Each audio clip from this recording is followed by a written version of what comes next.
Chapter 1: Obtaining the Super Rich System. Lin Yu is an ordinary office worker, living an ordinary life from 9 to 5. However, on this seemingly ordinary Saturday, everything changed. When he woke up, a mechanical voice suddenly sounded in his mind. Congratulations to the host for obtaining the godly rich system. You are about to start an extraordinary life. Lin Yu thought he was hallucinating, but a series of prompts from the system made him believe that all this was true. Ding, the host currently has 100 million yuan in initial funds, which can be used at will. At the same time, completing the tasks issued by the system can also obtain system points and special rewards. Lin Yu stared at the screen of his mobile phone with his eyes wide open. Postal Savings Bank, on June 6, 2000, at 8 o'clock, your account with the last digit 888 was credited via Duck Union Pay. The income amount was 100 million yuan, and the balance was 100,700.01 yuan. I silently counted tens, hundreds, thousands, millions, trillions, and billions in my heart. It really was 100 million. This was an astronomical figure for him. He was excited and nervous, not knowing how his life would change. He decided to try out the system's functions first. He silently said in his mind, "System, system." In an instant, a virtual panel appeared in front of him, showing System points, 0. System tasks, none. System mall, not open yet. Lin Yu took a deep breath. This was all incredible. He decided to go out and enjoy this sudden wealth. Lin Yu drove his old car to the most luxurious villa area in the city. A poor man suddenly becomes rich and buys a house. He walked into the sales office and a beautiful saleswoman in professional attire immediately came up to him enthusiastically. "Welcome, sir. What kind of house would you like to see?" asked the beautiful saleswoman with a smile. Lin Yu said directly, "Introduce me to the best villa here." A hint of surprise flashed in the eyes of the beautiful saleswoman, but she quickly regained her professional smile and took Lin Yu to a large and luxuriously decorated villa. "Sir, this is our single-family villa, with an area of 500 square meters, a garden, and a swimming pool. The surrounding environment is beautiful and the supporting facilities are complete," the beautiful saleswoman introduced incessantly. Lin Yu listened to her introduction and decided in his heart that this was the one. He interrupted the beautiful saleswoman and said, "No need to say more, just tell me how much it costs." The beautiful saleswoman was stunned for a moment, then smiled and said, "This villa is priced at 58 million, including decoration and furniture, so you can move in with your luggage. If you pay the full amount, you can get a year's property fee for free." Lin Yu looked at the layout, decoration, and furniture of the villa and was quite satisfied. It was just right for him to move in with his luggage. Then he said, "If you can give me a price of 50 million and give me 5 years of property management fees, I can pay the full amount today." The beautiful saleswoman's eyes lit up, but then she hesitated. She bit her lip and looked embarrassed. "Sir, this price. I have to ask the manager for it." Lin Yu nodded and said, "Go ahead. As long as you can negotiate the price, I can pay you now." She hurried to the balcony and made a phone call. When the manager learned about this, he immediately put down his work and rushed over. He had a professional smile on his face, but his eyes revealed a hint of shrewdness. "Sir, you have a good eye, but this price." Lin Yu raised his eyebrows, patted the manager's shoulder gently, his eyes deep and confident. "Manager, although the price of this villa with decorated furniture is much more expensive than the rough one, you should also know that not many people are willing to buy this kind of decorated one. I can be regarded as helping you solve a problem, isn't it?" The manager was slightly stunned, then nodded, still smiling, but thinking quickly in his mind, "Sir, what you said makes sense, but how about this, manager, let's not waste time. How about this price?" Lin Yu interrupted the manager with a hint of decisiveness in his tone. The manager thought for a moment, his eyes rolled, and a decisive look appeared on his face. "Okay, then let's do as you say. Happy cooperation." Lin Yu stretched out his hand and shook it tightly with the manager. A satisfied smile appeared on his face, and the joy of success flashed in his eyes. The beautiful saleswoman watched all this from the side, secretly admiring Lin Yu's decisiveness and negotiation ability. Her face was filled with a bright smile, and the commission was not small. Excitedly said, "Sir, let's go through the formalities." While going through the formalities, Lin Yu watched the balance in his account decrease without feeling the slightest bit of distress. Instead, he felt filled with a sense of accomplishment. When the formalities were completed and the keys to the villa were obtained, Lin Yu felt that a new chapter in his life had begun. However, just as he was about to leave the sales office, an unexpected person appeared. Lin Yu was about to leave the sales office when he heard a familiar voice. He turned around and saw his ex-girlfriend Zhang Yao standing not far away, looking at him in surprise. Zhang Yao and Lin Yu were college classmates and had been in a relationship before, but because Lin Yu's financial situation was average at the time, Zhang Yao disliked him in various ways and they eventually broke up. "Lin Yu, why are you here?" Zhang Yao walked over quickly. Lin Yu smiled faintly. "Yes, what a coincidence." Zhang Yao looked Lin Yu up and down, and when she saw the villa key in his hand, a complex emotion flashed in her eyes. You bought the villa here?" Lin Yu nodded. "Yes, I just bought it." Zhang Yao was shocked. She never thought that the once ordinary Lin Yu could now afford such a luxurious villa. Where did you get so much money?"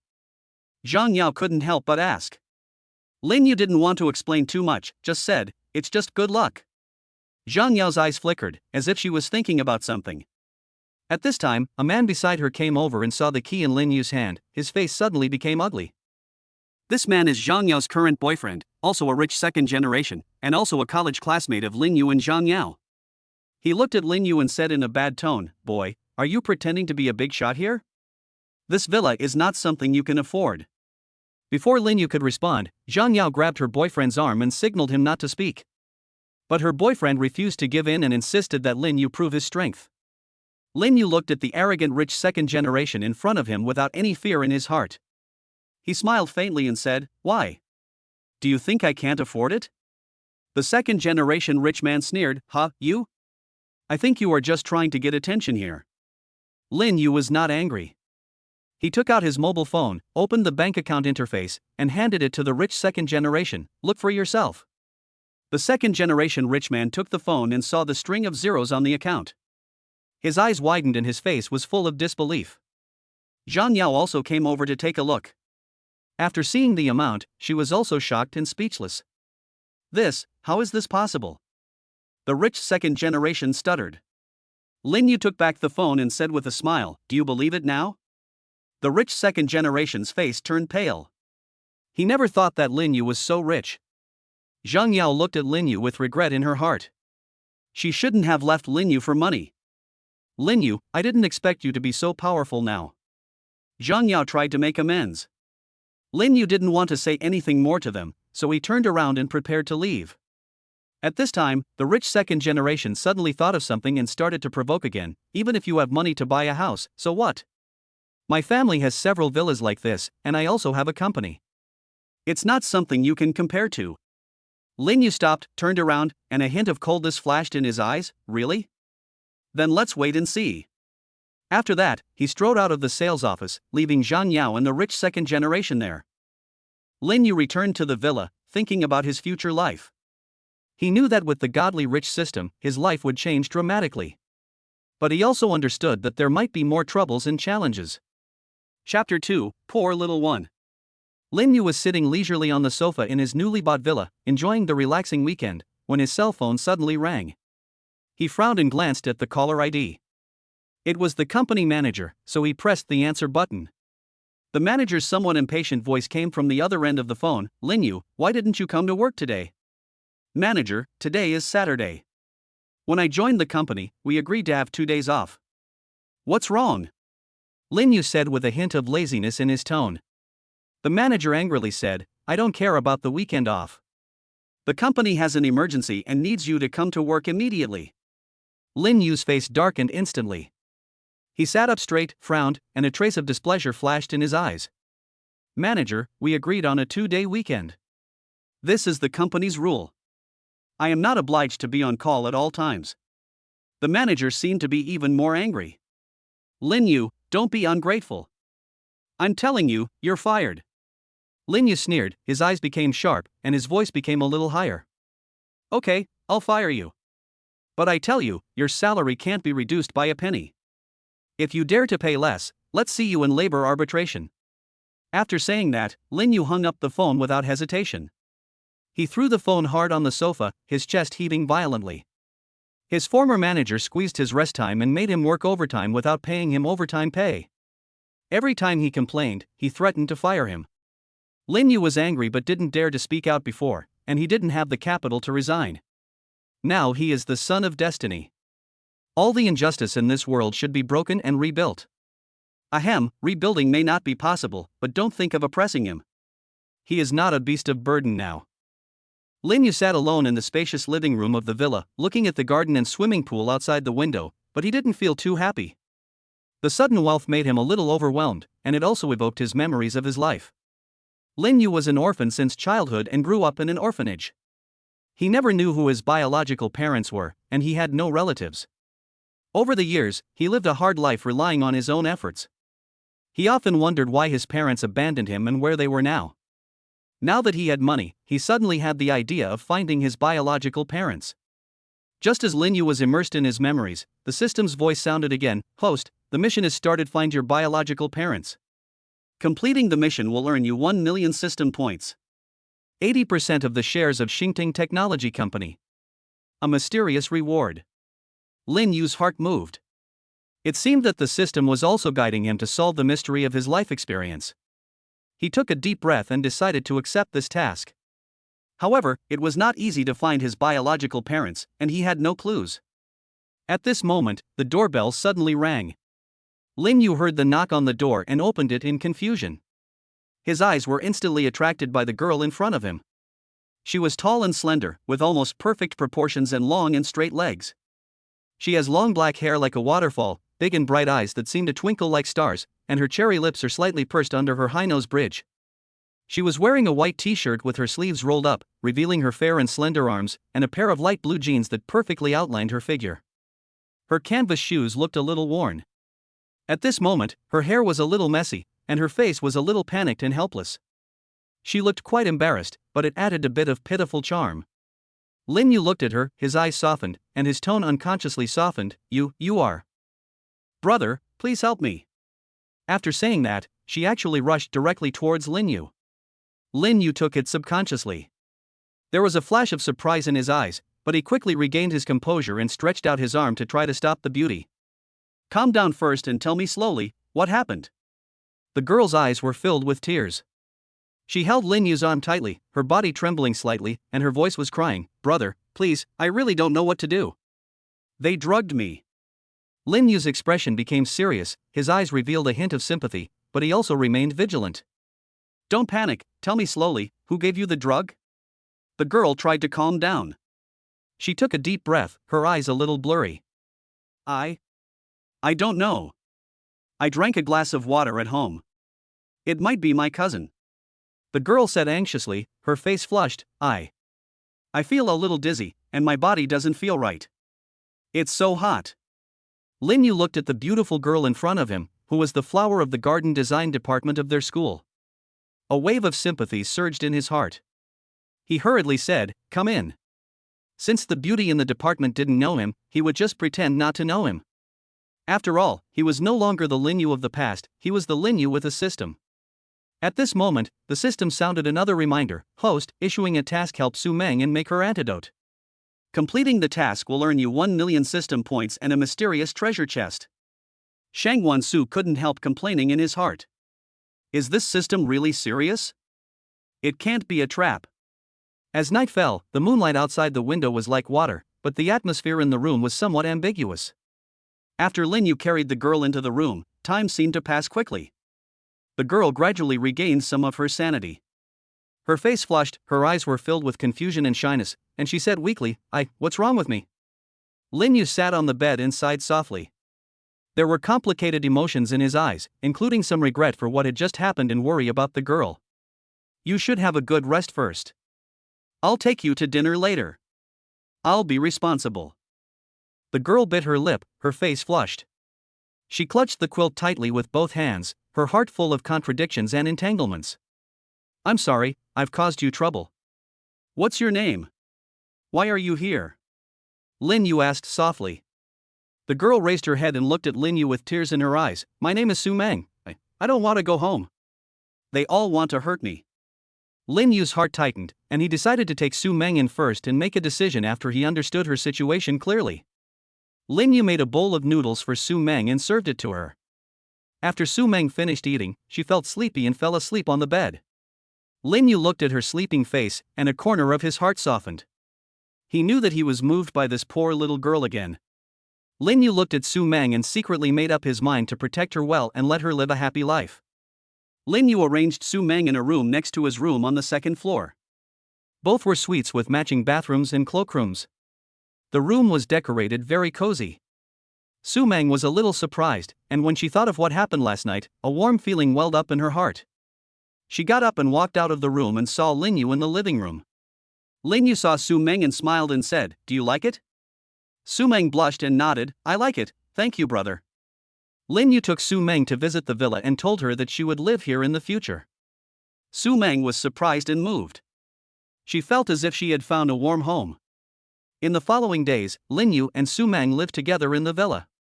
Lin Yu took good care of Su Mang, and Su Mang gradually became dependent on and fond of Lin Yu. The ambiguous atmosphere between the two became stronger and stronger. One night, Lin Yu and Su Mang sat in the garden together to watch the stars. Su Mang suddenly leaned on Lin Yu's shoulder, and Lin Yu's heartbeat accelerated a bit. "Brother, I feel so safe with you by my side," Su Mang said softly. Lin Yu turned his head and looked at Su Mang. Her face looked particularly attractive under the moonlight. Lin Yu couldn't help but reach out and gently stroked her hair. The system's voice came from my mind, "Host, congratulations on successfully completing the task. I will reward you with 1 million system points and a mysterious treasure chest. The points can be used to exchange for various items in the system mall. There are surprises hidden in the mysterious treasure chest." Lin Yu was delighted. He didn't expect to complete the task so quickly and get such a generous reward. He quickly checked the system interface and saw that there was a balance of 1 million points and a mysterious treasure chest. Lin Yu couldn't wait to know the secret in the treasure chest, and said to Su Mang, "I'm going to the room to rest for a while, and then I'll take you to dinner. You can go to the cinema in the basement to watch a movie by yourself." Su Mang nodded obediently. Back in his room, Lin Yu couldn't wait to open the mysterious treasure chest. A flash of light passed by, and an exquisite box appeared in the treasure chest. Lin Yu opened the box, and inside lay a jade pendant emitting a strange light. This jade pendant seemed to have some mysterious power. Lin Yu held it in his hand and felt a warm current flowing through his body. Lin Yu carefully looked at the jade pendant in his hand, and suddenly found a tiny button on the jade pendant. He gently pressed the button, a ray of light flashed, and the jade pendant turned into a space entrance. Lin Yu walked in curiously and found that it was a vast space with fertile land, clear water, and abundant resources. This turned out to be a growth space. In space, the speed of time passing is different from that in the outside world, and the plants grow very fast and of better quality. Lin Yu was very excited. This space was simply amazing. He exited the space and checked the points mall. Points can be used to purchase various items in the system mall, ranging from daily necessities to high-tech equipment, from precious medicinal materials to cultivation secrets. There are various skills that he can buy right now for 1 million points. But he hasn't decided what to buy yet. However, when he saw some items from the immortal cultivation world and the star interstellar, he couldn't help but be amazed.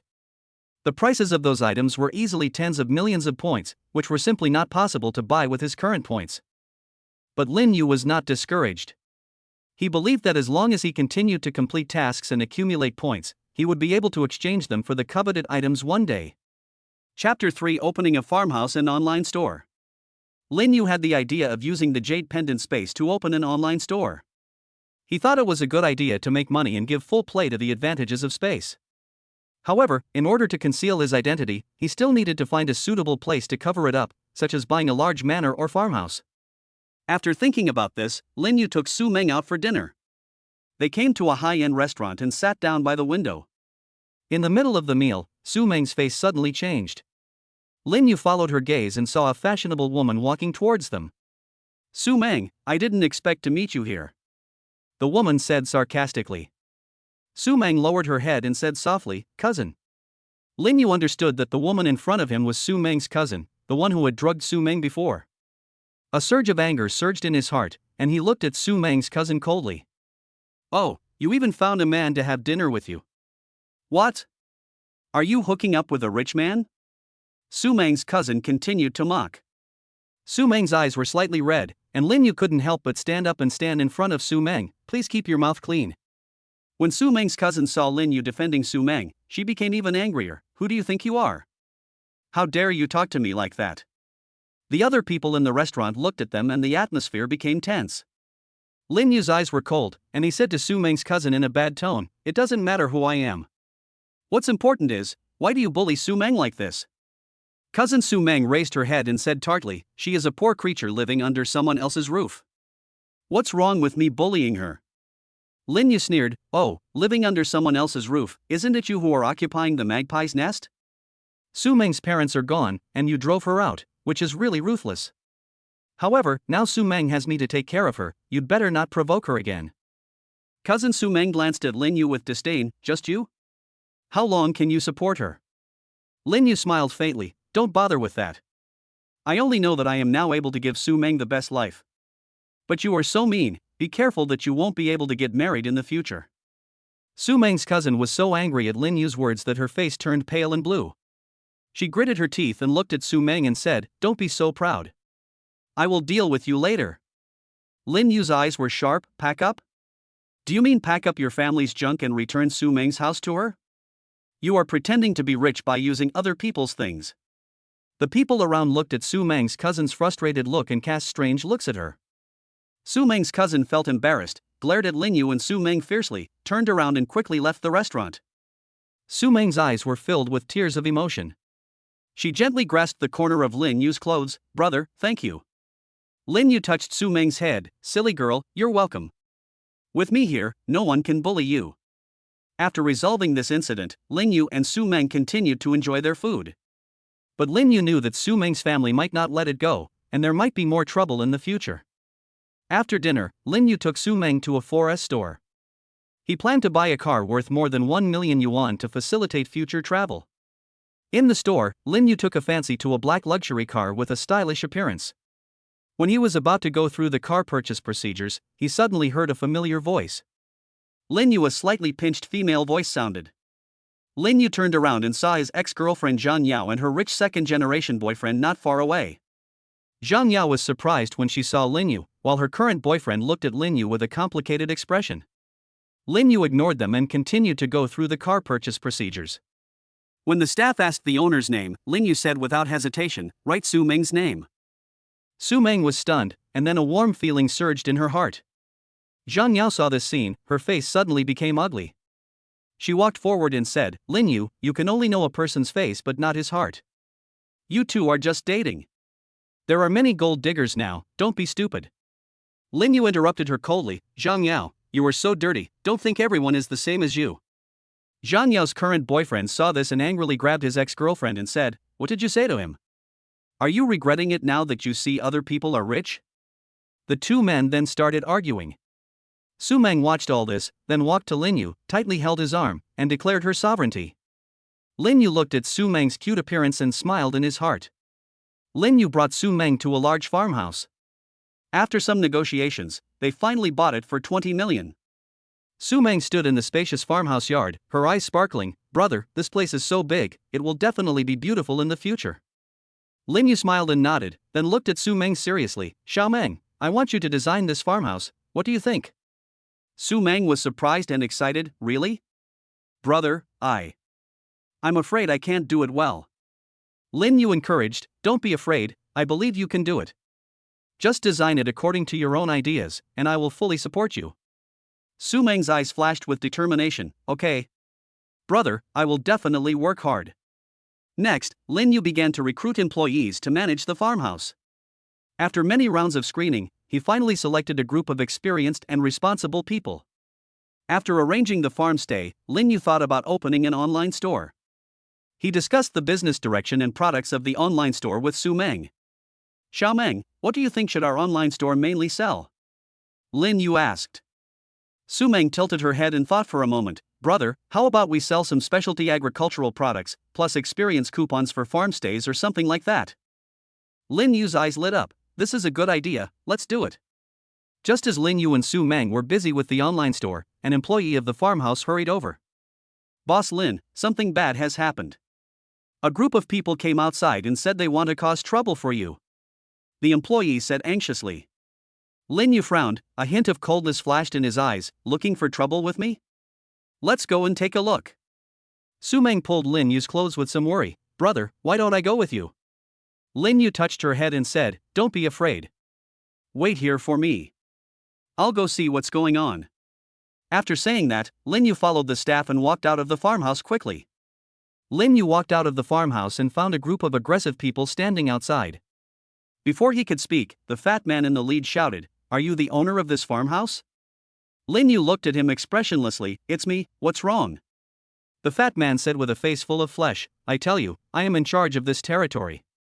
If you want to do business here, you have to pay me some protection money." Lin Yu sneered in his heart, his eyes turned cold. "I think you have found the wrong person, I won't pay any protection fee." When the fat man heard this, he immediately became angry and said, "Boy, don't refuse my toast and drink the penalty wine." When the two sides were on the verge of a fight, Lin Yu's phone suddenly rang. It was the system's voice. "Ding, the host has received a new task. The farmhouse successfully receives 100 guests and will receive points as a reward." Lin Yu's heart moved. It seemed that he had to solve the current troubles first before he could smoothly develop the farm-stay business. He took a deep breath and said to the fat man, "I'll say it again, I won't pay the protection fee. If you keep pestering me, don't blame me for being rude." The fat man was not willing to listen. He waved his hand and the people behind him started to move. Lin Yu's eyes were stern, and he was about to take action when he suddenly heard a majestic voice coming from a distance. "Stop it." Everyone turned around and saw a uniformed policeman walking towards them quickly. After the police drove away the troublemakers, Lin Yu knew that these people would not give up. He took Su Mang back home, sat on the sofa, and began to think about how to deal with it. "Su Mang, are you scared by what happened today?" Lin Yu looked at Su Mang with heartache. Su Mang shook her head gently. "Brother, I'm not afraid, you are by my side." Lin Yu felt warm in his heart, and then opened the system's points mall to see if there was anything that could deal with those people. But after looking around, he found that high-level items required a lot of points, and the current points were not enough. "Oh, it seems that I can only think of other ways first." Lin Yu sighed helplessly. Su Mang looked at Lin Yu and said sensibly, "Brother, it's okay, we can definitely solve it." Lin Yu touched her head and made up his mind secretly. The task of finding his biological parents cannot be completed in a short time, so Lin Yu had to focus on the farm-stay and online store first. As the days passed, the farmhouse gradually took shape under Su Mang's careful design. The employees were also seriously preparing for the event, and the preparations for the online store were also proceeding in an orderly manner. On this day, Lin Yu was checking the progress of the farmhouse when the system's voice suddenly sounded again. "Ding, a new task has been released. For every kilogram of fruits and vegetables sold, you can get 10 points as a reward. The upper limit is 1 million points." Lin Yu's eyes lit up. This not only earned points, but also made money. Chapter 4, Selling Fruits and Vegetables. Lin Yu decided to use the online store to sell vegetables and fruits. He made full use of the advantage of the time-velocity difference of the space jade pendant and harvested a large number of high-quality vegetables and fruits in a short period of time. These vegetables and fruits have no pesticide residues and taste excellent. At first, not many people bought the products, but a professional anti-counterfeiting influencer changed everything. The influencer sent the fruits and vegetables for testing, and the results confirmed their high quality. When the news spread, the online store became popular instantly. The task of 100,000 kilograms of vegetables and fruits was completed quickly, and Lin Yu obtained 1 million points. He exchanged for high-level Chinese martial arts skills without hesitation, and now he has the ability to protect himself. With martial arts skills, Lin Yu felt more confident. He began to think about how to further expand the business of the online store, and at the same time, he did not forget about the farmhouse. Su Mang looked at Lin Yu, who was getting busier and busier, her eyes full of distress. "Brother, don't be too tired." Lin Yu smiled and touched her head. "Su Mang, brother is fine. For our future, it is worth the hard work." Su Mang nodded obediently. At this time, the decoration of the farmhouse was almost finished, and the employees were almost trained. Lin Yu decided to hold an opening ceremony to promote it well. The night before the opening ceremony, the moon was dark and the wind was strong. The man who had caused trouble last time sneaked into the farmhouse. He held a pair of pliers, his eyes flashed with a fierce light, and his target was the newly installed water and electricity facilities of the farmhouse. After the big man finished destroying the place, he was about to leave quietly. Suddenly, he heard a sneer from behind him. "What? You dare to come?" The big man was startled and turned around suddenly, and saw Lin Yu standing at the door, looking at him with cold eyes. Kid, I was unlucky last time, but I won't be so lucky this time. The big man waved the pliers and rushed towards Lin Yu. Lin Yu was not in a hurry, he dodged easily by turning sideways, and then he swept his leg towards the big man's lower body. The big man didn't expect Lin Yu to be so agile, and he staggered and almost fell. He steadied himself and attacked again. The pliers came towards Lin Yu with a whirring sound. Lin Yu's eyes were stern, and he quickly crossed his hands to block it, while exerting force to shake the pliers away, and then he punched the big man in the chest with a straight punch. The big man felt a sharp pain in his chest and took a few steps back.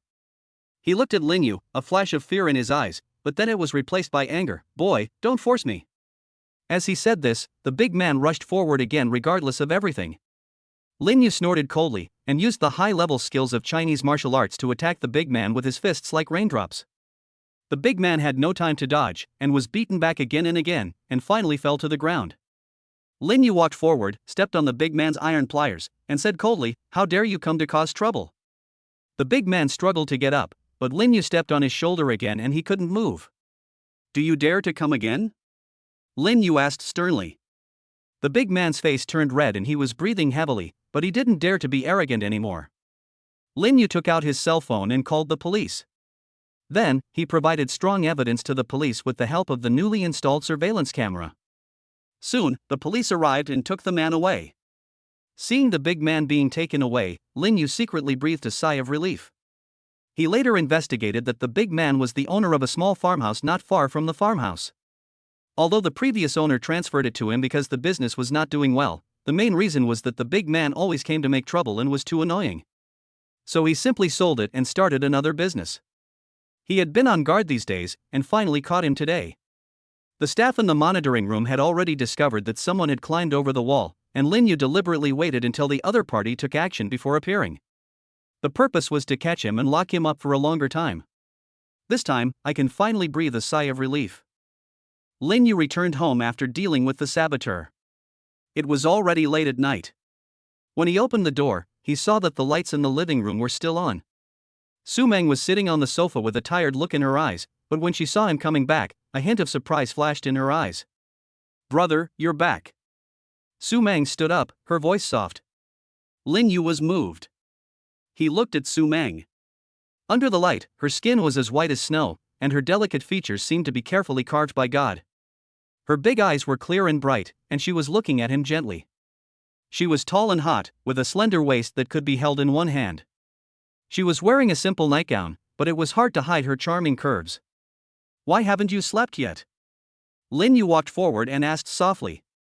"Waiting for you." Su Mang pouted slightly, with a hint of coquettishness in her tone. Lin Yu couldn't help but reach out and gently touch her head, his fingers running through her soft hair, and his heart felt soft. "Don't wait for me in the future. It's so late, you should go to bed early." Lin Yu's voice was full of concern. "But I want to wait for you," Su Mang said, moving closer to Lin Yu. A faint fragrance emanated from her body, lingering around Lin Yu. Lin Yu looked at her beautiful lips, and his heart couldn't help but waver. He tried to restrain his impulse and gently pinched Su Mang's face. "You are such a silly girl," Lin Yu said with a smile. Su Mang leaned gently in Lin Yu's arms, feeling his warmth. Lin Yu also hugged her, and at this moment, the room was filled with an ambiguous atmosphere. "Brother, are you tired today?" Su Mang raised her head and looked at Lin Yu with concern. "Well, it's all taken care of." Lin Yu looked down at Su Mang, his eyes full of doting. "That's good." Su Mang nodded gently, then raised her hand and gently stroked Lin Yu's cheek. Lin Yu held her hand and placed it on his chest, and the two of them hugged each other quietly, as if time had stopped. Chapter 5 Farmhouse Opening. Lin Yu has put a lot of effort into making the farmhouse a popular place to check in. He gave the farmhouse a very warm and meaningful signboard menu garden, which cleverly combines his and Su Meng's names and is very impressive. On the day of the opening ceremony, the menu garden was very lively. Lin Yu specially invited many internet celebrities to check in. As soon as these internet celebrities entered the farmhouse, they were attracted by the scene in front of them. The decoration of the farmhouse is very unique, full of the artistic conception of the Jiangnan water town. The white walls and black tiles, the small bridge and the flowing water make people feel as if they are in a beautiful painting. The yard is full of various flowers and green plants. The colorful flowers sway gently in the breeze, exuding bursts of fragrance. Walking into the house, you will find a different world. The wooden tables and chairs are antique, and there are some country-style paintings hanging on the walls. The restaurant is filled with exquisite tableware, which makes people's appetite increase. The facilities in the farmhouse are also very complete. There are comfortable guest rooms, which are warmly and comfortably decorated, and the bedding is soft and clean. There is also a spacious leisure area with sofas and coffee tables for guests to rest and chat. In addition, there is a small conference room for hosting some small events. Internet celebrities picked up their phones and took photos and videos of every corner of the farmhouse. They posted a large number of photos and videos on social media, with captions such as "Super beautiful internet celebrity check-in spot, Mengyu garden, and the farmhouse is like a Jiangnan water village, so beautiful." Among the many internet celebrities who came to check in, there was a food blogger named Shaoli, who was full of praise for the food at Mengyu garden. He tasted the special farmhouse dishes in the farmhouse, such as the chicken stewed with firewood, which was tender and juicy, and paired with a rich soup, which was unforgettable, and the stir-fried seasonal vegetables made from freshly picked vegetables, which retained the most original sweetness of the vegetables. Shaoli introduced the cooking methods and taste of each dish in detail in his video, and also specifically mentioned the freshness and original flavor of the ingredients. Another travel blogger, Xiao Zhang, has a special liking for the environment of the farmhouse. He strolled along the small bridges and streams, taking photos of the quaint buildings and the gorgeous flowers. He said in the video, "This place seems to be a paradise isolated from the world, and every scene is as beautiful as a painting." He also showed the layout of the guest rooms, the comfortable beds, and the exquisite decorations, making the audience feel as if they were there. There is also a life blogger named Xiao Wang, who experienced various activities in the farmhouse. She participated in the process of picking vegetables by hand and felt the joy of rural life. She also played board games with other tourists in the leisure area, laughing constantly. Xiao Wang shared in the video, "Here, not only can you enjoy the beautiful scenery and taste delicious food, but you can also spend a good time with everyone.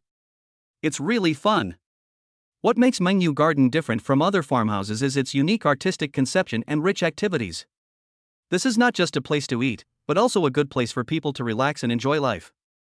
In addition to delicious food and beautiful scenery, the farmhouse also has some special experience projects. For example, tourists can learn how to plant and fertilize with old farmers and understand the growth process of crops. They can also participate in handicrafts, such as making traditional bamboo crafts. In addition, Mengyu Garden also pays attention to details. The layout of each landscape has been carefully designed, and even the small signboards are full of artistic sense. The music in the restaurant is soft and soothing, making people feel comfortable while dining. Moreover, the service here is also very thoughtful, and the staff always smiles and is ready to help tourists at any time. With the strong recommendation of internet celebrities, the popularity of Mengyu Garden has increased rapidly. "Lin Yu, you are really amazing." Su Mang looked at Lin Yu with a smile, her eyes full of admiration. "You have done such a good job in the farm stay business and attracted so many tourists so quickly." Lin Yu shook his head slightly, looking at Su Mang tenderly. "This is all thanks to you. Your design has made an indelible contribution to the appearance of Mengyu Garden today. Without your careful creation, everyone would not like this place so much." The two stood in the courtyard of the farmhouse, surrounded by blooming flowers and gurgling water. Su Mang's cheeks flushed slightly, and she gently played with the hair beside her ears. "You are always so humble. In fact, you are also very talented in business, and you can arrange so many things in an orderly manner." Lin Yu took a step forward and got closer to Su Mang. "That's also because you are by my side supporting me and giving me advice." As he said that, he couldn't help but reach out and gently touch Su Mang's shoulder. Su Mang's heart felt like it was gently scratched by a cat's claws, and she smiled shyly. "We will have to work together in the future to make Mengyu Garden better." Lin Yu nodded, his eyes firm. "Yes, definitely." At this time, a breeze blew and blew off a few petals, one of which fell on Su Mang's head. Lin Yu reached out and gently brushed it away for her, and his fingers inadvertently touched her cheek, as if an electric current was flowing between the two of them. Su Mang's face turned even redder, and she lowered her head, not daring to look directly into Lin Yu's eyes. Lin Yu looked at her shy appearance, and his heart moved, and he couldn't help but whispered, "Su Mang, I'm really happy to do these things with you." Su Mang raised her head and met Lin Yu's gaze, her eyes sparkling. "Me too, Lin Yu." The two of them just stared at each other quietly. Everything around them seemed to be still, only the sound of each other's heartbeats and breathing intertwined. However, good times are always short-lived. Just then, a staff member ran over in a hurry and interrupted their ambiguous atmosphere. "Boss Lin, please let my son go." A white-haired old woman came to Lin Yu with a haggard woman, crying and complaining with tears and snot. Yes, Boss Lin, my husband was also confused for a moment. You are a magnanimous person. Don't bother with him. The woman also echoed, with a hint of pleading in her eyes, but a hint of threat in her words. Do you know how much damage he caused us when he came to make trouble before? Lin Yu's face was calm, but his eyes were very sharp. When the old woman heard this, she immediately started crying again. We are already poor. If he is arrested, how will we, an orphan and a widow, survive? Boss Lin, please have pity on us. That's right, Boss Lin, you are so rich, so don't pick on us poor people. The woman also began to wipe her tears and deliberately pretended to look pitiful. Lin Yu sneered, you are blackmailing me morally. He violated the law and discipline, so he should be punished. It has nothing to do with whether I have money or not. Seeing that Lin Yu didn't buy it, the old woman's tone suddenly became tough. Boss Lin, you don't want to make a big deal, do you? If it gets out that you were so cruel to us orphans and widows, it won't be good for your business. Lin Yu's eyes were stern. I always do things with a clear conscience. If he did something wrong, he must bear the consequences. If you feel wronged, you can take legal action. Seeing that the hard approach didn't work, the woman started to use a soft approach. Boss Lin, we really know we were wrong, please give us a chance. We will definitely discipline him in the future. Lin Yu pondered for a moment, then said slowly, well, since you are so sincere, then compensate him for the losses caused by his previous trouble, and I can consider not pursuing his responsibility. When the old lady and the woman heard this, they immediately looked embarrassed and stammered for a long time without being able to utter a word. What? Can't you do it? Lin Yu asked with a raised eyebrow. The two had no choice but to leave in disgrace. Watching them leave, Su Mang came over and said, Lin Yu, you handled it really well just now. Lin Yu smiled slightly, you can't reason with people like this, you can only use a method they can understand. Chapter 6 New Mission. Ding. The system releases a new task, confirm a boyfriend-girlfriend relationship with Su Mang. If the task is successful, you will get 1 million points and an office building called Xingchen International Center. The system's voice suddenly rang in Lin Yu's mind.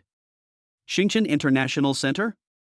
Lin Yu's heart moved, is there anything special about this office building? The system responded immediately, Xingchen International Center is located in the core business district of the city. It has 50 floors and a total area of 100,000 square meters. The market value of each square meter is 20,000, and the total value is as high as 2 billion. Its internal facilities are luxurious, equipped with advanced intelligent office systems and high-end decoration. It is a commercial landmark with a very modern and technological feel. Lin Yu couldn't help but be amazed after hearing this. This reward was too generous.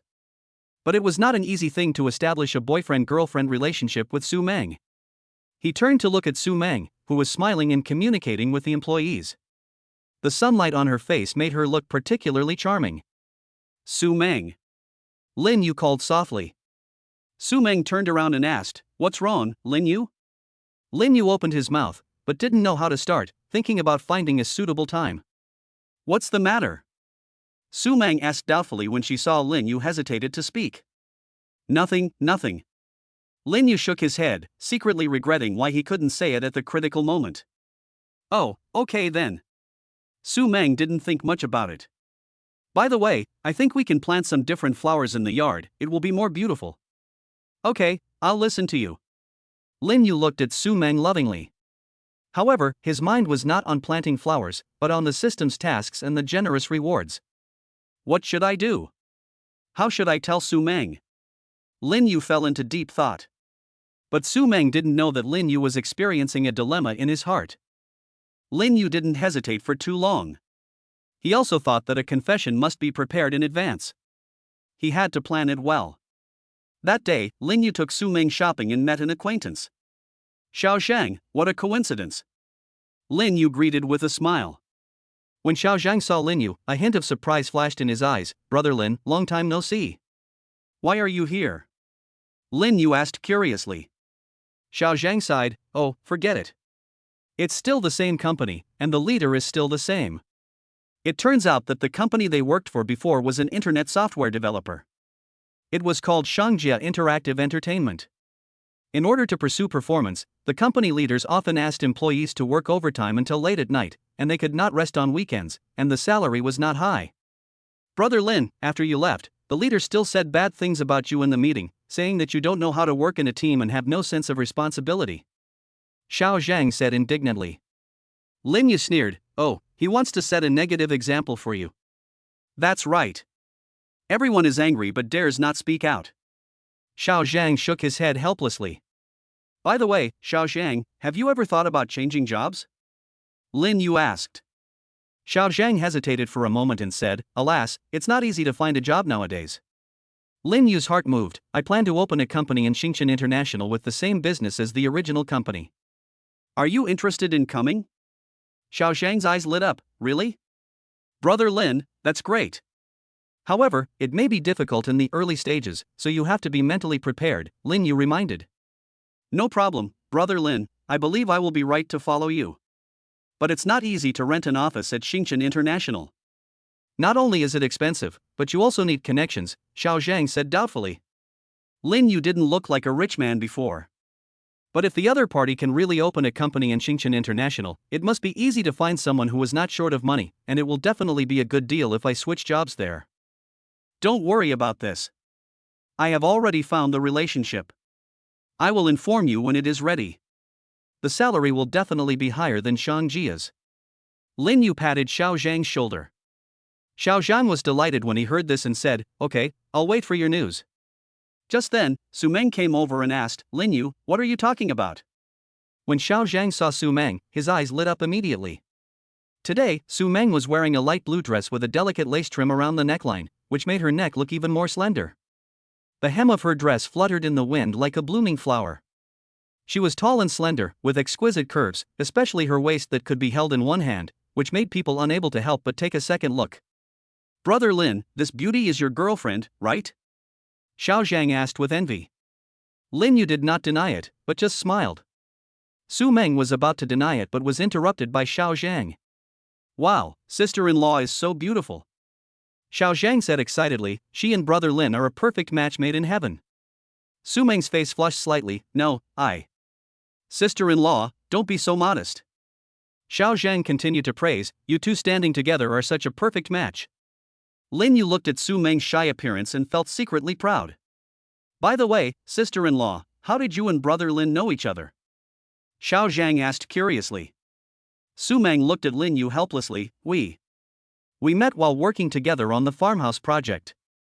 Lin Yu took over the conversation, Su Mang is very good. Her design makes the farmhouse very beautiful.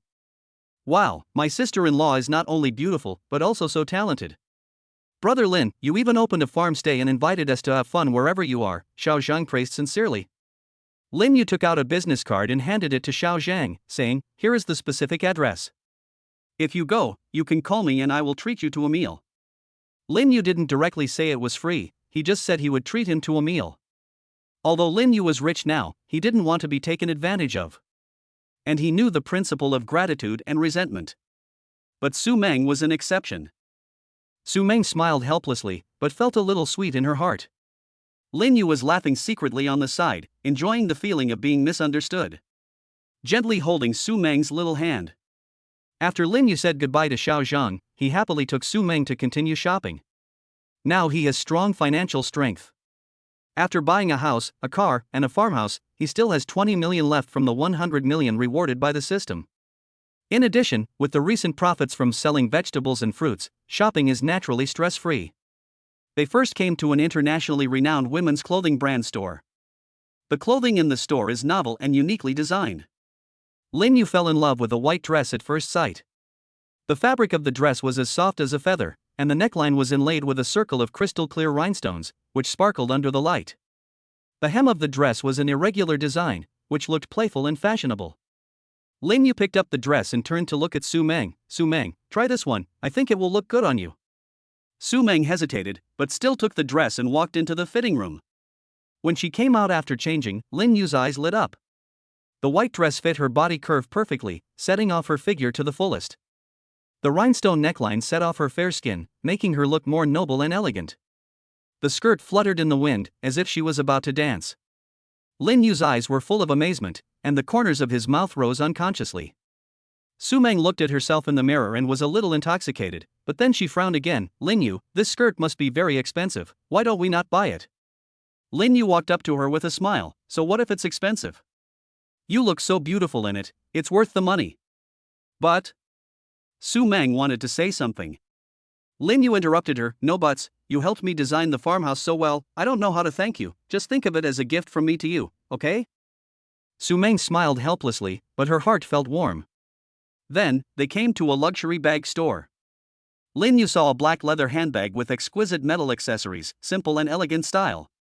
He picked it up and handed it to Su Mang. This bag suits you very well, and it matches the skirt just now.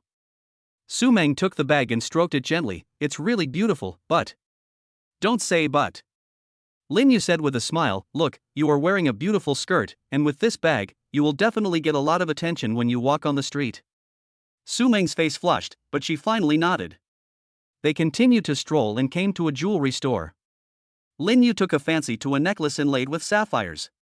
The sapphires were deep and bright, surrounded by a circle of tiny diamonds, shining with charming light. He asked the clerk to take it out, walked behind Su Mang, and gently put it on her. The necklace was worn on Su Mang's slender neck, adding a bit of elegance. Lin Yu looked at Su Mang in the mirror, his eyes full of affection. Su Mang felt Lin Yu's gaze, and her heartbeat quickened a bit. She looked down at the necklace and said softly, it's so beautiful. As long as you like it. Lin Yu said gently. Su Mang raised her head, her eyes sparkling with emotion. Lin Yu, thank you, these things are so valuable. Lin Yu smiled and held her hand. As long as you are happy, it doesn't matter. Su Mang felt mixed emotions. She knew that Lin Yu was rich now, but she still didn't want him to spend so much money. However, Lin Yu's persistence and kindness made it impossible for her to refuse. She secretly made up her mind to find a chance to repay Lin Yu in the future. They walked out of the mall with a lot of gains. The afterglow of the setting sun shone on them, casting long shadows. Su Mang wore a newly bought skirt, a bag on her back, and a necklace, like a princess. Lin Yu looked at Su Mang, his heart full of happiness and satisfaction. He knew that his feelings for Su Mang had deepened a lot on this day. Chapter 7 Confirmation of Relationship. Lin Yu made careful preparations to give Su Mang an unforgettable confession. He chose a beautiful lakeside meadow surrounded by a white fence with pink ribbons and flowers wrapped around it. There were many white chairs on the lawn, with an open space in the middle, and red rose petals were laid out to form a big heart shape. On the day of confession, Lin Yu wore an exquisite white suit and a red bow tie, looking particularly handsome and energetic. His eyes revealed nervousness and expectation, and he looked at the entrance from time to time, waiting for Su Mang to arrive. Su Mang was invited by Lin Yu to come here. She wore the white dress that Lin Yu bought for her, with light makeup, fresh and refined, like a fairy descending to the earth. She walked into the venue and saw everything in front of her. Her heart was full of doubts and surprises. Lin Yu, this is... Su Mang looked at the surrounding layout in surprise. Lin Yu walked up to her with a smile and looked into her eyes affectionately. Su Mang, this is what I prepared for you.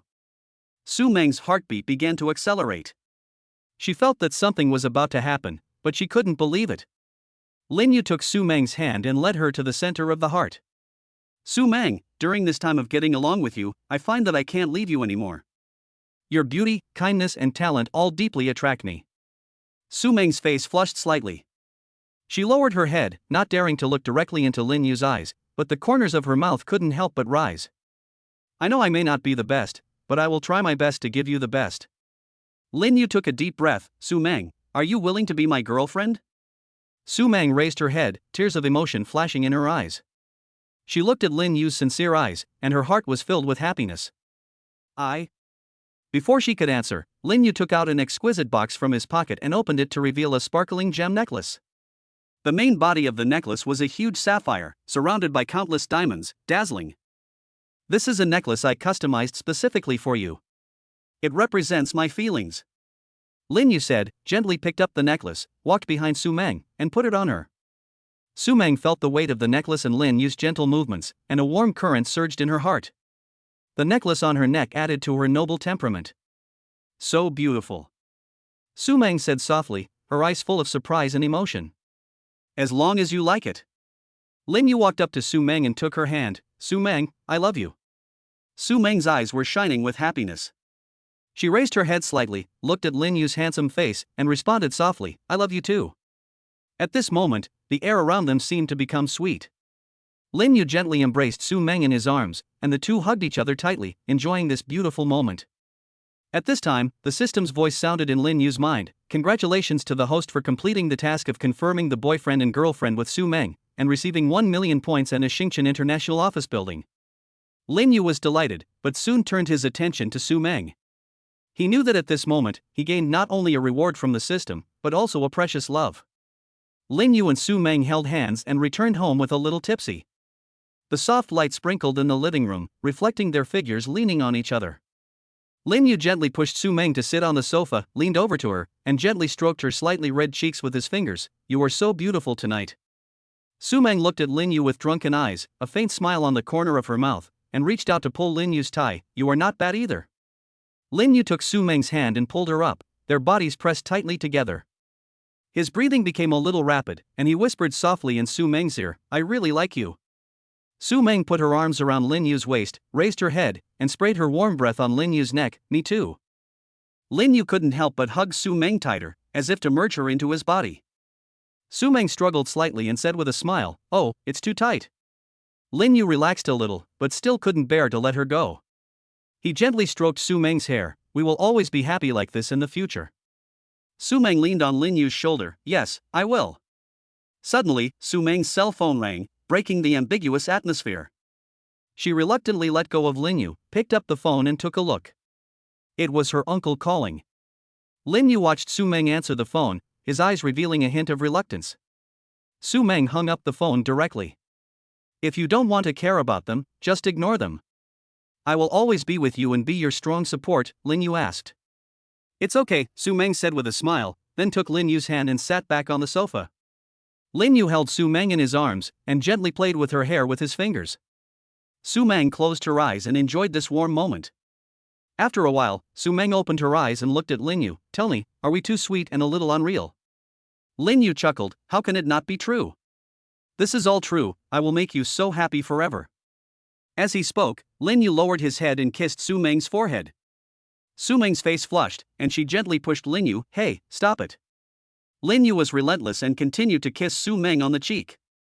Su Mang smiled and dodged, and the two of them fell into a mess on the sofa. After a while, they were both a little tired and leaned against each other quietly.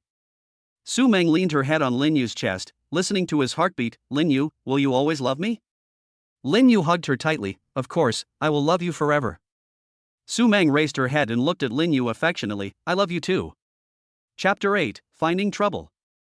Early the next morning, the sunlight shone through the window onto Lin Yu and Su Mang's faces, but the tranquility was broken by a hurried knock on the door.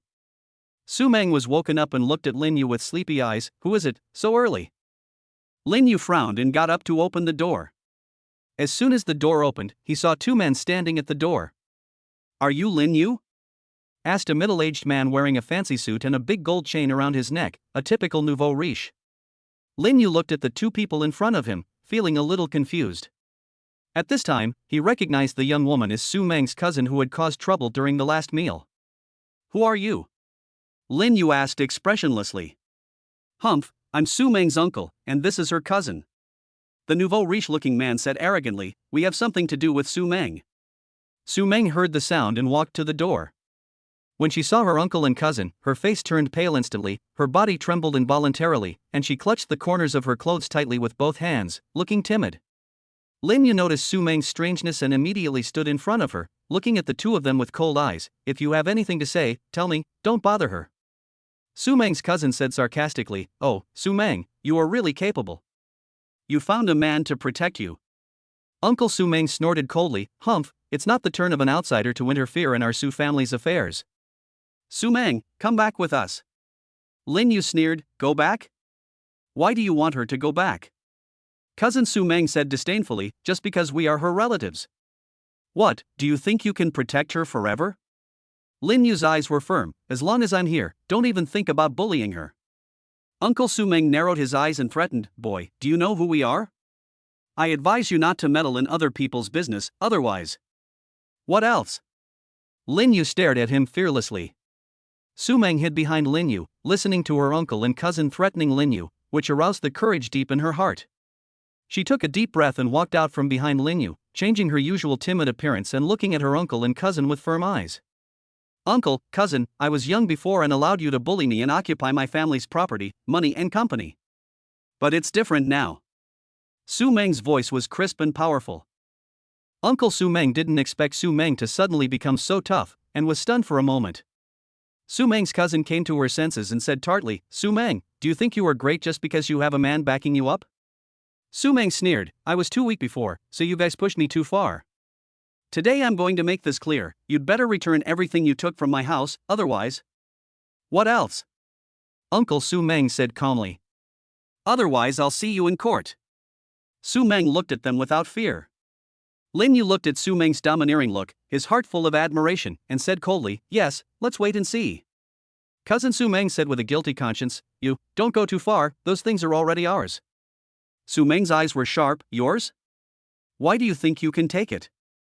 Those are all left to me by my parents." Uncle Su Mang shouted in a stern voice, "You are just a little girl, what do you know?" Su Mang straightened her back and said, "I understand now. I won't let you bully me anymore." She couldn't let Lin Yu be wronged and bullied because of her. She had to stand up and take back everything that belonged to her. Only in this way could she stand by Lin Yu's side.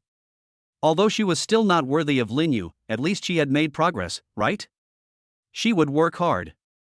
Now that you have the light, do your best to use it. Looking at the backs of her uncle and cousin running away, Su Mang finally breathed a sigh of relief. She turned around, her eyes full of complicated emotions, and looked at Lin Yu. "Lin Yu, thank you." Su Mang's voice was a little choked. Lin Yu hugged her gently and said softly, "Don't be afraid, I'm here, they won't dare to bully you again." Su Mang nodded in Lin Yu's arms, then slowly raised her head, her eyes becoming firm. "Lin Yu, there is something I want to tell you," Su Mang said slowly. "Well, you talk, I'm listening." Lin Yu looked at her. "My parents, they died in a car accident when I was still a child." A trace of sadness flashed in Su Mang's eyes. "Uncle's family took over my house, money, and company in the name of taking care of me." Lin Yu listened, and a surge of anger surged in his heart, but more of it was heartache for Su Mang. He knew that things were definitely not that simple, and Su Mang must have experienced a lot of unknown pain. "What happened to the company later?" Lin Yu asked softly. "The company has closed down." Su Mang lowered her head. "But now I just want to take back what belongs to me, even if it's just part of it." Lin Yu held her hand tightly. "Don't worry, I will help you. No matter what the cost, we must make them return everything they shouldn't have taken." Su Mang's eyes sparkled with tears, and she looked at Lin Yu with emotion. "With you here, I'm not afraid of anything." Lin Yu gently wiped away the tears from her eyes. "In the future, I will always be with you and face these difficulties together." "Thank you, Lin Yu, I'm glad you're here, I'm glad you showed up." Chapter 9 School Memories. Su Mang and Lin Yu stood in front of the window, the sun shining on them. Su Mang took a deep breath, with a determined light flashing in his eyes. "Lin Yu, I have decided. I will use the knowledge I have learned to take back everything that belongs to me." Su Mang turned and looked at Lin Yu. Lin Yu smiled and nodded. "I believe you can do it. But how do you plan to do it?" Su Mang's eyes flashed with cunning. "In fact, although I majored in landscape design in college, I also minored in law, specializing in inheritance, and I have already obtained a lawyer's license." Lin Yu looked at her in surprise. "I didn't expect you to have such a skill."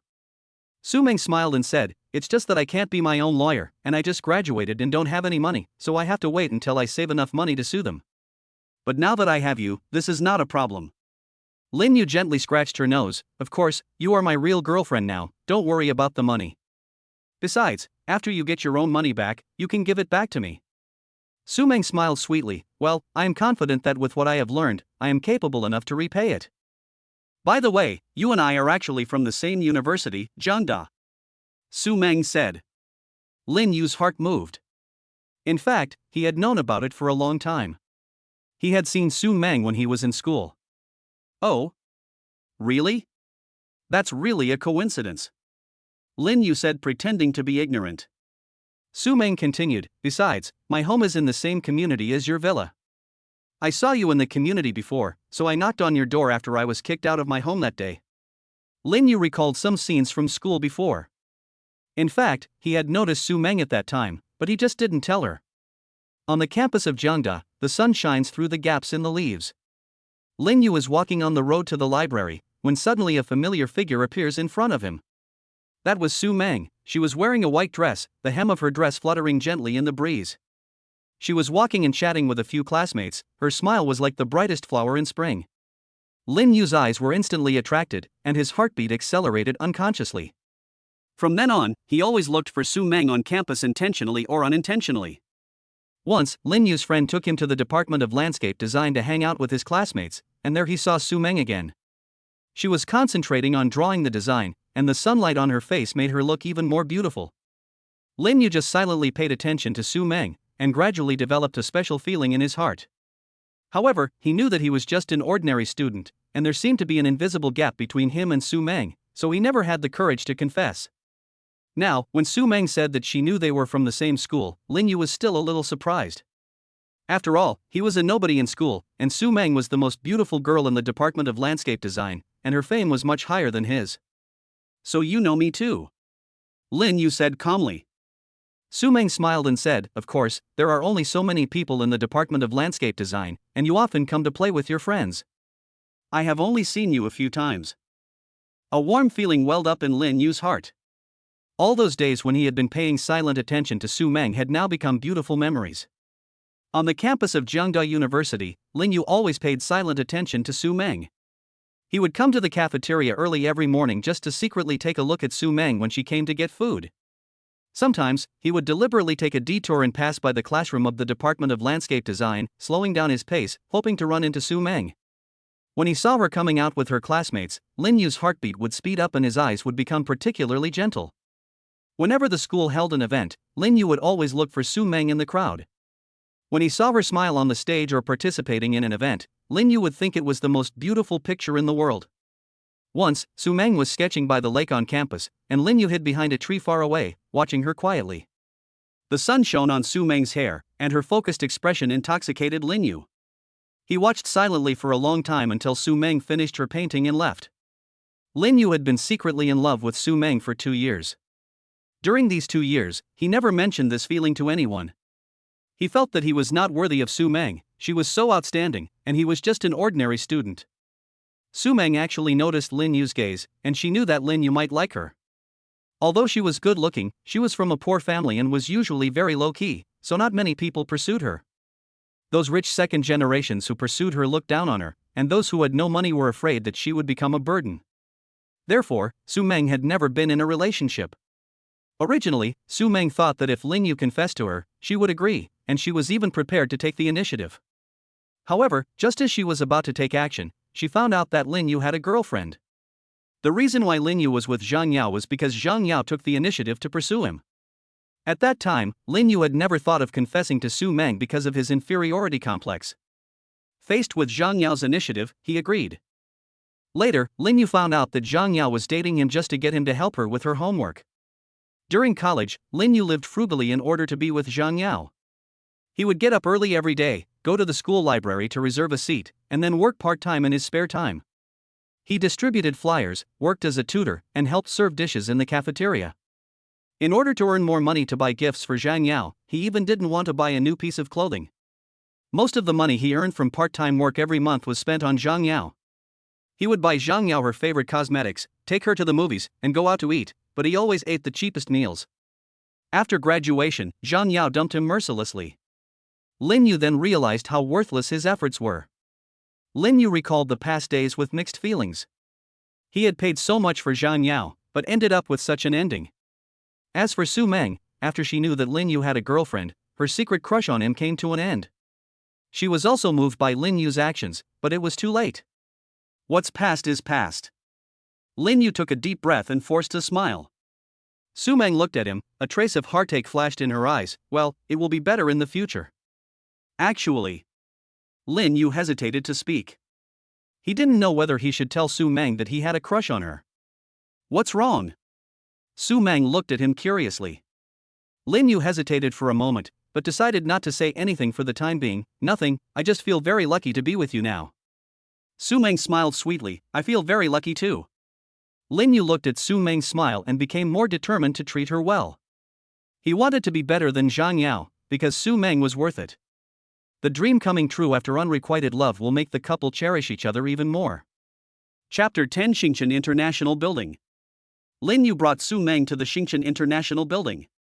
This modern building towered into the clouds and shone with golden light in the afterglow of the setting sun.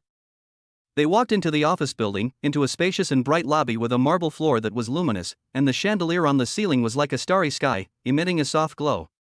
The property manager had been waiting here for a long time.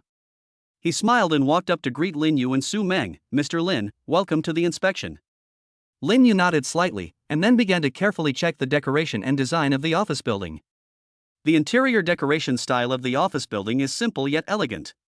The corridors on each floor are covered with thick carpets and exquisite paintings are hung on the walls. The office has a reasonable layout and excellent lighting.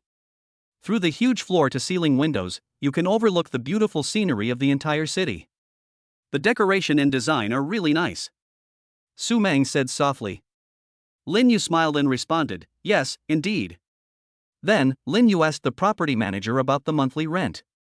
The property manager replied respectfully, "Mr. Lin, the rent here is currently determined according to different floors and areas. The average monthly rent is about 200 yuan per square meter." Lin Yu secretly calculated in his heart that the area of this office building is not small, and the monthly rental income is quite considerable. "So how much is the rental income per quarter?" Lin Yu continued to ask. The property manager replied, "Mr. Lin, we currently receive about 60 million in rent every quarter." Lin Yu nodded with satisfaction. At this time, Lin Yu remembered something again, and he asked the property manager, "By the way, are there any empty two-story office buildings?" The property manager quickly replied, "Mr. Lin, there are two companies that are going to cancel their lease in 2 days. Each company rented one floor, the 16th and 18th floors respectively."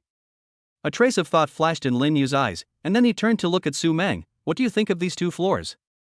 Su Mang thought for a moment and said, "The location of Xingchen International Building is very good, but wouldn't it be inconvenient if your company is not on the same floor, and there is a floor in between?"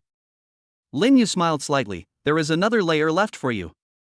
Su Mang was puzzled, but the property manager was not in a position to ask directly. Afterwards, the property manager took Lin Yu and Su Mang to the top floor, where the property was located and which also contained Lin Yu's extra-large suite office. The office is luxuriously and comfortably furnished with a huge desk, comfortable sofas, and panoramic floor-to-ceiling windows. Lin Yu looked at his office with a lot of emotion in his heart. This office building carries his dreams and efforts, and now everything is slowly getting better. Lin Yu looked at Su Mang softly, with a faint smile on his lips, and said in a firm tone, "Su Mang, I want to give you the 18th floor to open a law firm. What do you think?" Su Mang's eyes widened when she heard this, her face full of shock. She unconsciously covered her mouth with both hands, her voice trembling slightly. "Lin Yu, this is too expensive, Lin Yu took a step forward and closed the distance between him and Su Mang, his eyes sincere. "It's nothing, I believe you can run the law firm well." As he said that, he stretched out his hand and patted Su Mang's shoulder gently. Su Mang felt the warmth of Lin Yu's palm, and a warm current surged in her heart. She lowered her head slightly, not daring to look directly into Lin Yu's eyes, and said softly, "Thank you, Lin Yu, I don't know what to say." Lin Yu looked at Su Mang's shy appearance and felt that she was more and more cute. He couldn't help but reach out and gently lift Su Mang's chin, letting her look at him. "You're welcome, just accept it with peace of mind." Su Mang's cheeks gradually flushed, and her heartbeat began to accelerate. She struggled slightly, trying to break free from Lin Yu's hand, but she was reluctant. Then I'll accept it." Su Mang's voice was like a mosquito's hum, her eyes lowered and she didn't dare to look at Lin Yu, her long eyelashes trembling slightly. "But I will work hard and won't let you down." The smile on Lin Yu's lips became even more intense. "I always believe in you." His eyes were so hot that they seemed to melt Su Mang. He reached out and tucked the strands of hair on Su Mang's forehead behind her ears. His fingers inadvertently brushed across her cheek, leaving a warmth. Su Mang was like a frightened rabbit, trying to dodge Lin Yu's movements, but she found that her legs were as heavy as lead and she couldn't move at all. Her breathing became rapid, and her heart was filled with tension and anticipation. At this moment, Lin Yu suddenly moved close to Su Mang and whispered in her ear, "Su Mang, do you know? I have always admired you. Isn't it because he was attracted by your beauty?" His breath sprayed on Su Mang's ears, and Su Mang felt a tingling sensation spreading from her ears to her whole body. Lin Yu's fiery gaze was full of affection. He slowly approached Su Mang. Su Mang's heart instantly rose to her throat and she was so nervous that she couldn't breathe. When Lin Yu's hand gently touched Su Mang's cheek, Su Mang trembled slightly, and the delicate touch spread throughout her body like an electric current. Lin Yu's fingers moved slowly, gently tracing the contours of Su Mang's cheek, as if carving a precious work of art. Su Mang's eyes gradually closed. She could feel Lin Yu's breath getting closer and closer, a breath that made her feel at ease and intoxicated. Finally, Lin Yu's lips gently touched Su Mang's lips, as gentle as a dragonfly touching the water. Su Mang's world seemed to be still at this moment, with only the faint touch spreading between her lips. Lin Yu felt Su Mang's nervousness, and his kiss became more gentle, gently stroking Su Mang's lips, as if to encourage and comfort her. Su Mang gradually relaxed, her hands unconsciously climbed up Lin Yu's shoulders, responding to the kiss. Lin Yu felt Su Mang's response, his passion was also ignited, and the kiss became more passionate and deep. Their breaths intertwined, as if they were the only ones left in the world. Lin Yu's hand slid down Su Mang's cheek, gently hugged her waist, and held her tightly in his arms. Su Mang could feel Lin Yu's solid chest and strong heartbeat, and the heartbeat seemed to tell his emotions. In this kiss, they seemed to forget all their worries and concerns, and only their love for each other filled the air. The office was so quiet that only their breathing and heartbeats could be heard, and time seemed to freeze at this moment. 20 minutes later, Lin Yu and Su Mang finally ended the long and passionate kiss. Su Mang's cheeks were still flushed, she was panting slightly, her legs were weak, and she almost couldn't stand steadily.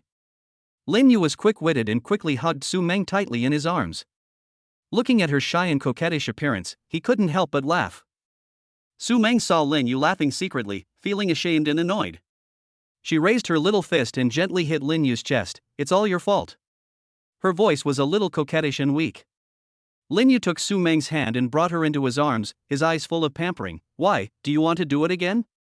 Su Mang's face turned even redder, and she struggled to get out of Lin Yu's arms. "No. No."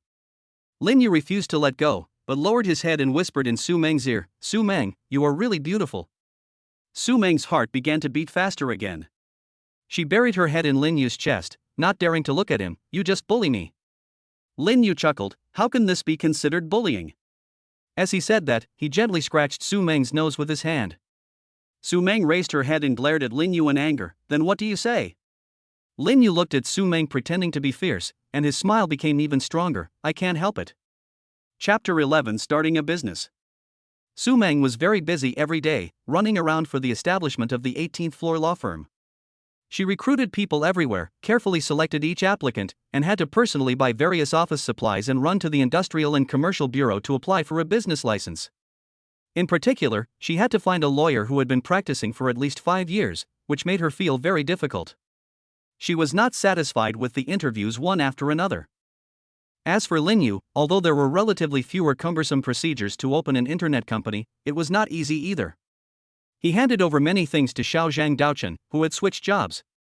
That day, Lin Yu was sitting in the office, thinking about the company's development plan, and suddenly thought of the System Points Mall. He spent 1 million points without hesitation to exchange for advanced computer skills. You know, although he was a computer major and had good grades in school, he was only at an intermediate level globally. But now, with advanced computer skills, he is instantly ahead of most computer talents in the world, enough to be on par with the top red hackers. He closed his eyes, feeling the new skills integrating in his mind, as if a whole new world had opened up. His fingers tapped unconsciously on the table, a confident smile on his lips. Lin Yu decided to develop a short video software, knowing that this was a field with great potential.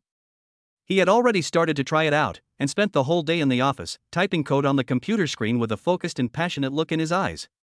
He imagined the various functions and interface designs of the software in his mind, striving to achieve perfection.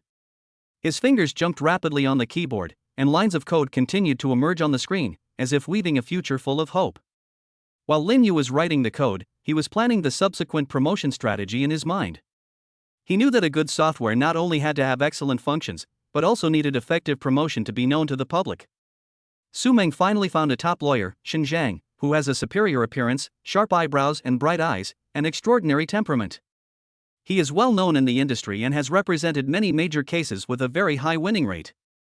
Many people want to hire him with a high salary, but he has always been a loner and only focuses on the cases that interest him. There was actually a reason why he came to this unknown law firm this time. He saw Lin Yu in the Farmhouse promotion video and found that Lin Yu looked very similar to his aunt. He suspected that he might be his cousin, so he secretly investigated and finally found this opportunity to get close. Su Mang naturally recognized Shen Zhang's ability. She said to Lin Yu excitedly, "Lin Yu, this lawyer Shen is really amazing. With him joining, our law firm will definitely be able to move to a higher level." When Lin Yu heard Su Mang's praise for Xinjiang, he felt jealous for some reason, but he still pretended to be calm and said, "Since he is so capable, then we should sign him and make him a partner." On the day of the law firm's opening, the scene was decorated very grandly, with flowers clustered around, ribbons fluttering, and guests coming to congratulate. Su Mang was wearing a decent professional suit, with a confident smile on her face, and she greeted every guest enthusiastically. Lin Yu also stood aside, watching the lively scene, full of expectations. At this moment, Xinjiang finally found an opportunity to talk to Lin Yu. He looked at Lin Yu with a smile. "Mr. Lin, I have heard of your name for a long time." Lin Yu responded politely, "You're too polite, Lawyer Shin. I'll have to rely on you in the future." Xinjiang nodded. "We are all family, it's the way it should be." Lin Yu didn't know what Xinjiang meant by one of us, and only thought it was because of the law firm. At this time, the system reminded Lin Yu to complete the task of finding his biological parents. And it reminded that Xinjiang was the key person. When Lin Yu heard the system's reminder, he was stunned. He began to observe Xinjiang quietly. Xinjiang was talking to other guests at this time, and his every move seemed elegant and calm. Lin Yu noticed that his eyes occasionally flashed a hint of depth, as if hiding some secrets. Lin Yu thought to himself, "Xinjiang is the key figure? Could he have any relationship with my biological parents?" He stared at Xinjiang, trying to find some clues from his expression and words and actions. Lin Yu's doubts grew deeper and deeper. He felt that if he could figure out why Xinjiang came to work at the law firm, he might be able to find clues about his biological parents. After returning home with Su Mang, Lin Yu couldn't wait to use his hacking skills to check Xinjiang's family background and family information. However, the results surprised him a little. He didn't find any missing children in his family or relatives. However, there was one suspicious thing. He found out that Xinjiang's sister had a son who died at the age of 2, and the year of birth was the same as his own. Xinjiang, on the other hand, was also planning what to do next. He thought that it would be great if he could find his aunt and uncle's heir to do a paternity test. Chapter 12 Life Story. As the days passed, Lin Yu and Su Mang's lives did not undergo immediate earth-shaking changes due to the appearance of Xinjiang, but some subtle ripples were quietly rippling. Lin Yu is still obsessed with the development of short video software. He sits in front of the computer all day, constantly improving the functions and details of the software. Su Mang is busy in the law firm, handling various cases with Xinjiang, and the cooperation between the two is getting more and more tacit. However, Lin Yu was always thinking about the relationship between Xinjiang and his biological parents. Occasionally, he would secretly continue to investigate Xinjiang's background after work, trying to find more clues. Xinjiang seemed to have noticed Lin Yu's attention. He remained calm on the surface, but privately he was also speeding up the pace of finding his aunt and uncle's heir. One night, Lin Yu walked out of the study tiredly and saw Su Mang sitting on the sofa watching TV. He walked over, sat down next to Su Mang, and sighed softly. "What's wrong, Lin Yu?" Su Mang looked at him with concern. "I'm just a little tired. There is still a lot of work to be done in the development of this software." Lin Yu rubbed his temples. Su Mang reached out and massaged his shoulders a few times. "Don't work too hard, take care of yourself." Lin Yu smiled. "I know. By the way, have you and Xinjiang been working smoothly recently?" Su Mang nodded. "It went very smoothly. Lawyer Shin is really capable. He can handle many complicated cases very well." Lin Yu felt a little jealous when he heard Su Mang praising Xinjiang again, but he still pretended to be calm and said, "That's good. With him here, the law firm will definitely get better and better." Su Mang noticed Lin Yu's mood and joked with a smile, "Why, are you jealous?" Lin Yu was touched by the words and smiled awkwardly. "No way, why would I be jealous?" Su Mang leaned gently on Lin Yu's shoulder. "Okay, I know you won't. However, Lawyer Shin is really mysterious. I always feel that there seems to be some special reason why he comes to work in the law firm." Lin Yu's heart moved. "Do you think so too?" Su Mang sat up straight and looked at Lin Yu seriously. "Yes, he is such a good lawyer. He can definitely go to a big law firm. Why would he come to our newly started law firm?" Lin Yu was silent for a moment. Maybe he really has some unknown purpose. The two looked at each other and saw confusion and curiosity in each other's eyes. At this moment, Lin Yu's cell phone suddenly rang. He picked it up and saw that it was an unfamiliar number.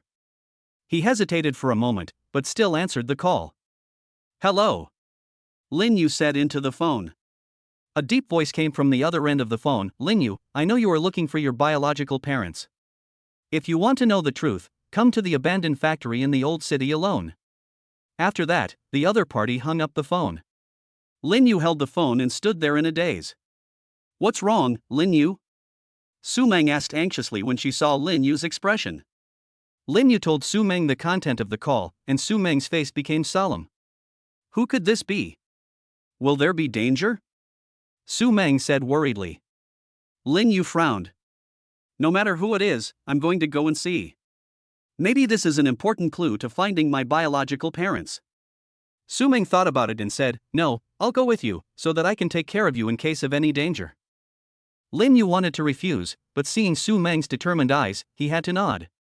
The two packed up their things and headed towards the abandoned factory in the old city. The streets at night seemed particularly deserted, with only the sound of their footsteps echoing in the silence. Arriving at the abandoned factory, it was pitch black inside, with only a few rays of moonlight pouring in through the broken windows. Lin Yu and Su Mang walked into the factory cautiously, observing their surroundings vigilantly. Suddenly, a dark shadow jumped out from the corner, and Lin Yu and Su Mang were both startled. Who? Lin Yu asked loudly. The black shadow gradually approached, and with the help of the moonlight, they could see each other's face clearly. It was Xinjiang. Lawyer Shen? Why are you here? Su Mang asked in surprise. Xinjiang looked at Lin Yu and said, I think you should know why I am here. Lin Yu pondered for a moment and said, Are you the one who called me? Xinjiang sneered, Aren't you always looking for your biological parents? I can tell you the truth, but you have to pay a price. Lin Yu stared at Xinjiang closely. What's the price? Xinjiang looked at Lin Yu with cold eyes. My price is very simple, you break up with Su Mang. Lin Yu's heart was shocked. He looked at Su Mang, then at Xinjiang. Why? Just because you like Su Mang too? Xinjiang looked at Su Mang with an unnatural expression, and saw Su Mang's surprised expression. His heart ached slightly, and then he saw Su Mang and Lin Yu holding hands tightly and said, I like Su Mang, but not because of this. Su Mang frowned. Lawyer Shen, what do you mean? What happened between me and Lin Yu doesn't seem to have anything to do with you. Xinjiang looked at Su Mang with complicated eyes. There are some things you don't understand. Lin Yu, think about it carefully. Do you want the truth or continue to be with Su Mang? Su Mang was at a loss. She didn't want to be separated from Lin Yu, but she also hoped that Lin Yu could find his biological parents. After all, Lin Yu was an orphan since childhood, and he was still very eager for family affection. Lin Yu, however, looked indifferent and said directly, I will not break up with Su Mang. As for the biological parents you mentioned. Lin Yu hasn't finished speaking yet. Suddenly, a strange sound was heard in the factory. Everyone became alert and looked in the direction of the sound, only to see a vague figure looming in the darkness. Who's there? Lin Yu asked loudly. The figure gradually became clear. It was a person wearing a hat, but his face could not be seen clearly. It seems that you two are really destined to meet here. The man said in a low and hoarse voice. Who are you? Lin Yu asked. Xinjiang was startled when he heard the voice of the person coming. It was his father. The man slowly took off his hat, revealing a weathered face. Lin Yu, don't you remember me? I'm your uncle. I'm your uncle, kid. I was only 2 years old when you were taken away. You have no memory of it at all now. I'm stupid. The man's voice trembled a little. Uncle? Lin Yu widened his eyes. Are you really my uncle? Yes, I'm your uncle. After you were taken away, your mom and dad were almost crazy and had been looking for you everywhere. Tears glistened in your uncle's eyes. Lin Yu was very excited. Then are my biological parents okay? My uncle sighed. Your parents. Alas, they have been blaming themselves for many years, and their health is not as good as before. Lin Yu's eyes were also wet. I want to see them. My uncle nodded and said, Okay, I'll take you to see them now. At this moment, Xinjiang suddenly said, Wait a minute. Everyone looked at him, wondering what he was going to do next. Lin Yu's uncle Xinjiang scolded, Xiao Zhang, what are you doing? You found your cousin, why didn't you tell your family? Xinjiang clenched his hands slightly. He originally wanted to use the news about Lin Yu's biological parents to separate Su Mang and Lin Yu. Who knew that his father would suddenly appear? His father must have seen the paternity test he did secretly. The hospital where he did the paternity test is his family's, and his father is the chairman. If there is any movement, his father must be the first to know. Xinjiang was filled with regret for a moment. Chapter 13 Parents Past. Xinjiang took a deep breath, looked at Su Mang with complicated eyes, and glanced at Lin Yu again. Yes, I do have a good impression of Su Mang, he said in a low voice with a hint of helplessness, but this is not the whole reason. Xinjiang looked at his father, Xinjiangwo, and said anxiously, Dad, tell Lin Yu and Su Mang. The Shangguan family will not let them be together. Xinjiangwo was slightly startled, and saw Su Mang and Lin Yu holding hands tightly. He sighed. His eyes became distant, as if he was lost in memories. Your mother, my sister, and your father were childhood sweethearts. They were secretly in love. Your father's family is powerful and wealthy. Your father is the only son of the Shangguan family, so he will definitely marry a woman with a matching family background in the future. Although our family is not bad, it is still far behind your Shangguan family. After their relationship was discovered, they were naturally separated. Xinjiangwo's expression was much more relaxed at this time, and he continued with a smile on his face, but your father is very determined. He would rather give up the family property and be with your mother. It wasn't until you were born that your mother was recognized by the Shangguan family. But the good times didn't last long. You disappeared when you were 2 years old, and your nanny also disappeared, he paused, frowning. The nanny was also arranged by the Shangguan family. Your mother was worried at first and insisted on taking care of the child herself. But the Shangguan family insisted that everyone in their family had their own nanny since childhood. Your father is the only son of the Shangguan family. If you don't have one, you will be looked down upon by others. So your mother had to agree. But who could have thought something like this would happen? Since then, your mother has always suspected that it was someone within the family who did it. Xinjiangwo's voice trembled slightly. After all, a son will affect the distribution of core interests within the family. He smiled bitterly. No, all this is just your mother's speculation. There is no definite evidence. But she has been secretly investigating over the years. Then what does this have to do with Su Mang leaving me? Lin Yu frowned, his face full of confusion. Xinjiangwo looked at Lin Yu with a hint of helplessness and heartache in his eyes. Since you disappeared, your parents have been arguing frequently. Both of them were in a bad mood after losing their children. In addition, the Shangguan family has been suppressing your mother. Finally, they had a car accident during an argument. Your father lost his memory when he woke up. The Shangguan family was overjoyed when they found out. They kept saying bad things about your mother in front of your father. They also blamed your mother for your disappearance. When your mother saw that your father had lost his memory and forgot about her, she recalled the previous quarrel and the pain of losing you. In the end, she divorced your father. Xiao Zhang is probably afraid that you will part ways with this girl unhappily for various reasons after returning to Shangguan's house. Lin Yu looked at Su Mang and said firmly, Mang, do you believe me? I will protect you.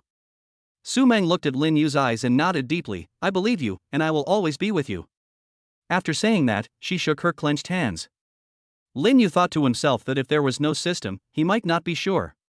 But there were so many things in the system that defied the heavens. He didn't care about the grudges between the rich and powerful. At that time, he would exchange a secret guard for Su Mang to protect her closely. Although it would cost 2 million points, he thought it would be easy if he tried hard. Xinjiang saw how loving and determined they were, and although he didn't agree with it in his heart and wanted to say something against it, he didn't dare to say anything because Xinjiangwo was beside him. Xinjiangwo brought Lin Yu to where Xinyaoyao lived. It was a quiet villa surrounded by green trees and the environment was very beautiful. Lin Yu stood at the door of the villa, feeling nervous and expectant. He took a deep breath and slowly pressed the doorbell. After a while, the door opened and a young and beautiful woman appeared at the door. She looked to be in her 20s, tall and slender, with skin as white as snow, and a pair of bright and lively eyes, as if hiding endless stories. She was Xinyaoyao, Lin Yu's mother. You? Xinyaoyao was slightly stunned when she saw Xinjiangwo and Lin Yu at the door. Xinjiangwo smiled and said, Yaoyao, this is Lin Yu, your son. Xinyaoyao's eyes widened instantly, tears welling up in her eyes. She looked at Lin Yu in disbelief, her voice trembling. Asu, is it really you? Look, I forgot that you are now Lin Yu. Asu is your nickname, and your mother called you that when you were a child. Lin Yu looked at the strange yet familiar woman in front of him, with mixed feelings in his heart. Mom, he called softly.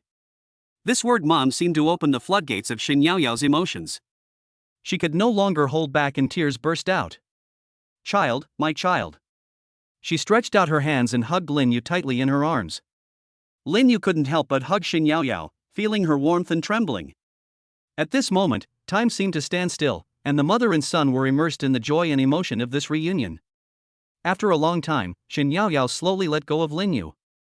She gently stroked Lin Yu's face with her hand and said, "Let Mom take a good look at you. You really look like your father."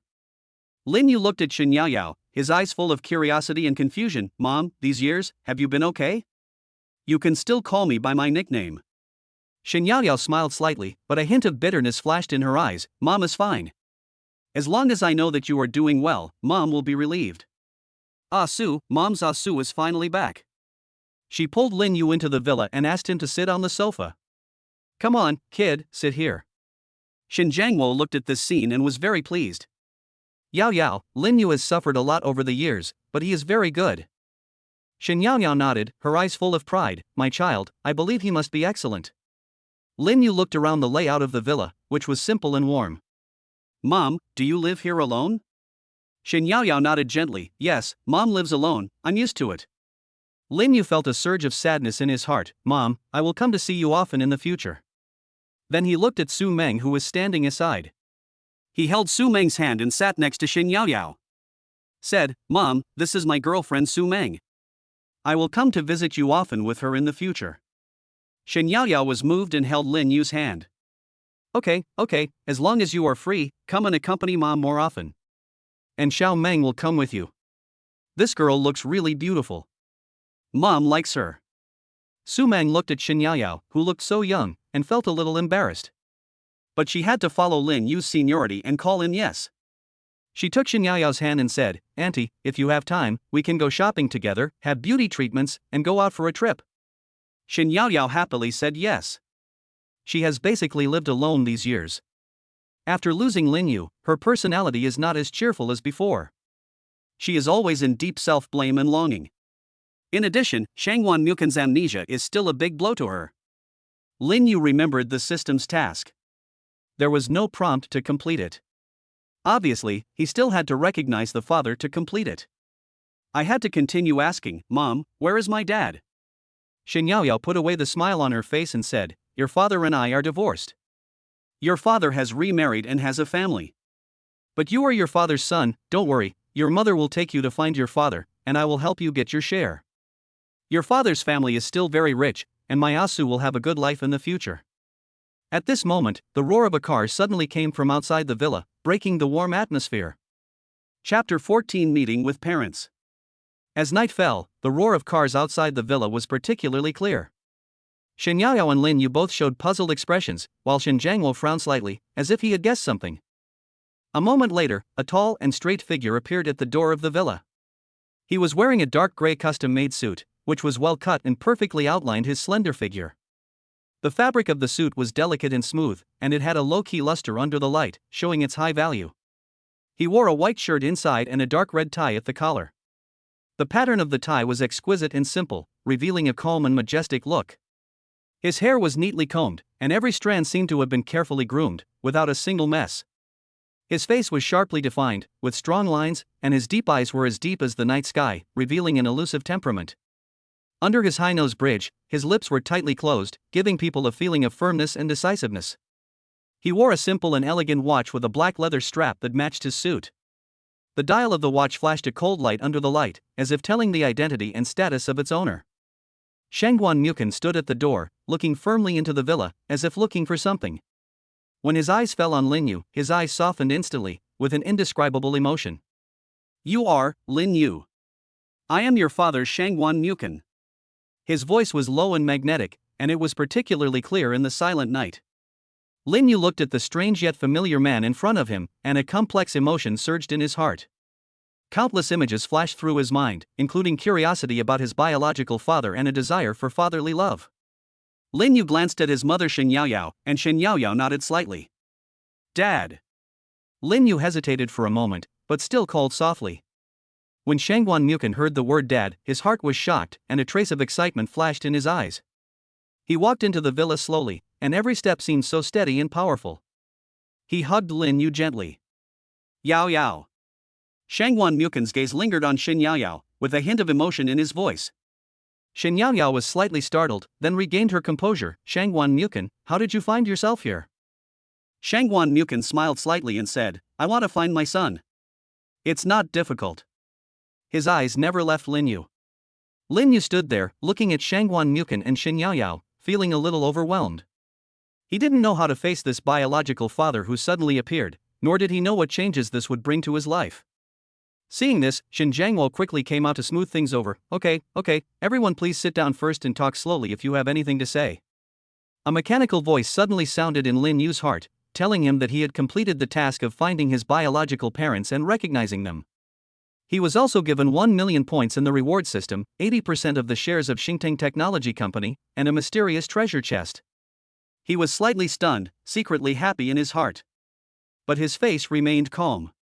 Everyone sat down one after another, and the atmosphere in the villa became a little subtle. Shangguan Mukin looked at Lin Yu with love in his eyes. Lin Yu, these years, have you been doing well? Lin Yu nodded, yeah, not bad. Shangguan Mukin nodded slightly, that's good. He paused, as if organizing his words. In the future, are you willing to return to your father? Lin Yu's heart tightened. He looked at Shin Yaoyao, then at Shangguan Mukin, and for a moment he didn't know how to answer. Lin Yu stared at Shangguan Mukin closely, and finally asked the question in his heart, Dad, when did you know that I am your biological son? Shangguan Mukin sighed slightly, his eyes became deep, as if he was lost in memories. Although I have lost my memory, I know that one of my sons is missing, and I have been sending people to look for him over the years. He paused and continued, it was because a while ago many internet celebrities went to promote Su Mang's house and included you in the photos, which attracted the attention of my men. Then, we followed the clues and recently confirmed that you are my son. Lin Yu listened to Shangguan Mukin's words, and couldn't help but feel a lot of emotion in his heart. It turned out that the mystery of his life was revealed in this way. If there was no system, he would not open a farmhouse. It would not be posted online. Will he never recognize his parents in this life? But Lin Yu didn't think too much about it. After all, there was no if. His eyes fell on the ground involuntarily, and he was silent for a moment. Then, Dad, why did you lose your memory before? Lin Yu raised his head and asked cautiously. A trace of pain flashed across Shangguan Mukin's eyes, and his fists clenched unconsciously, as if he was trying to suppress something. It's a long story. Something happened back then that caused me to lose some of my memory. Shin Yaoyao was listening at the side, feeling mixed emotions. She looked at Shangguan Mukin, with a hint of complex emotions flashing in her eyes. So, do you remember everything now? Lin Yu asked. Shangguan Mukin frowned slightly and shook his head. I haven't remembered it completely yet, but... His eyes became firm. I will continue to look for the truth.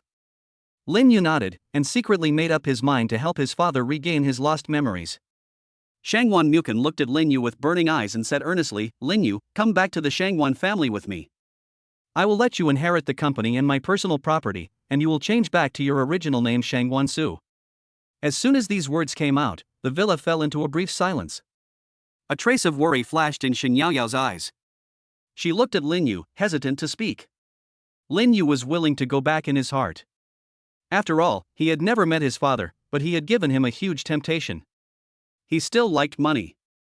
It was just that now that he had the system, he was no longer short of money, although he could not compare to the Shangguan family. But it was hard to say what the future would be like. But as his mother said, why didn't he want what was his own? Dad. I have no objection to changing my name. I can also go back to the Shangguan family. But I hope you agree to a few conditions. First, you cannot interfere with my life, especially when I clearly express my unwillingness. Second, Su Mang is my girlfriend, and I don't want to and won't do a so-called business marriage. Or some people are arranging some so-called suitable people for me under the pretext of doing good for me. Lin Yu spoke slowly, his voice was not loud, but his tone was firm. After saying that, he raised his hands which were tightly clasped with Su Mang and looked at Su Mang affectionately. Su Mang also looked at Lin Yu with red eyes and smiled slightly. Shangguan Mukin felt a little embarrassed when he heard Lin Yu's request. He knew that Lin Yu must have known about him and Yaoyao. He nodded slightly, don't worry, I will never interfere with your love and marriage. But you still need to go to work with Dad. Dad will help you take over step by step. Otherwise, if Dad directly gives the company to you, I'm afraid it won't convince everyone. Shangguan Su thought about it and said, okay. Anyway, even if his company is not as good as Shangguan's, he still wants to start a business, and now that he has a ready-made one, it might not be a bad idea. However, he will not give up his internet company, and at most he can just hire more people. Shen Yaoyao looked at Shangguan Su from the side, feeling very satisfied. He knew that this was a major life choice for Shangguan Su, and she also felt that the Shangguan family's things should be inherited by her son, especially Shangguan Mukin's things. Chapter 15 System Rewards. After saying goodbye to his parents and uncle, Shangguan Su took Su Mang back to his villa. As soon as he entered the room, he couldn't help but hold Su Mang in his arms and kissed her lips deeply. Su Mang was stunned at first, and then responded enthusiastically. The kiss between the two gradually deepened, as if time had stopped for them. After a long time, Shangguan Su reluctantly let go of Su Mang and gently stroked her cheek. "Su Mang, I love you," Shangguan Su said affectionately. "I love you too." Su Mang's eyes were full of tenderness. Having just found his parents who had been separated for 20 years and about to go to Kyoto, Shangguan Su felt a little uneasy and wanted to kiss Su Mang to comfort her. The two said goodbye reluctantly and sent Su Mang to her room. Shangguan Su returned to his room and began to study the system's rewards. Not to mention the 1 million mall points, he focused on the 80% shares of Xingting Technology Company. As far as he knew, Xingting Technology Company was a company with considerable achievements in the field of science and technology. It has developed rapidly in recent years and its market value has reached 10 billion. I didn't expect the reward to be so generous. Shangguan Su was secretly surprised. Then, he looked at the mysterious treasure chest. When he opened it, a ray of light flashed, and 11 cards appeared in the treasure chest. This is... Shangguan Su picked up the card and looked at it carefully, and found the information of senior talents written on it. They are actually high-level talents. Shangguan Su couldn't help but get excited. With these talents, his career would surely reach a higher level. Shangguan Su looked at the senior talent cards one by one, and the introductions and notes on them amazed him secretly. These talents not only had outstanding abilities, but also had special backgrounds. They were all orphans from orphanages, without family concerns, and could devote themselves to their work wholeheartedly. Most importantly, once they were employed, they would automatically contact him and remain loyal to him forever, and would not even marry or have children in the future, as if they had dedicated everything to his career. With these people, my plan can be advanced faster. Shangguan Su was full of anticipation. Shangguan Su looked at these high-level talent cards and was filled with excitement. First of all, there is the doctor, who graduated from a top medical school, has excellent insights in the diagnosis and treatment of difficult diseases, has participated in many international medical rescue operations, and has accumulated rich experience. The senior butler is an experienced and well-organized middle-aged man. He is familiar with all kinds of butler affairs, from the daily management of the villa to the planning and organization of family activities, and can handle them properly. He is definitely a capable assistant in managing the family business. The 3 secret guards are all very skilled. They have received strict training since childhood. Not only do they have super physical fitness, they are also proficient in various fighting skills and assassination techniques. They are a reliable force to protect Shangguan Su's safety. The chef is a top chef who is good at cooking a variety of cuisines. Whether it is exquisite Western food or authentic Chinese food, he can cook delicious dishes that will make people praise it, allowing Shangguan Su and his family and friends to enjoy a top-notch gourmet feast. The 2 professional managers are the best in the industry. They have keen business insight and excellent management skills. They can lead the team to stand out in the fierce market competition and inject strong impetus into the company's development. The scientific research expert has achieved remarkable results in his field and owns many patents and innovative technologies. His joining will provide solid support for Shangguan Su in scientific and technological research and development. Marketing masters have unique marketing concepts and rich practical experience, and are able to develop accurate and effective marketing strategies to enhance product awareness and market share. A top lawyer. He has fought more cases than Xinjiang and is more famous than Xinjiang. He also has a 100% winning rate. The gathering of these high-level talents is undoubtedly a powerful force, which will lay a solid foundation for Shangguan Su's future development. Especially the lawyer. Finally, Xinjiang can be kicked out and let him poach people. Ha ha. After Shangguan Su arranged everything, he felt a little tired, so he planned to go to bed early. He sent a WeChat message to Su Mang, explaining in detail that someone would come to the villa tomorrow morning and asked her not to be afraid. After sending the message, Shangguan Su fell into a deep sleep. The next morning, sunlight poured into the room through the window, and Shang Wansu slowly opened his eyes. After a simple wash, he went to the living room to wait for the arrival of those senior talents. Not long after, the doorbell rang. Shang Wansu opened the door and saw a group of people standing at the door. They were the senior talents on the card. "Hello, master," everyone said respectfully in unison.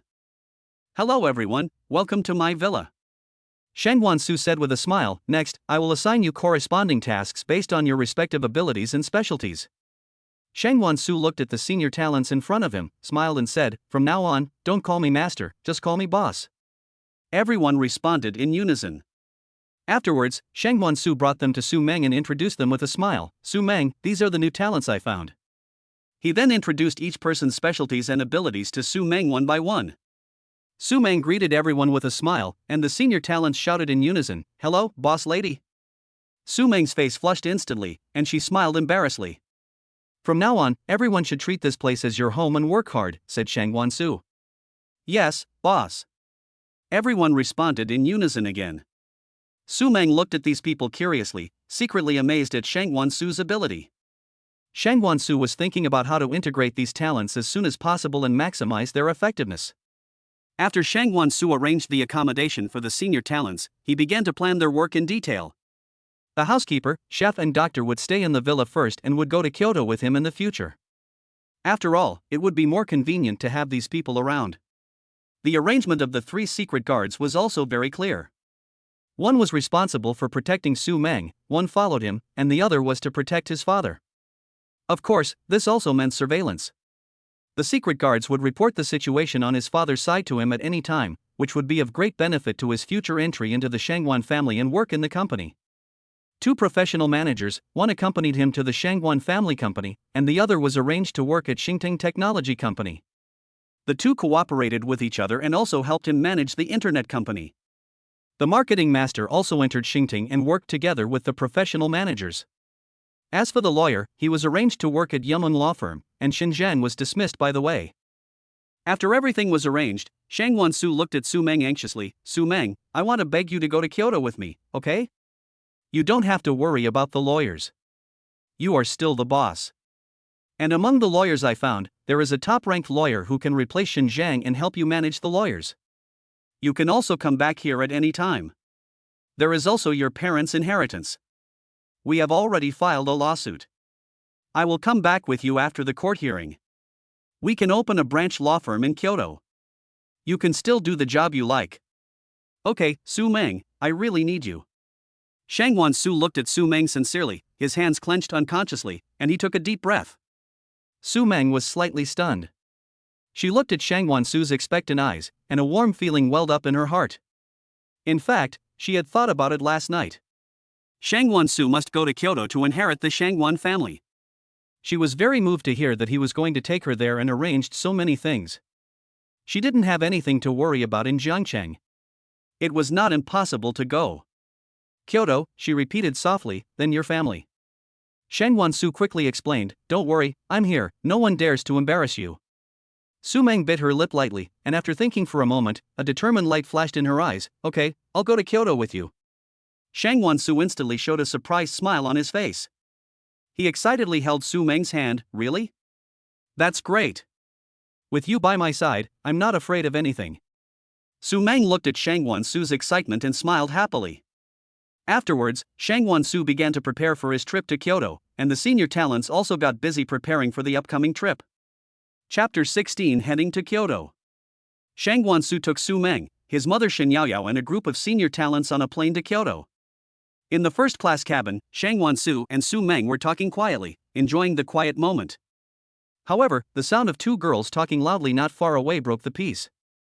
One of the girls was tall and good-looking, with delicate makeup and long black hair draped over her shoulders. She was wearing designer clothes and sparkling jewelry, and it was obvious that she came from a wealthy family. She raised the corners of her mouth, with a condescending look, and her voice was sharp and piercing. "Oh, look at this first-class cabin, it's just like this," she said disdainfully. "I thought it would be so luxurious." Her friend, who was also a fashionable girl, agreed, "That's right, it's not as good as my living room." These 2 girls are the daughters of Shangwan Nukan's current wife. One is called Shangwan Yao, and the other is the daughter of the Lin family named Lin Yu.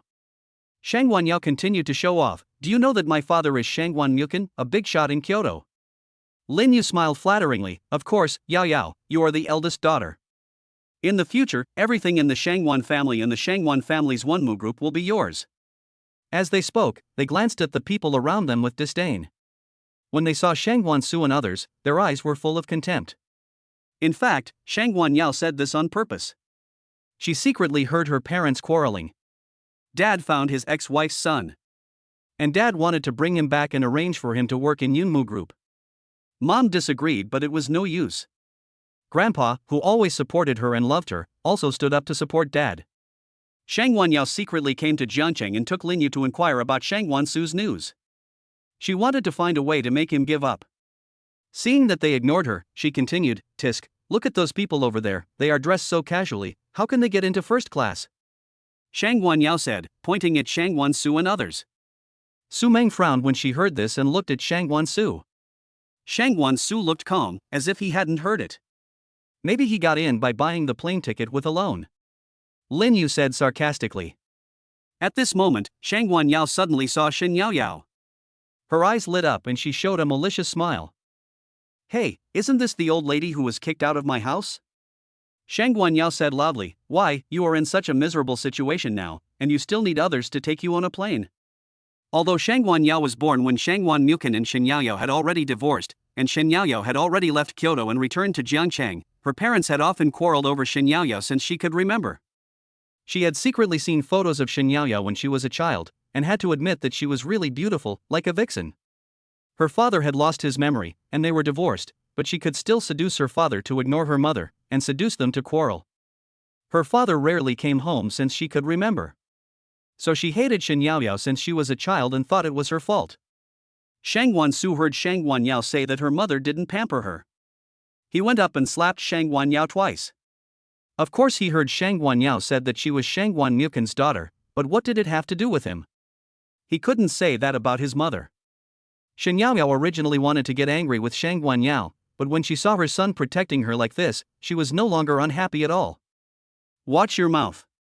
Shangguan Su's voice was low and powerful. Shang Guanyao was startled by Shangguan Su's action, but she quickly regained her arrogant look. You dare to hit me? You dare to talk to me like that? Who do you think you are? I will have someone beat you to death when we get to Kyoto. Shang Guanyao's eyes widened with anger. She wanted to fight back, but was restrained by Shangguan Su, so she could only rage helplessly. His good friend Lin Yu wanted to help, but was also subdued by Shangguan Su's secret guards. Who am I? I am Shangguan Su, the legitimate son of the Shangguan family. Shangguan Su said neither humbly nor arrogantly. When Lin Yu heard this, she was about to refute that it was impossible. But when she saw that her friend Shang Guanyao was not surprised, she knew that she had brought her to Jiangcheng to hide the truth. Humph, you still dare to call yourself the legitimate son? You've been abandoned a long time ago, and now you're just a stray dog. Shang Guanyao sneered. Whether you are qualified or not is not up to you. Shangguan Su's eyes became colder and colder. I advise you to stop at the right time. And what you said about throwing it away, when we get to Kyoto, I will definitely talk to Shangguan Mukin, my father, and let him investigate the truth. Stop it? What can you do to me? I am my father's biological daughter and the eldest daughter of the Shangguan family. I was just talking nonsense about throwing it away just now. Don't talk nonsense. Otherwise I will let grandfather teach you a lesson. Shang Guanyao began to get a little scared and started talking nonsense. Lin Yu started to get scared when she heard Shangguan Su talking about the legal heir. It was no secret in the circle that the eldest son of the Shangguan family had disappeared since childhood. In addition, the truth behind Shang Guanyao's words is self-evident. Now she didn't dare to speak for Shang Guanyao. Shen Yao Yao on the side deliberately said, I'll have to ask Mukin's wife how she disciplines their daughter later. Shen Yao Yao deliberately called her affectionately. The gossip made Shang Guanyao very angry. As soon as Shen Yao Yao said this, Shang Guanyao became so angry that her face turned red and her chest heaved violently. You old thing, stop pretending here. Shang Guanyao glared at Shen Yao Yao with gritted teeth, my mother doesn't need you to tell her what to do. Shen Yao Yao continued to speak slowly, oh, I am concerned about Mukin's daughter. It will be difficult for her to find a husband with such a bad temper. You! Shang Guanyao was almost mad with anger. She raised her hand and was about to slap Shen Yaoyao in the face. Shang Guansu was quick-witted and quick-handed. He grabbed Shang Guanyao's wrist and squeezed it hard. Shang Guanyao immediately cried out in pain. Still want to fight? Shang Guansu's eyes were cold, and the strength in his hands increased a little. Seeing this, Su Mang hurried forward to help and also slapped Shang Guanyao twice. Shang Guansu didn't expect Su Mang to be so fierce, and was slightly stunned. It's good not to be bullied by others. What bullying? It's obviously Shang Guanyao who is bullying too much.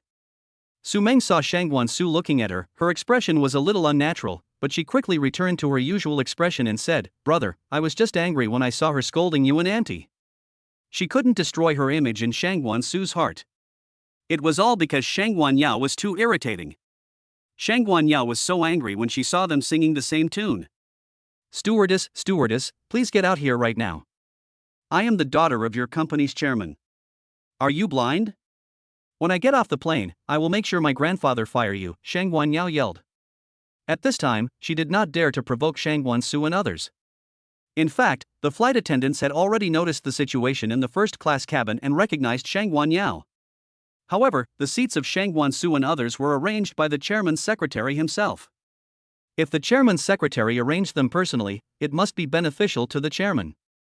In addition, their conversation was quite loud, so the identities of Shang Guansu and others were self-evident. They were all people they could not afford to offend.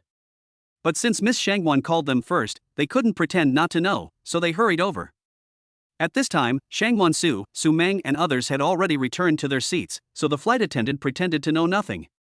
He smiled and said, "Dear passengers, please remain calm and do not get into conflict on the plane to avoid danger." Shang Guanyao refused to give up. She struggled and shouted at the flight attendant, "Are you going to do anything about it? They are bullying me."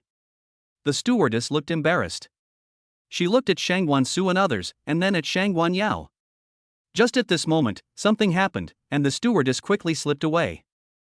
Chapter 17 Arrival. The plane slowly landed, the cabin door opened, and everyone got off the plane one after another. Shang Guanyao was still angry about what happened on the plane, and as she walked, she was thinking about how to let her grandfather vent his anger for her. However, when she walked out of the airport, she was pleasantly surprised to find that Shang Guanyao actually came to pick her up in person. Shang Guanyao's eyes lit up, and she was about to run over to act coquettishly, but she found that her father's eyes and attention were all on Shen Yaoyao and Shang Guansu, and he didn't even look at her. Shen Yaoyao deliberately smiled and called out in front of Shang Guanyao, "Mu Chun." Shang Guanyao was pleasantly surprised when he heard Shen Yaoyao's voice. Usually when he went to see Shen Yaoyao basically ignored him. Now Shen Yaoyao took the initiative to say hello, which made him feel as if his father had gained status because of his son. Shang Guanyao was so angry that her face turned blue when she saw this. She couldn't bear it any longer and ran over to complain to Shang Guanyao, "Dad. They bullied me. That old woman even deliberately pissed me off." Shang Guanyao recounted what happened on the plane with exaggeration. Of course, she concealed her own arrogance and domineering behavior and only talked about how the other party bullied her. After Shang Guanyao heard this, his expression turned a little ugly. He turned to look at Shen Yaoyao, his tone slightly guilty. "Yaoyao, this." Shen Yaoyao smiled slightly and said, "Mu Chen, this kid has a really bad temper. He scolded us on the plane." Shang Guanyao expression became even uglier. He turned his head, glared at Shang Guanyao fiercely, and shouted, "Yaoyao, how could you do this?"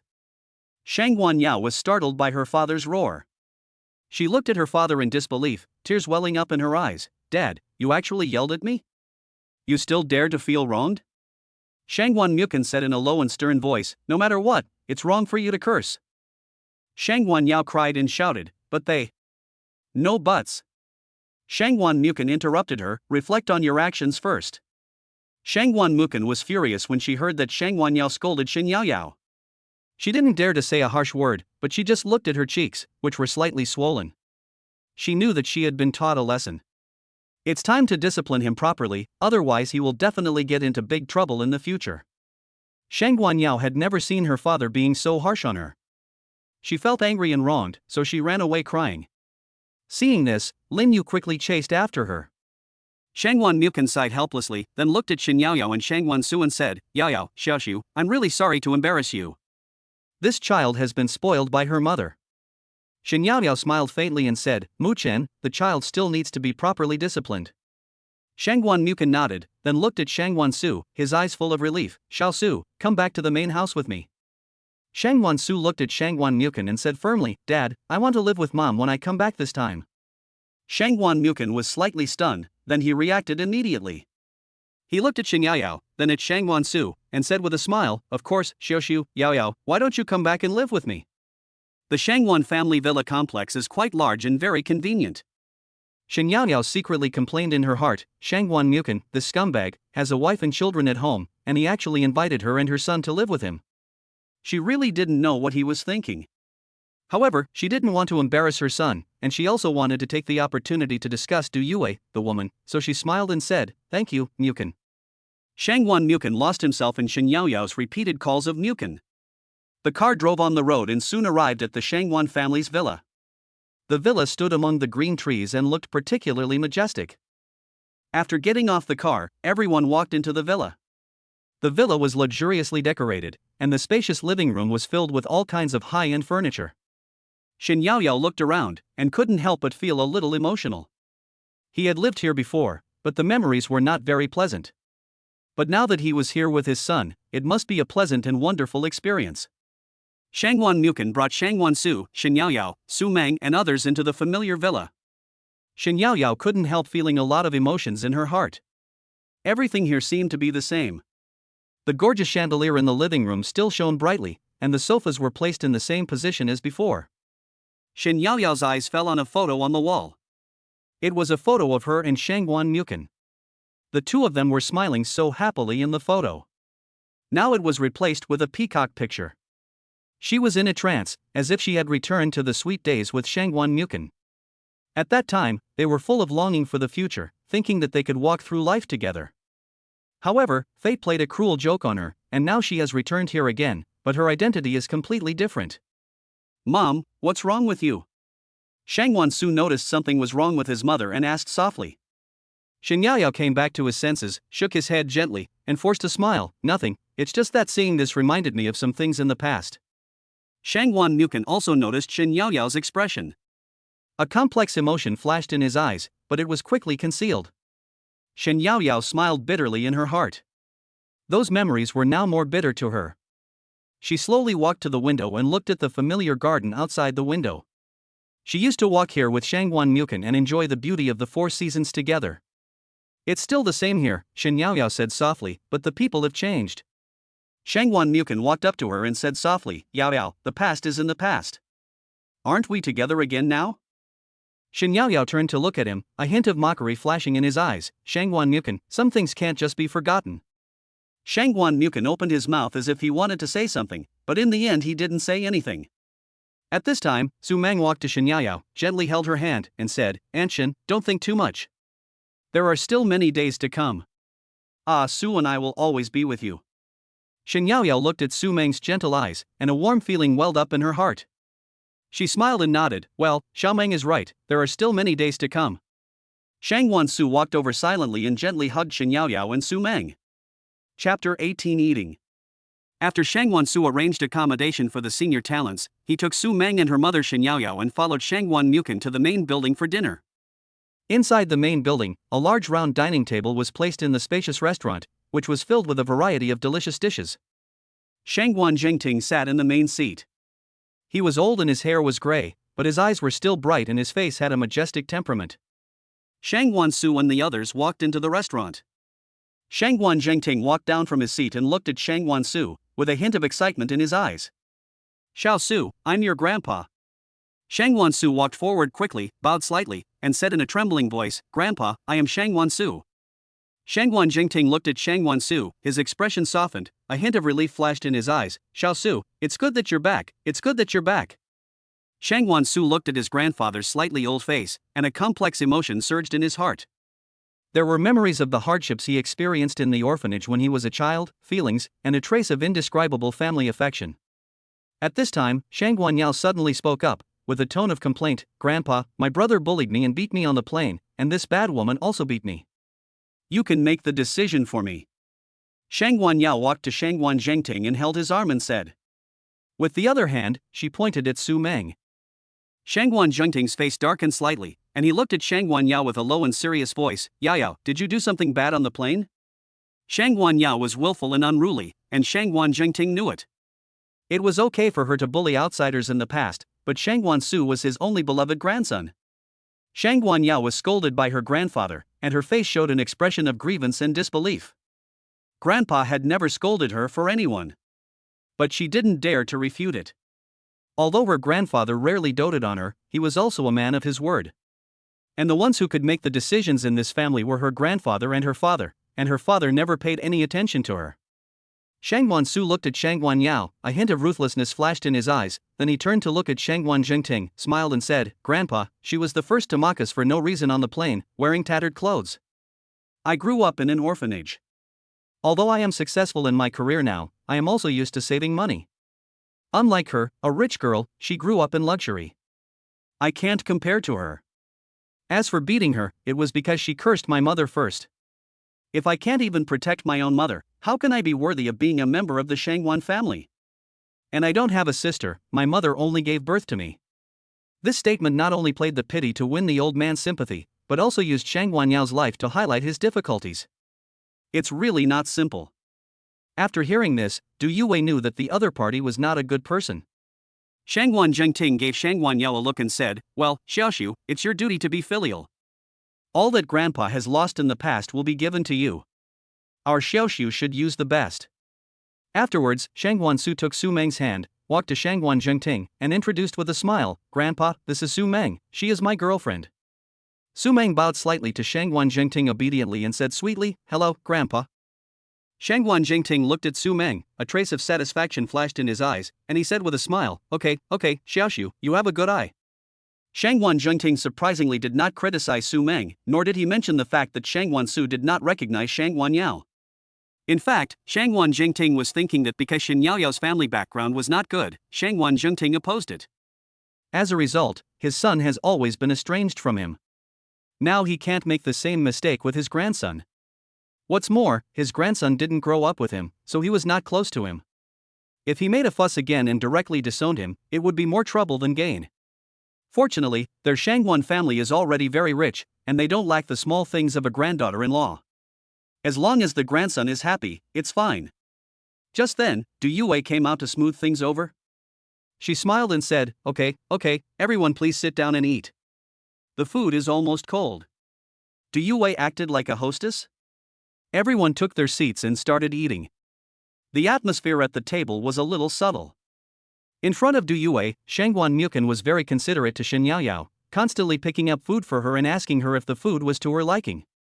Shen Yaoyao wanted to refuse at first, but when she saw Du Yue's face, she quickly cooperated and called him Mukin. She laughed in her heart, she was happy to make Du Yue unhappy, so she also cooperated very well and accepted Shangguan Mukin's care with a smile. Du Yue sat aside, looking a little ugly. She held the chopsticks tightly, with a hint of anger and unwillingness in her eyes. She didn't expect Shangguan Mukin to treat Shen Yaoyao like this in front of everyone, making her so embarrassed. But she didn't dare to get angry. First, she had to maintain her image as a good wife and mother in front of everyone. Second, she was afraid that if she made any move, Shangguan Mukin would kick her out of the house. He had never paid attention to her in these years. If she didn't have a daughter like Shangguan Yao, she would have been kicked out long ago. Shangguan Yao saw that her father was so considerate that she had never been before, and her dissatisfaction reached its peak. She stared at her father and Shen Yaoyao with wide eyes, wanting to say something, but was stopped by her mother. Her mother winked at her, signaling her not to speak out. Shangguan Yao was very upset. She didn't understand why her mother was like this, and her grandfather didn't say anything about her father.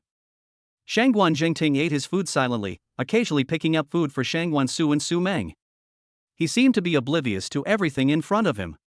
His eyes were deep, and it was hard to guess what he was thinking. While enjoying Shangguan Mukin's consideration, Shen Yaoyao secretly despised him for being such a scumbag. She felt that Shangguan Mukin's behavior was really abnormal. It was fine for him to run to her doorstep from time to time before and bump into her by chance, but now he did this in front of his wife. It was simply a slap in Du Yue's face in front of everyone. Shen Yaoyao even suspected that he remembered something. Shangguan Su looked at all this, very calm. He had asked his mother what she thought of Shangwan Nukin before. Her mother said there was no possibility of reconciliation. But her mother said that his disappearance was 90% likely caused by Du Yue. So he still understood his mother's current behavior. Su Mang watched quietly from the side. She felt that all this was very awkward, but she couldn't say anything. She just ate the food silently, occasionally glancing at Shangwan Su. After the meal, Shangwan Mukin personally sent Shen Yaoyao and the others to rest in the villa where they lived. It is worth mentioning that Shangwan Mukin actually arranged Shen Yaoyao to sleep in the master bedroom where he lived, while he slept in the study. Shen Yaoyao was full of doubts and was speechless about Shangwan Mukin's confusing behavior. She thought to herself, it was really inexplicable that he would do this when he already had a wife. However, when she thought that doing so would make Du Yue angry, she accepted it. Moreover, the decoration in the room and many furnishings were all bought by her in the past. After all, she had lived in this room before, so she accepted living here well. She didn't know that Shangwan Mukin had been living alone in this room, and she thought he had lived in the main building with Du Yue before. Shangwan Su took Su Mang for a walk in the small park in the Shangwan family villa area to help digestion. The moonlight was like water, sprinkling on the path in the park, and the surrounding flowers, plants and trees swayed gently in the breeze, making rustling sounds. Shangwan Su and Su Mang walked side by side. Shangwan Su's eyes were always on Su Mang, full of affection. He said to Su Mang softly, "Don't worry, I will never be as fickle as my dad. I will be wholeheartedly devoted to you." Su Mang felt warm in her heart after hearing this. She looked up at Shangwan Su with a touch of emotion in her eyes. In fact, she had never thought about what would happen to Shangwan Su because of his father's behavior. But she was still very moved to hear Shangwan Su say this. Shangwan Su was not a person who made promises casually. Su Mang said softly, "Brother, I know." The sweet and gentle voice made Shangwan Su feel itchy inside. The distance between the two people was getting closer and closer, and the ambiguous atmosphere gradually escalated. Finally, in a corner of the small park of Shangwan's villa, Shangwan Su stopped and gently embraced Su Mang in his arms. Su Mang also gently put her hands around Shangwan Su's thin waist. She leaned quietly in Shangwan Su's arms, feeling his body temperature and heartbeat. The two of them were very close to each other. Shangwan Su could even feel the softness of the bulge. Shangwan Su looked down at Su Mang's beautiful face, his heart full of love. He slowly lowered his head and gently kissed Su Mang's lips. Su Mang closed her eyes and responded to his kiss. Everything around them seemed to be still, leaving only the two of them immersed in this sweet moment. Chapter 19 Entering Wunmu Group. After Lin Yu sent Su Mang back to the room, he returned to his bed and lay there without any sleep, thinking about his future plans. At this moment, the system's voice suddenly sounded in his mind. "Ding, host, the system has issued a task. The task is to become the general manager of Wunmu Group. Completing the task will reward you with 1 million system points, a villa in Pingfanglan community, and a top sports car." Shangwan Su was stunned when he heard the voice of the system, and then he was excited. Becoming the general manager of Wunmu Group should be a matter of time. Although I don't know what position Shangwan Mukin wants me to join Wunmu Group. But it can't be a frontline position. Otherwise, when will I inherit Wunmu Group? Even if it is a frontline position, I have professional managers and marketing masters, two kinds of senior talents. I think it will be a matter of time before I get promoted and get a raise. The rewards are also very tempting. Pingfanglan villas are famous for their high-end villas, and they are close to the city center. It is also close to Wunmu Group. When I start working, I can move there with Su Mang. It is always inconvenient to live with Su Mang when living with parents. Only Shangwan Su knows what is inconvenient. There are also top-notch sports cars. There is no man who doesn't like sports cars. Just thinking about it makes me excited. The most important thing is points. What you can exchange for 1 million points cannot be measured by money. I have already accumulated 1.1 million points. Think about your advanced Chinese martial arts and advanced computer skills. Neither is easy. Shangwan Su recalled the information and arrangements of the 11 senior talents. First, there are 2 professional managers. One is Chen Yu, male, 1.85 meters tall, handsome, with deep eyes, rich management experience and keen business insight. He is arranged to go to Xingting Technology Company and help me manage the internet company in Jiangchang. The other is Li Ting, female, 1.7 meters tall, sweet-looking, quick-thinking, and good at corporate strategic planning. Follow me to Wunmu Group first. Be a special assistant. Then there was a marketing master named Zhang Feng, a man, about 1.8 meters tall, with a square face and short hair. He had unique insights and excellent methods in marketing. He went to Xingting Technology Company with Chen Yu. There are 3 more secret guards, namely Li Yan, Wang Hu, and Zhao Gang. Li Yang is a tall and thin man with sharp eyes and agile movements. He is assigned to follow me. Wang Hu is burly with a serious face, giving people a strong sense of security. He is assigned to protect Su Mang. Zhao Gang is of medium build and ordinary looks, but he has extraordinary skills. He is assigned to protect Xin Yao Yao. The next chef is Mr. Liu, a fat man who always smiles. His cooking skills are unparalleled and he is good at all kinds of cuisines. He will cook for them at the old house first. Later, we will go to the villa in Pingfanglin community. After eating the food cooked by the senior chef of the system, I really don't want to eat outside. Moreover, the dishes are all taken by Shang Wansu from the flight attendants. They are not only delicious but also free of pesticides. They are also good for the body. There is another butler named Uncle Wu, a man with gray hair and a kind face. He is thoughtful and meticulous in his work and has rich experience as a butler. Let's make the same arrangement as Master Liu. A lawyer named Su Mang, male, wearing glasses, well-mannered, with high attainments in the legal field. Currently staying in Jiangcheng to help Su Mang run Yumeng law firm. Following up on Su Mang's family lawsuit.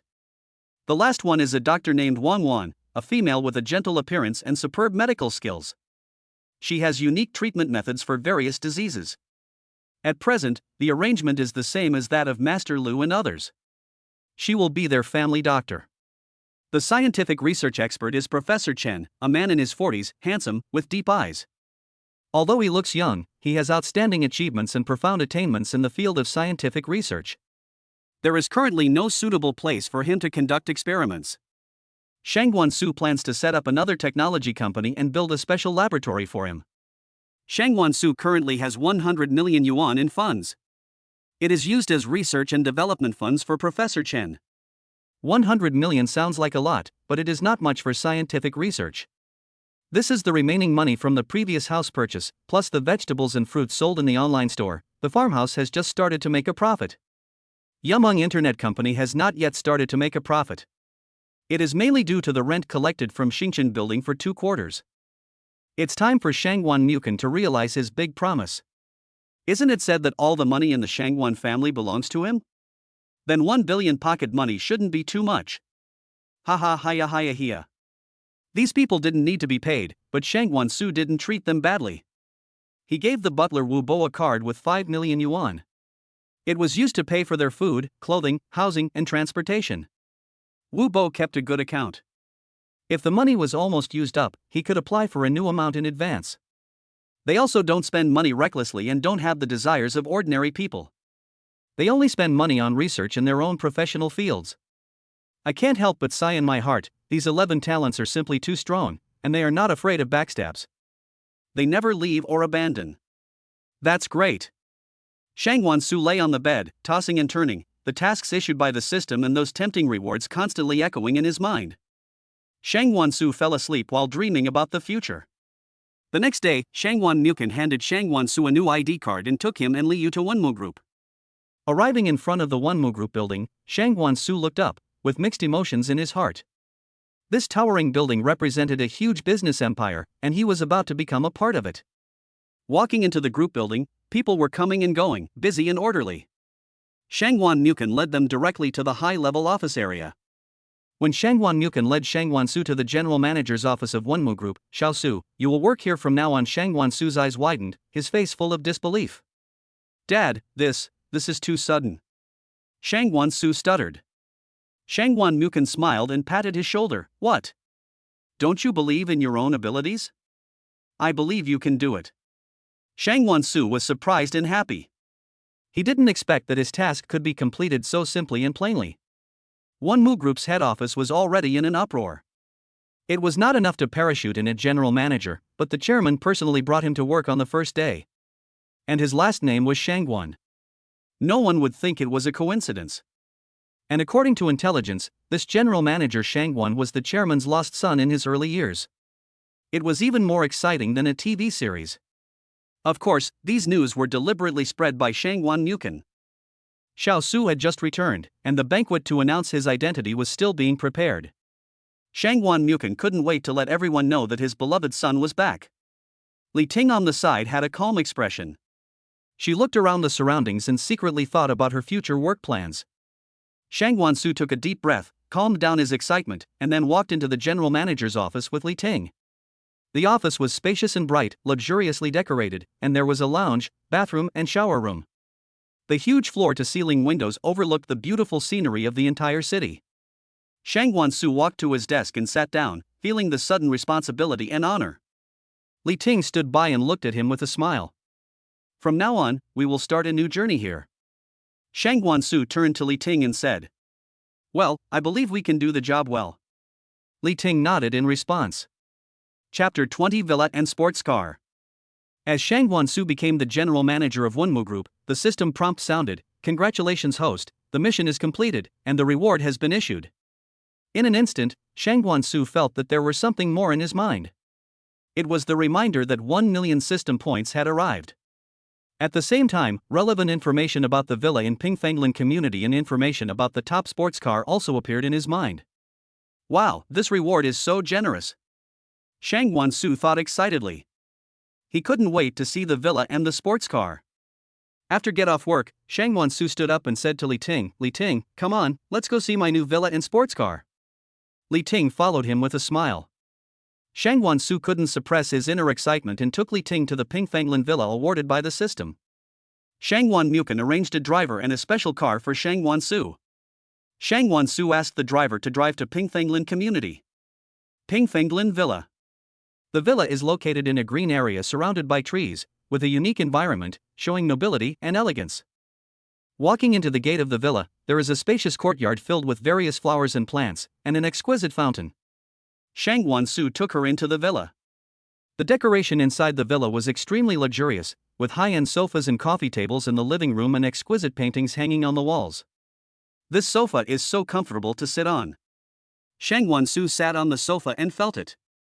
Look at the huge LCD TV and the advanced audio equipment. Next, they came to the kitchen, which was fully equipped with kitchenware, all of which were top brands. I can let Master Lu cook delicious food here in the future. Shangguan Su thought. Upstairs are bedrooms and study rooms, each of which is decorated very delicately and has a full sense of design. After looking at the villa, Shangguan Su and Li Ting went to the garage again and saw the top sports car. The sports car has smooth lines and bright colors, exuding charming charm. Shangguan Su couldn't wait to open the car door and sit in the driver's seat. The seats are so comfortable and the interior is so luxurious, said Shangguan Su. The performance of this sports car must be great, said Li Ting. Shangguan Su started the car and the engine emitted a low and powerful roar. Shangguan Su arranged for the driver to take Li Ting back to the old house first, while he drove his sports car out for a ride. Shangguan Su drove the top-of-the-line sports car onto the road like a flash of lightning. This is a limited edition supercar, branded, specific brand. Its body is made of the most advanced carbon fiber material, which is not only extremely light but also extremely strong. The lines of the whole car are smooth and sharp, like a beast ready to hunt at any time. The front face of the sports car is uniquely designed, and the headlights are like sharp eagle eyes, revealing a powerful aura. The air intake grille adopts a unique shape, which not only provides sufficient air for the engine, but also adds a bit of dynamism. Coming to the side, the smooth lines of the car body make people can't help but admire it. The door adopts the design of scissor door. When it opens upwards, it looks like a pair of wings spreading out, which is very visually impactful. The rear part has a huge spoiler and 4 exhaust pipes on both sides, which show its high performance. The taillights are also very unique in design, and they look like sparkling gems when lit. Entering the car, the seats are made of top-grade leather, which is not only soft and comfortable, but also has excellent wrapping. The instrument panel is fully digital, and all information is clear at a glance. The center console is equipped with an oversized touchscreen, which integrates various advanced technology systems. The sports car is equipped with a high-performance engine of specific displacement, with a maximum power of specific power, and a maximum torque of specific torque. Its acceleration performance is extremely amazing, accelerating from 0 to 100 km/h in just specific time, seconds.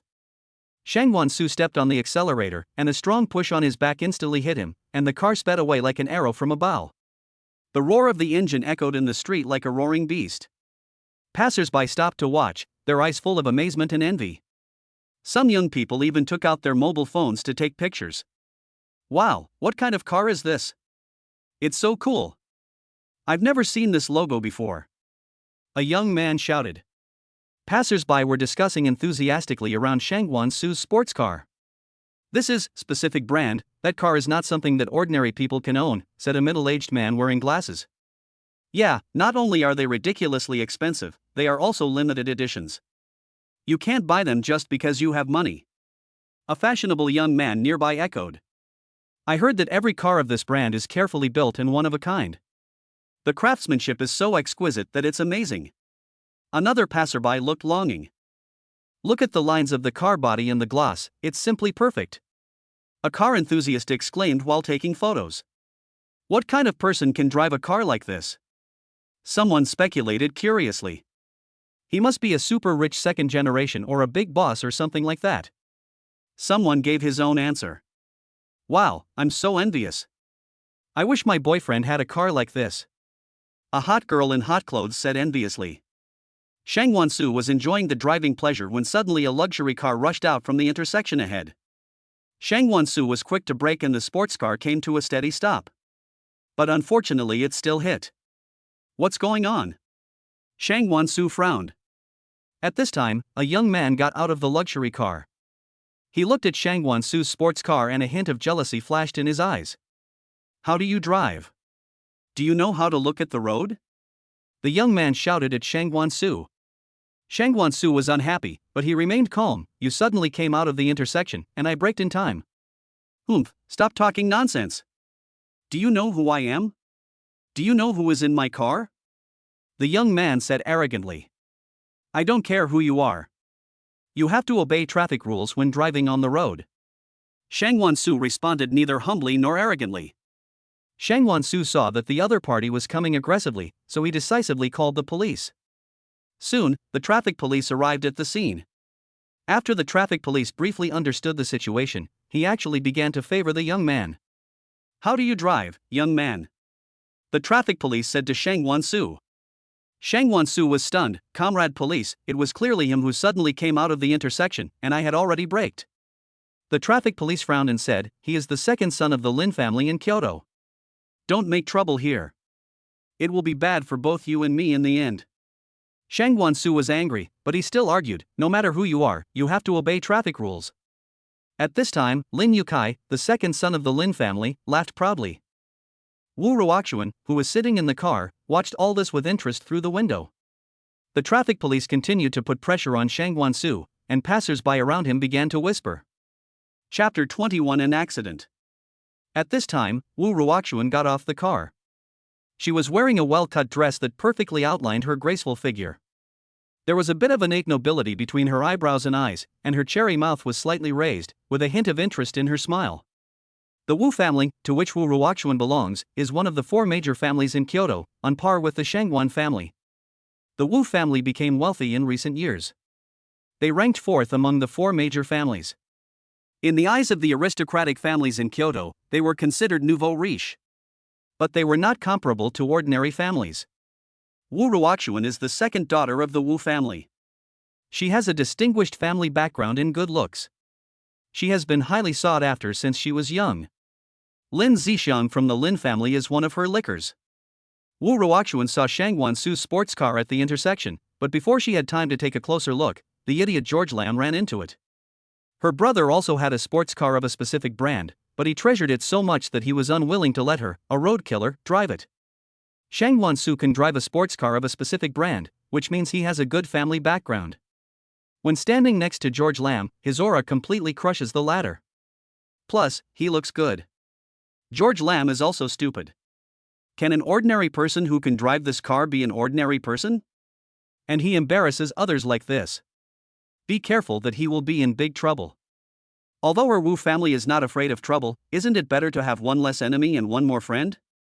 The traffic policeman didn't recognize this brand. You don't recognize it either? Wu Ruoxuan complained in her heart. Recently, her father wanted to arrange a marriage for her. She didn't want to, she wanted to be in a free relationship. The man in front of her was a good choice. She felt that he was quite interesting, so she got out of the car and asked George Lam to compensate Shangguan Su for the car repair. She also admitted her mistake to the traffic police. George Lam was puzzled. He even wanted to put eye drops on Wu Ruoxuan. But Wu Ruoxuan ignored him. George Lam knew the value of the car. Although the collision was not serious, it would still cost 1 million yuan for the forest shop to repair it. Although George Lam's family had some money, his monthly living expenses were only 100,000 yuan, and he was a moonlighter and did not have that much money. He had no choice but to call home. Although he would be scolded by his father when he returned, his father would definitely help him pay because Wu Ruoxuan was in the car. When Shangguan Su sent his car to the forest shop for repair, he called Uncle Wu on the way and asked him to send a car to pick him up. It's hard to get a taxi near the forest shop at night. When Su Mang found out, she was so worried that she followed the driver. Su Mang followed Uncle Wu to the forest store. She was wearing a light blue dress with a beige sweater on the outside. The hem of her dress swayed gently with her steps. Although she didn't show much, her skin was as white and delicate as mutton fat jade, and it seemed to emit a soft glow in the sun. In comparison, Wu Ruoxuan's skin color seemed a little inferior. Su Mang is tall and well-proportioned, with a slender waist that can be held in one hand, which makes her figure even more curvy and exquisite. Because she came in a hurry, she did not put on proper makeup and dress up, but her temperament was fresh and refined, and her unmade-up face had a natural beauty, like a lily blooming in a valley, exuding a delicate fragrance. When she walked into the forest shop, George Lam's attention was instantly attracted by her. He was stunned and stared at Su Mang, as if he had forgotten that he was Wu Ruoxuan's dog. Wu Ruoxuan also saw Su Mang. She was secretly unhappy. She didn't like people who were prettier than her. Su Mang was unaware of this, her mind was focused on finding Shangguan Su. At this time, Shangguan Su came out of the bathroom and Su Mang immediately went to greet him. "Brother, are you okay?" Su Mang's watery eyes were full of concern. She gently pulled Shangguan Su's sleeve and looked around to see if he was injured. Her voice was crisp and gentle. Shangguan Su looked at Su Mang's nervous expression and felt warm in his heart. He smiled and said, "I'm fine, Mang, don't worry." After saying that, he turned around for Su Mang to show her that he was really not injured. Su Mang heaved a sigh of relief, with a sweet smile on her face. "I'm glad you're okay." Then she threw herself into Shangguan Su's arms. Shangguan Su smiled and comforted her. The interaction between the two was natural and intimate. Seeing this, Wu Ruoxuan felt a little sad. Her eyes dimmed for a moment, and her hands clenched unconsciously, but she soon returned to her elegant and calm appearance, but her smile seemed a little forced. George Lam's eyes were filled with resentment. How could such a beautiful woman not be his girlfriend? He completely forgot that he was still with Ruoxuan Wu and his status as a dog licker. His father wanted to hook up with the 4 major families. His sister hooked up with the eldest daughter of the Shangguan family. He also wanted to take the opportunity to hook up, but the eldest daughter didn't even give him the chance to be a licker. It just so happened that Wu Ruoxuan was in the same school as him, and mainly because Wu Ruoxuan was pretty, he was willing to be her licker, and he could also cheat some money from his father. Wu Ruoxuan glanced at George Lam, feeling a little annoyed, and snorted inwardly.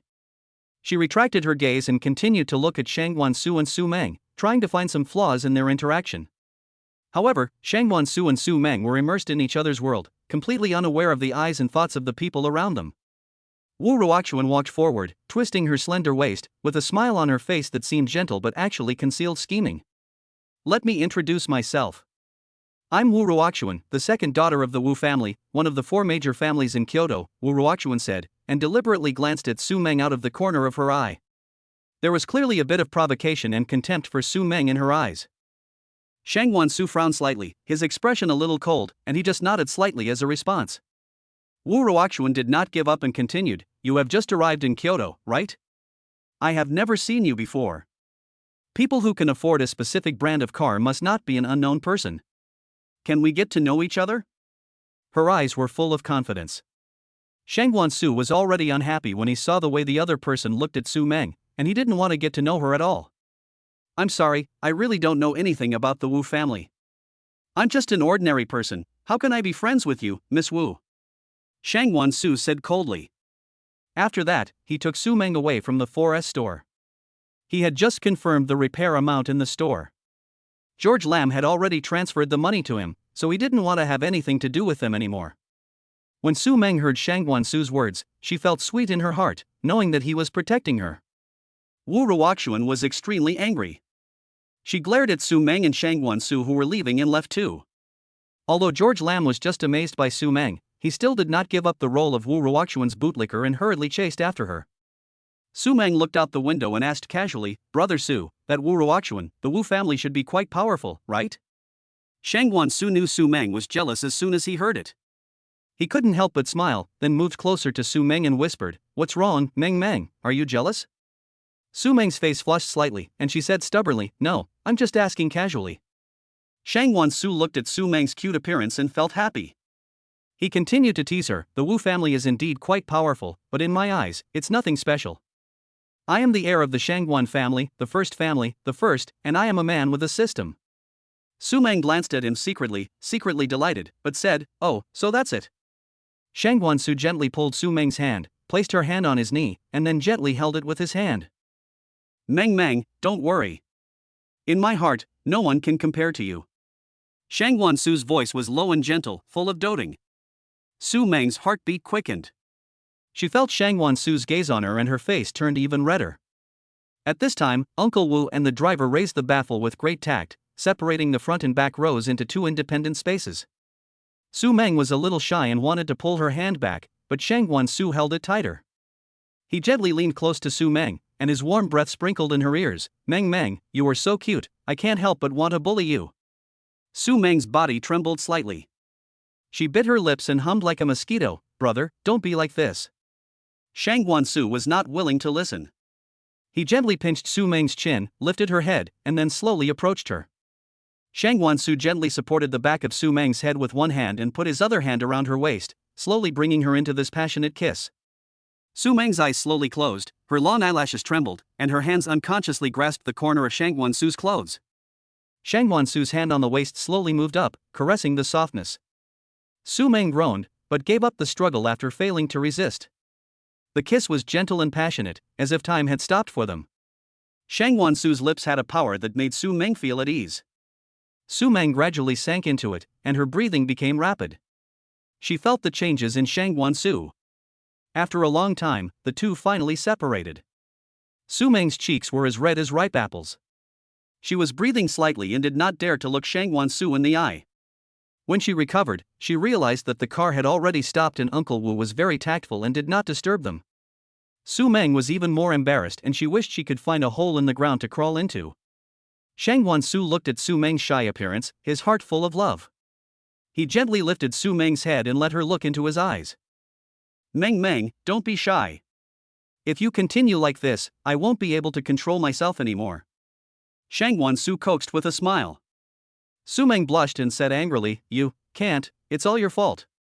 Shangguan Su held her in his arms and said softly, "Okay, it's all my fault, but what should I do if I want to do it again next time?" Su Meng gently hit his chest and said shyly, "You only know how to bully me, next time I won't let you kiss me." Shangguan Su pretended to be pitiful and said, "Meng Meng, can you bear it? I will be sad." Su Meng looked at his pretending to be pitiful and couldn't help laughing.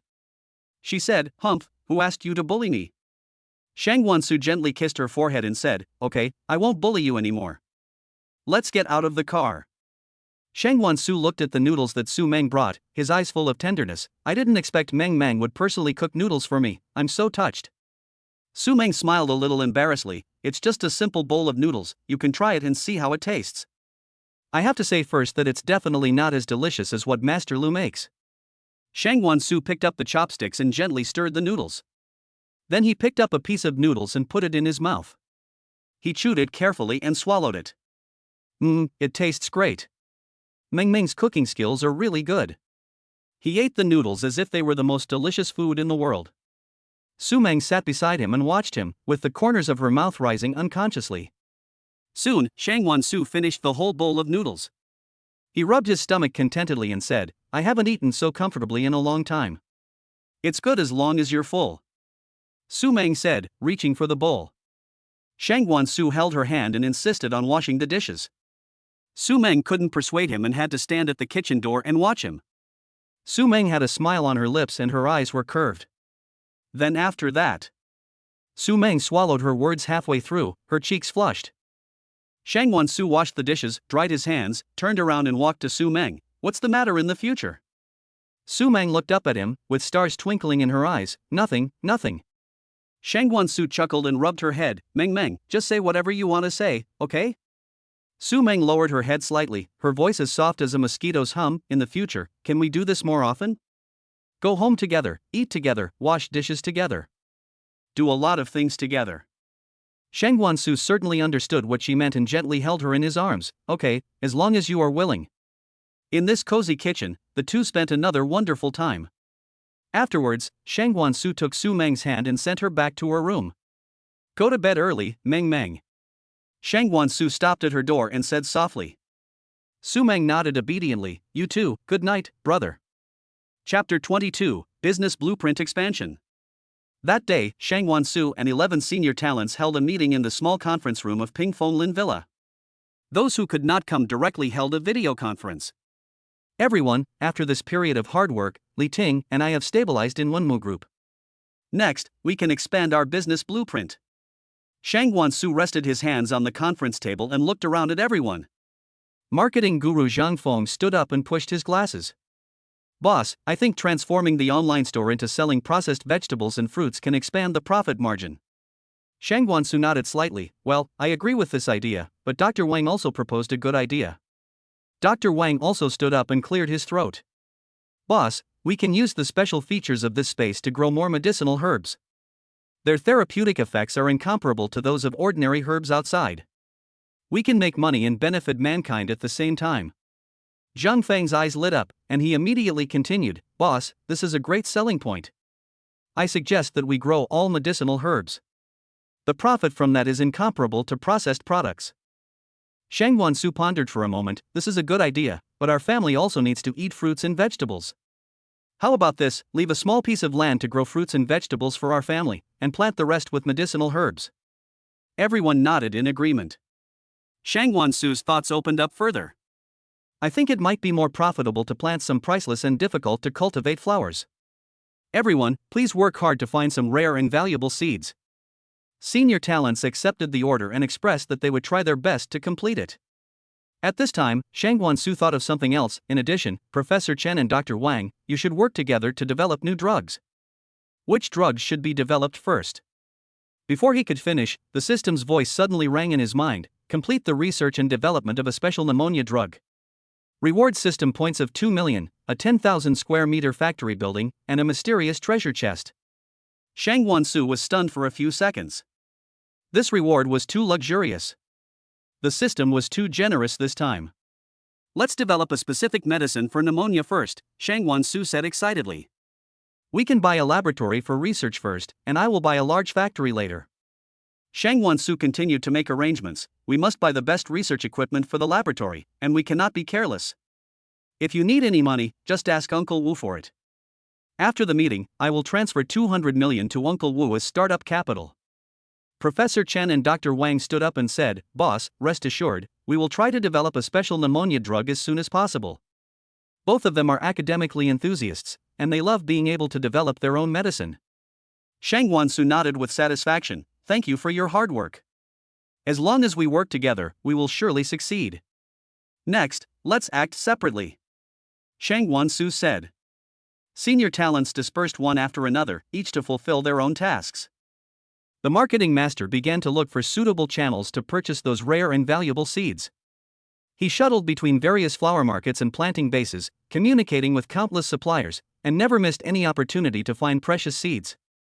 Professor Chen and Dr. Wang immersed themselves in the data, studying the technologies and directions of various drug development. They discussed heatedly in the office, writing and drawing on the whiteboard from time to time, analyzing various data and possibilities. Shangwan Su was also busy. He was handling the work of Wenmu Group while paying attention to the progress of each link. He was thinking about finding another reason to ask his father for some pocket money, as research and development was quite expensive. Li Yu was recently sent out to look for laboratories and found several good places.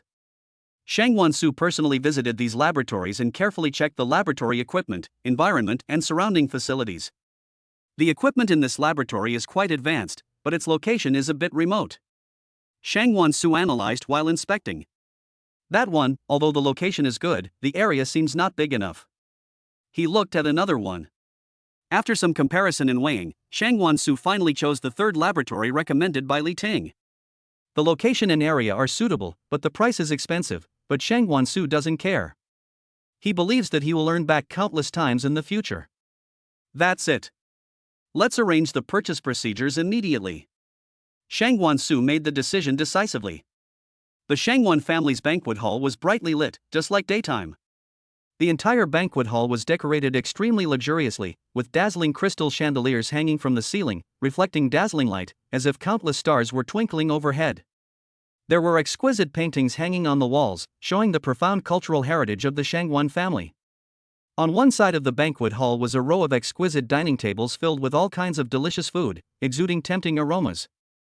Melodious music flowed in the air, and the guests, dressed in gorgeous clothes, were chatting in low voices or enjoying delicious food elegantly. Shangwan Mukin and Shangwan Zhengting stood in front of the banquet hall with solemn expressions. Shangwan Su and Su Mang were eating at the side. Sheng Yaoyao didn't like this kind of occasion and didn't come. She was resting in the villa. Thank you all for coming to this banquet. Shangwan Zhengting spoke with a smile, his voice steady and powerful. Today, we would like to introduce an important person to you, my grandson Shangwan Su. Shangwan Zhengting continued, his eyes full of love and relief. Shangwan Su was wearing a neat suit, with an upright posture and extraordinary temperament. Under the gaze of everyone, he slowly walked forward. Hello everyone, I am Shangwan Su, and I am very happy to meet you here. Shangwan Su bowed slightly, his voice clear and magnetic. Afterwards, Shangwan Mukin walked onto the stage and solemnly announced, Shangwan Su is the only heir of my Shangwan family. I will rely on your care in the future. As soon as these words were spoken, the whole audience suddenly burst into whispers and applause. When Shangwan Yao heard the news, her eyes widened instantly, her face full of disbelief. How is this possible?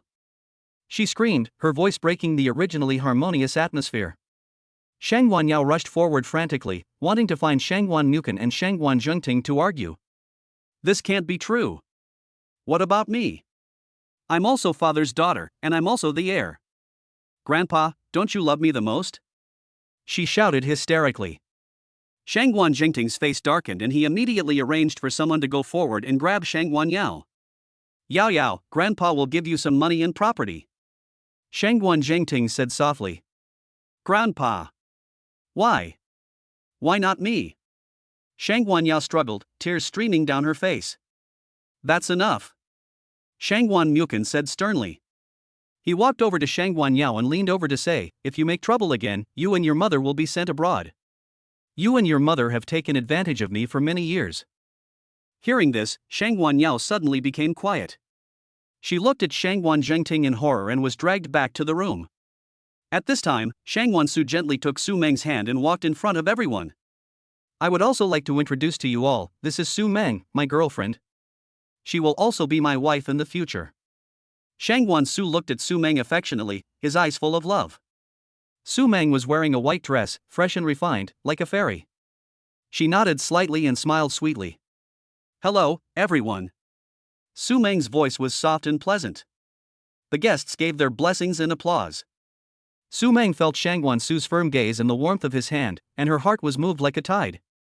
She looked at Shangwan Su, tears glistening in her eyes, and said softly, Brother, thank you. Shangwan Su smiled slightly and said in a voice that only the two of them could hear, You're welcome. You are my girlfriend. This is the fact. I will always protect you. Su Mang was deeply moved. Since her parents passed away, Shangwan Su was the only one who would protect her. This was not just a promise, but what he had always done. Su Mang secretly vowed in her heart that she would be a useful person and stay by her brother's side. Shangwan Su took Su Mang and walked slowly in the banquet hall, greeting the guests one by one. This is Miss Su, so beautiful. A lady said to Su Mang with a smile. Thank you. Su Mang responded politely. You two are truly a match made in heaven. Another man offered his blessing. Shangwan Su and Su Mang continued to respond to everyone's blessings, their faces filled with happy smiles. Chapter 23 The Truth. Du Yue usually pretended to be filial, gentle, and friendly in the upper-class circles of Kyoto. Her words were full of boasting and pride. Although everyone knew it, they could not get angry because of her status. But today, she did not dare to attend the banquet because of her guilty conscience. Shang Yao in the room was getting angrier and angrier. She couldn't help but want to complain to her mother, but then she thought that her parents were husband and wife, so why should her father give Su his share? So she came up with a plan and used the excuse of feeling unwell to successfully get the people guarding her away. At this time, Shangwan Zhengting and Shangwan Mukin were not in the hall. Shangwan Yao quietly walked to the microphone on the stage, took a deep breath, and then said loudly, "Everyone listen to me. My father Shangwan Mukin favors sons over daughters. He actually left half of my mother's property to his son Shangwan Su. This is so unfair." Shangwan Yao's voice echoed in the banquet hall, and everyone was suddenly in an uproar, whispering to each other with looks of surprise on their faces. Shangwan Su had actually seen Shangwan Yao's actions a long time ago, but he remained calm, wanting to see how Shangwan Mukin would handle it. Shangwan Su had always had a guess in his mind, but he had never asked it out loud, and today was the perfect time to confirm it. After Shangwan Mukin sent Shangwan Zhengting to rest, he went to see Shen Yaoyao again, but was driven out. As soon as he walked to the door, he heard Shangwan Yao's words. Shangwan Mukin's face darkened and he strode into the banquet hall. "Shangwan Yao, shut up!" Shangwan Mukin shouted harshly. Shangwan Yao stared at him unwillingly. "Dad, why do you do this to me?" Shangwan Mukin took a deep breath and spoke slowly. "Don't you feel wronged and unfair? Today I will tell you. I have never been married to Du Yue, and you are not my daughter." When these words were spoken, the whole audience was shocked. Everyone stared with wide eyes, looking at Shangwan Mukin and Shangwan Yao in disbelief. Shangwan Yao's face turned pale in an instant, her lips trembled, and she was unable to speak. Shangwan Yao cried out at the top of her lungs, tears streaming down her face. She stared at Shangwan Su intently, as if she wanted to eat him alive. "I don't believe it. You made up these nonsense just to favor Shangwan Su." Shangwan Yao clenched her fists, her body shaking with anger and excitement. Shangwan Mukin looked at her expressionlessly, with a hint of disdain in his eyes. He waved his hand, signaling his men to bring the things up. After a while, his men came quickly with a file bag. Shangwan Mukin took the file bag and took out a document from it, which was the paternity test report. "At this point, you still don't believe it?" Shangwan Mukin said coldly. At this time, Du Yue was also brought over. Shangwan Yao saw Du Yue, as if she had found a life-saving straw, and rushed over, crying and telling Shangwan Mukin's crimes. "Mom, please tell me, it was Dad who lied, how could I not be his daughter? Please tell me quickly." Du Yue was trying to remain calm, but when she heard Shangwan Mukin say in person that they had never been married and that Shangwan Yao was not his daughter, her eyes went dark and she fainted on the ground.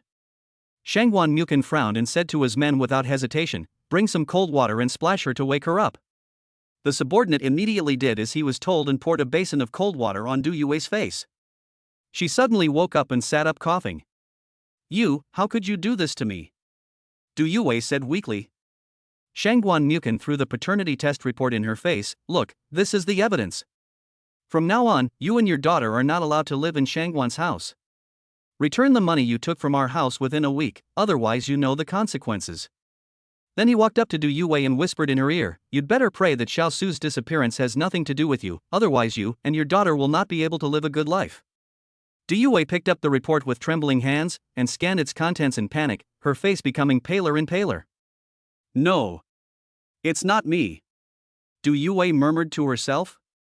Shangwan Yao rushed over, snatched the report, and looked at it carefully.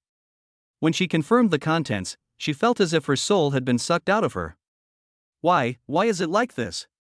Shangwan Yao muttered in despair. "From today on, you are not allowed to have the surname Shangwan anymore. Leave the Shangwan family immediately," Shangwan Mukin said in a cold tone. "I won't leave. I am from the Shangwan family." "Grandpa, I want to find you," Shangwan Yao suddenly shouted like crazy. "It's none of your business." Shangwan Mukin's eyes flashed, and several of his men immediately stepped forward, carried Shangwan Yao and walked out. Shangwan Yao struggled desperately, kicking and hitting, but in the face of absolute strength, her resistance seemed so powerless. Du Yue looked at this scene and wanted to step forward to stop it, but was frightened by Shangwan Mukin's eyes and dared not move. "Are you not leaving yet? Do you need me to ask someone to ask you to leave?" Shangwan Mukin looked at Du Yue coldly. Du Yue's legs went weak and she almost fell down again. She followed Shangwan Yao, who was forcibly taken away, and left Shangwan's house crying. Shangwan Su stood there, looking at the direction Shangwan Yao and Du Yue left, and the haze that had been suppressed in his heart for a long time finally dissipated. He took a deep breath, as if from this moment on, he truly belonged to this family. During this period, the existence of Shangguan Yao and Du Yue was like a thorn in his heart, making him feel alienated from the Shangguan family.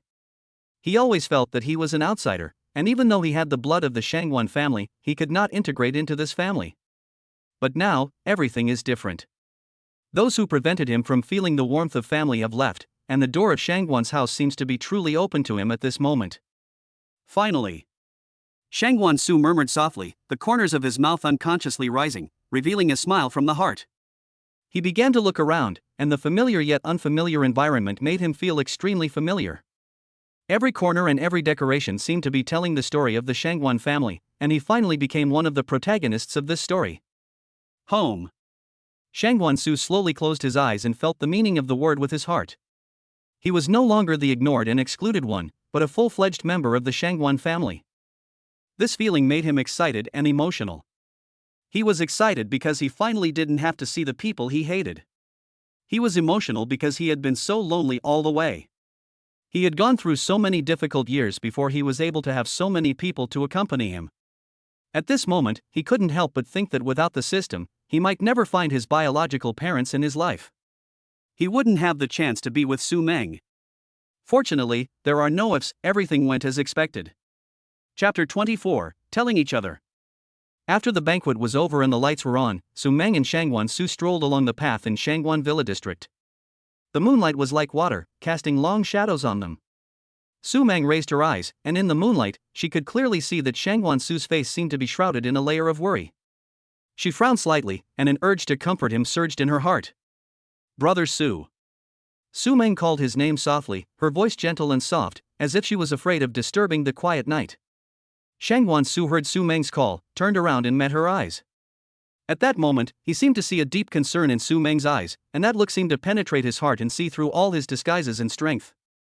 Su Mang raised her head slightly, looked at Shangguan Su with a firm gaze, and began to tell her own experience. In fact, that encounter at the Jiangcheng Villa was not just a random knock on the door. Su Mang bit her lip lightly. Although her voice was soft, it carried a power that could not be ignored. I noticed you when I was in school. Su Mang's eyes became distant, as if she was lost in memories. At that time, you always appeared in places I would pass by. But you never approached me. Because of my childhood experiences, my inner defenses were very high. Su Mang paused for a moment, took a deep breath, and continued, I gradually became attracted to you and got used to your frequent appearances. But I didn't dare to get close to you. I could only silently pay attention to you and watch your every move on campus. Later, I heard that you had a girlfriend, and my heart felt really bad. Su Mang's voice trembled slightly. She lowered her head, then raised it again after a moment and bravely looked into Shangguan Su's eyes. But I have decided that if you break up one day, I will take the initiative to tell you my feelings. There was a firm light in Su Mang's eyes. Later, I learned that you broke up with that girl. It was also at that time that I found out that you moved to my neighborhood. The corners of Su Mang's mouth rose slightly, revealing a slightly shy smile. So, when I went to knock on your door that day, I wasn't just looking for someone randomly, but because I knew you were there, and I wanted to see you, wanted to find you. Su Mang's voice gradually lowered, and a blush appeared on her face. Shangguan Su listened to Su Mang's story quietly, with mixed emotions in his heart. He didn't expect that Su Mang would have such thoughts, and he almost missed her because of his inferiority complex. Su Mang. Shangguan Su called her name softly, with a hint of emotion and guilt in his voice. Shangguan Su looked at Su Mang. Under the moonlight, her face looked particularly soft and beautiful, with red eyes and affectionate eyes, as if reflecting her inner sincerity and courage. Shangguan Su opened his mouth, but found that he didn't know what to say for a moment. Su Mang's eyes were full of anticipation. She bit her lower lip slightly and her hands unconsciously clenched the corners of her clothes. Actually, Shangguan Su finally spoke, his voice low and magnetic, I never thought before that you would like me. Su Mang lowered her head slightly, her hair falling from her shoulders. She said softly, so, now that you know, what do you think? Shangguan Su was silent for a moment, then slowly said. I just realized that you have always been by my side, silently supporting me and caring about me. Shangguan Su stretched out his hand and gently wiped away the tears from the corners of Su Mang's eyes. Shang Wansu took a deep breath and then exhaled slowly, as if trying to calm himself down. From now on. Shang Wansu's eyes became firm. I won't miss you again. We will always be together. When Su Mang heard this, she couldn't help but burst into tears, but they were tears of joy. I definitely will. Su Mang's voice was tearful, but full of joy. Shang Wansu nodded gently, and then held Su Mang in his arms. Meng gently leaned on Shang Wansu's chest, and could clearly feel his heart beating. She raised her head slightly, with the moonlight reflected in her eyes, and looked at Shang Wansu tenderly. Brother, everything that has passed is over. Su Mang's voice was as gentle as a whisper in the night wind. We all have a home from now on. Shang Wansu met Su Mang's gaze, and the corners of his mouth rose unconsciously, and the emotion in his eyes was gradually replaced by warmth. Two lonely people became each other's support. We are lovers, and we are also each other's relatives. Su Mang stretched out her hand and interlocked her fingers with Shang Wansu. The slender fingers seemed to carry endless power, giving Shang Wansu a sense of security. Let's work together. Shang Wansu held Su Mang's hand tightly, and a firm belief surged in his heart. Okay, let's do it together. The two stood quietly in the garden, the flowers around them swaying gently in the breeze, as if applauding their determination. The moonlight was like water, sprinkling on them, outlining a warm and beautiful picture. The next morning, Su Mang found Shen Yaoyao excitedly, and couldn't wait to share the wonderful moment she missed at yesterday's banquet. Auntie, you don't know, yesterday's banquet was so interesting. Su Mang's eyes sparkled and she began to tell the story with gestures and excitement. At the beginning, everyone was wearing gorgeous dresses and talking elegantly. Su Mang said, while gesturing at the styles of the dresses. Then, guess what? Shen Yaoyao approached Su Mang curiously. What's wrong? What's wrong? Tell me quickly. Last night Shangguan Yao and Du Yue were kicked out of the Shangguan family by their uncle. Su Mang couldn't help laughing out loud. What's going on? Shen Yaoyao asked anxiously. My uncle announced my brother's identity at the banquet. He also announced that my brother was the only heir. Shangguan Yao was not convinced at the time. Then my uncle sent someone to take him away. Later, she came out again, saying that her uncle and her mother were married, so why did he give her mother's share to her brother? She also scolded her uncle, and then her uncle said that he had never been married to Du Yue, and Shangguan Yao was not his daughter. He also took out a paternity test. Shangguan Yao still didn't believe it, and finally Du Yue came and pretended to be unconscious. She was finally woken up by the water, and then the two were kicked out of the house. Su Mang said, staring at Shen Yaoyao curiously to see her reaction. According to her observation, her uncle was very attentive to her aunt. She had always thought that this was not right since she had a wife. But now she knew that he had never remarried. So maybe there was still a possibility for her aunt and uncle, but she didn't know what her aunt thought. Shen Yaoyao was so shocked that he didn't react for a long time. Before, he always thought Shangguan Mukan was a scumbag. He had a wife but he was still courting her. Now that he knew that he had no intention of remarrying, his various behaviors seemed to be justified. But on second thought, if she was not his biological daughter, why didn't he deny it before? They must have been husband and wife, scumbag. That's good now. Xiaosu has no more obstacles in Shangguan's house. Let's go celebrate. Let's go shopping.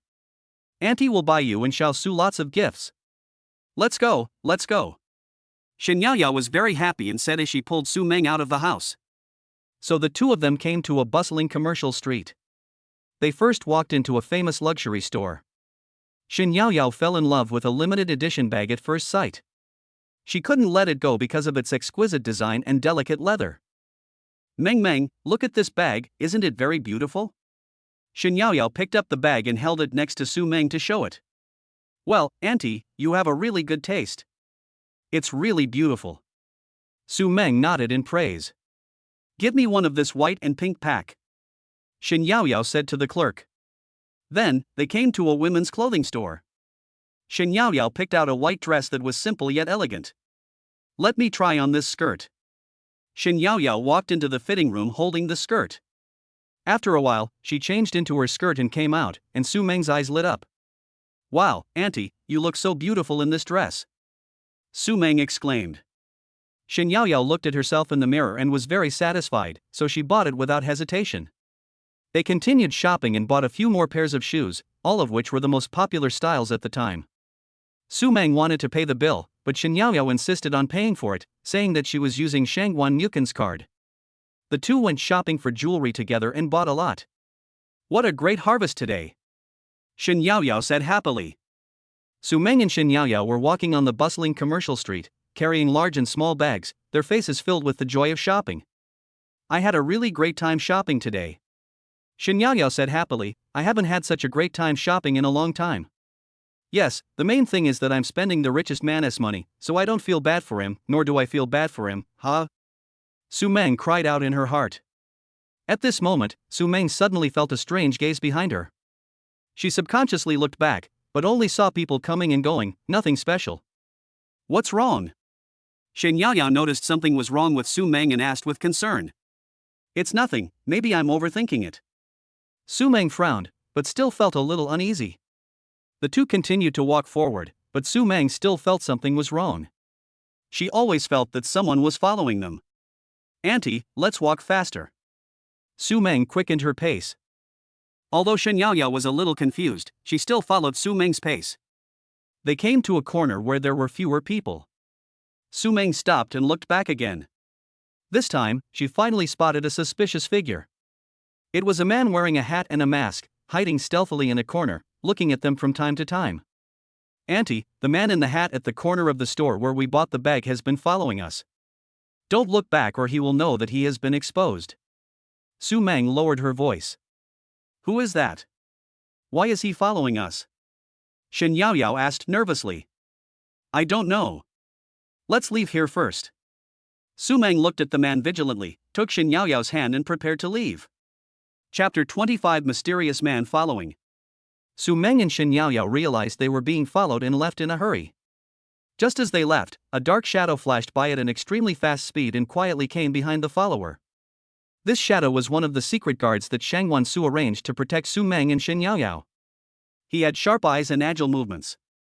The stalker was unaware of the approaching danger and was still staring at Su Mang and the others.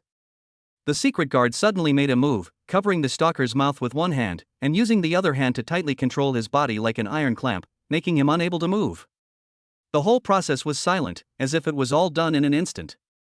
The stalker felt a flash before his eyes and then lost consciousness. At this time, the stalker who was controlled by the secret guard was filled with fear. He never expected that someone would suddenly appear. The secret guard did not hesitate at all and quickly took him to the basement of Ping Fenglin's villa. The basement was a little dark, with only a few weak lights. The dark guard threw the stalker to the ground, and the stalker's hat and mask fell off during the struggle. After Su Mang and Shen Yaoyao left the mall, they immediately called Shangguan Su, their voices filled with panic. Brother, we're being followed. Are you okay? Shangguan Su's heart tightened and he asked anxiously.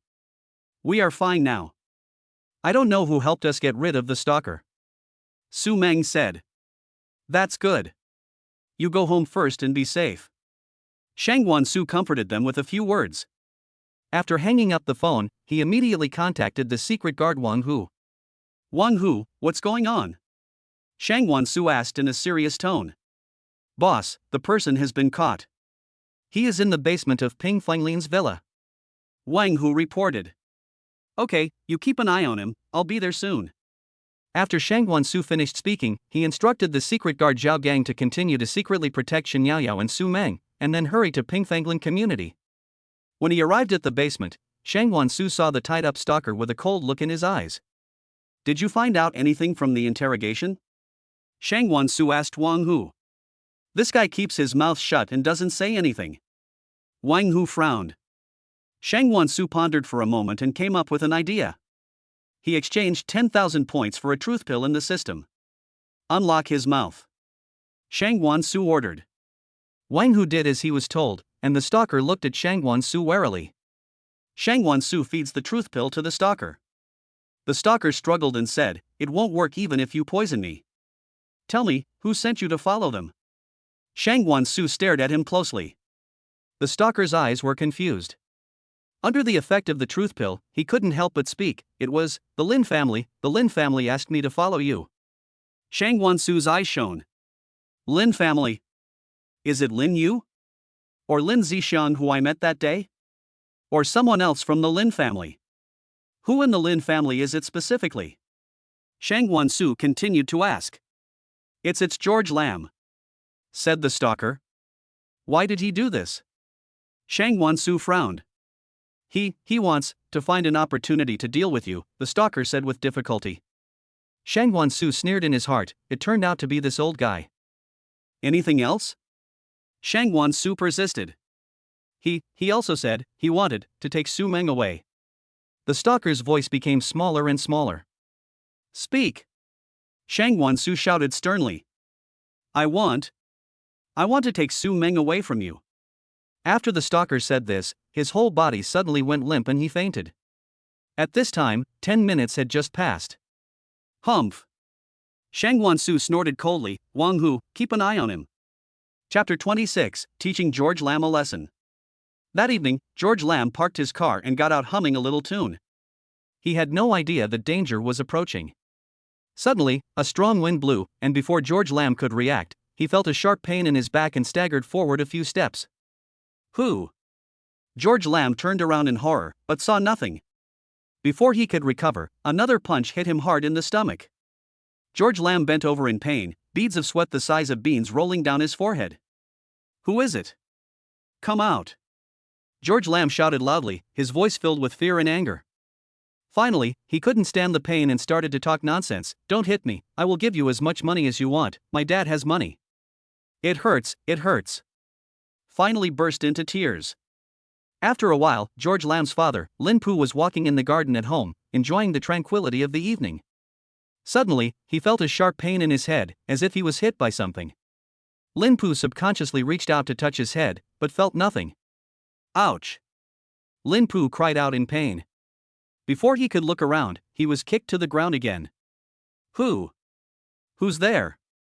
Lin Pu looked around in horror, but there was no one around. Lin Pu struggled to get up, but was knocked down by another punch and fainted. He really can't take a beating. It's his father's fault that his son didn't teach him well. Both George Lam and Lam Pu called the police. When the police arrived and checked the surveillance footage, they found nothing unusual, only that they had fallen to the ground inexplicably. The police officer even said, "Be careful when you walk." Although the Lin family is rich, they can't waste police resources. George Lam and Lam Pa have no way of expressing their grievances. Lin Pu and Lin Zishan were beaten for no apparent reason and were filled with rage. Lin Pu slammed the table angrily. "Who on earth did this? It's so arrogant." George Lam also had a look of resentment on his face. "Dad, someone must be deliberately targeting our Lin family. Have you offended anyone from the 4 major families in Kyoto recently?" Lin Pu guessed with a frown. Don't say Lin Pu is quite good at guessing. "No, Dad, how could I possibly offend the people from the 4 major families? I usually obey them. They don't even play with me, so how can I offend them? The only one who cares about me is Wu Ruoxuan, and I am her lackey." George Lam echoed. Jillian Lam has a clear understanding of himself. But there's nothing in the surveillance video and the police can't find anything. What's going on? Did we really encounter a ghost? Lin Pu was a little annoyed. Maybe. Lin Zishan gritted his teeth and said. In fact, Lin Zishan already had a guess in his mind. The person he sent to keep an eye on Su Mang could not be contacted. It was very likely that Shangwan Su had discovered him. The other party had such means, and he didn't dare to bother him anymore. He didn't dare tell his father. If his father knew that he was beaten because he coveted someone else's girlfriend, the consequences would be more than just a beating. I will send people to investigate and will never let this person go. Lin Pu's eyes flashed with ruthlessness. Upon learning that his father and brother had been beaten, Lin Yu rushed home anxiously. As soon as she entered the door, she asked anxiously, "Dad, Zishan, how are you? Are you seriously injured?" Lin Pu forced a smile and said, "It's just a minor injury. It's nothing serious. Don't worry." George Lam said aggrievedly, "Sister, it hurts so much, I don't know who is so cruel." Lin Yu looked at them with heartache in her eyes. She carefully checked their injuries and comforted them softly. "Didn't you call the police?" "What did the police say? Didn't they find out who it was?" "Don't say any more. The surveillance camera only captured us falling, and didn't capture anyone else," Lin Pu said. "Yes, sister, my father and I both felt that we were beaten, but there was no one in the surveillance video," George Lam said quickly. Lin Yu felt a chill in an instant. No. There really is a ghost, right? After he finished speaking, a cool breeze blew past, and all three of them shuddered. Yeah, your main task recently is to find a way to contact the eldest son of the Shangwan family. Don't contact Shangwan Yao anymore. As long as we can get in touch with the Shangwan family, our Lin family will definitely be able to move to a higher level, Lin Pu instructed George Lam. Dad, I know. But it's not good to just say no to contact, let's just ignore it. Lin Yu said hesitantly. It's just that Master Shangwan has a girlfriend. And they are in a good relationship, so it's hard to interfere. And Shangwan Yao caused trouble for him last time. I was there too, but I didn't know he was from the Shangwan family at that time, and I even spoke up for Shangwan Yao. Now as long as he doesn't cause trouble for me, it's all good. George Lam looked at Lin Pu with a puzzled look on his face. Dad, where did the eldest young master come from in the Shangwan family? Isn't there only the eldest young lady? It turns out that George Lam went to travel with Ruoxuan Wu to the United States. In fact, Ruoxuan Wu went on a trip with her best friend, and he was just a laborer carrying bags. So George Lam and Ruoxuan Wu didn't know that the son of the Shangwan family was found, and they didn't know that Shangwan Yao was not the daughter of the Shangwan family and was kicked out of the house. Lin Pu told George Lam about what happened at the Shangwan family banquet. Lin Zishang frowned and tried to recall. Suddenly, he had a flash of inspiration.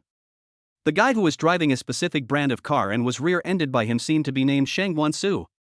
No way. George Lam moved closer to Lin Pu and asked in a low voice, then the eldest young master of the Shangwan family wouldn't be called Shangwan Su, right? Lin Pu's eyes lit up, and he asked happily, yes, his name is Shangwan Su. Do you know him? How did you meet him?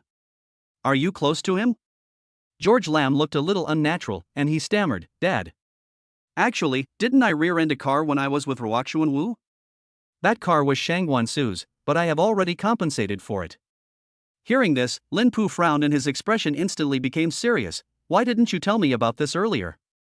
George Lam lowered his head and whispered, I thought it was just a small accident at the time, and I didn't know Shangwan Su was the eldest son of the Shangwan family. So I didn't take it seriously.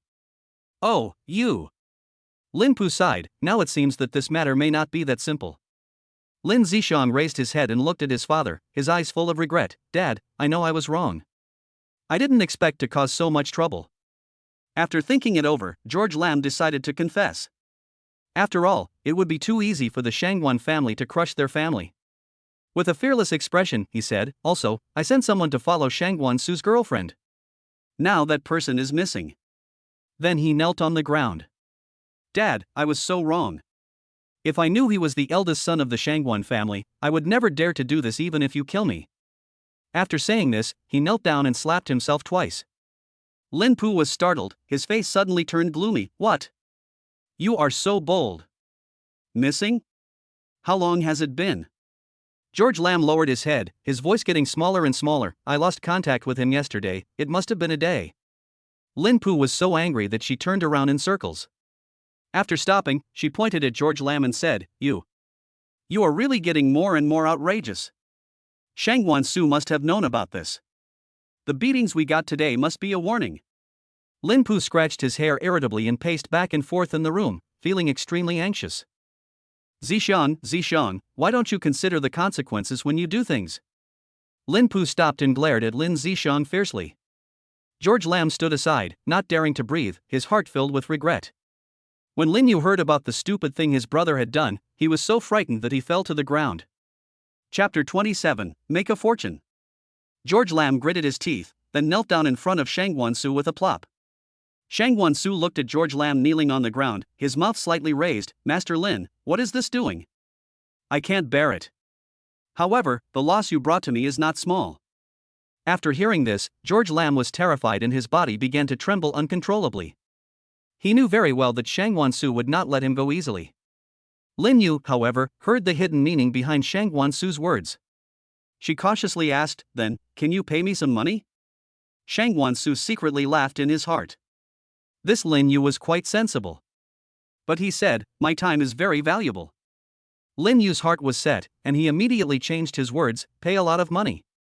Shangwan Su raised his eyebrows, how much is duo? Lin Yu took a deep breath and said tentatively, 100 million. After saying that, her heart ached so much that she almost bled.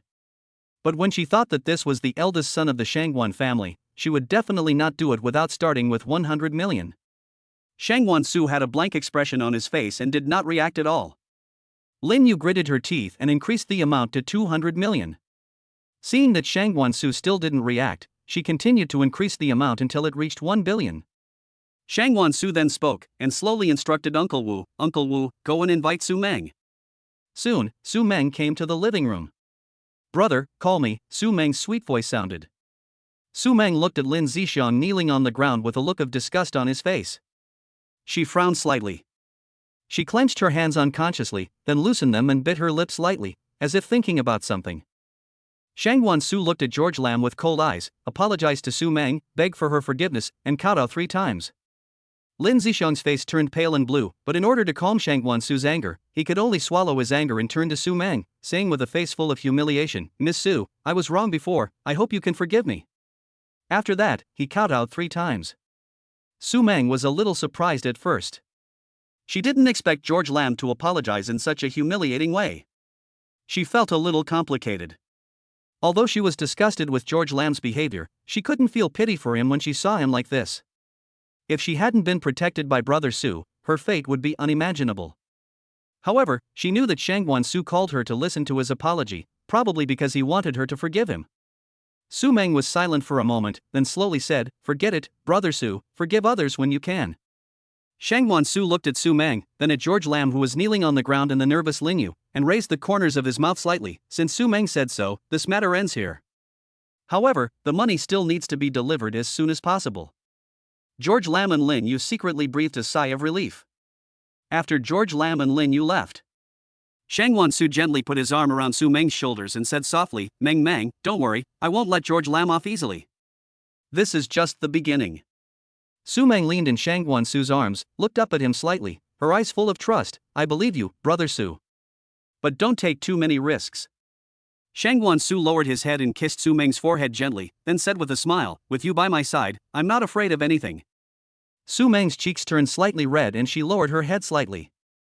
Shangwan Su lifted her chin and asked her to look into his eyes, no matter what happens in the future, I will always be by your side. Su Mang raised the corners of her mouth, revealing a sweet smile. Shangwan Su was worried that Su Mang would be afraid to go out, so he said softly, Before, I was afraid that you would feel uncomfortable, so I arranged for Wang Hu to protect you secretly. You can't see him normally, but if you need him, you can call his name and he will appear. But Meng, don't think too much, I'm just protecting you, not monitoring you. Su Mang felt that it was great to have someone secretly protecting her. She had been bullied since she was a child, so she was cautious. Her weakness was actually her protective color. Otherwise, how could she have grown up and finished college under the control of her uncle's family? Su Mang's eyes were filled with emotion. She stood on tiptoe, gently held Shangwan Su's face with both hands, and took the initiative to kiss his lips. Shangwan Su was stunned at first, but then he reacted and responded to her kiss gently. Su Mang's heartbeat quickened. She could feel Shangwan Su's breath and body temperature, and her heart was filled with happiness and security. Shangwan Su put one arm around Su Mang's waist, holding her tightly against himself, and gently stroked her hair with the other hand. Their kiss was so passionate and long that it seemed as if everything around them was dyed pink. After the kiss, Su Mang leaned into Shangwan Su's arms and said softly, Brother, thank you for always protecting me. Shangwan Su hugged her tightly, with a determined light in his eyes. Meng, I said, I won't let anyone hurt you. Su Mang raised her head, looked into Shangwan Su's eyes, smiled and said, I believe you. Shangwan Su gently scratched Su Mang's nose and said, We will face the future together.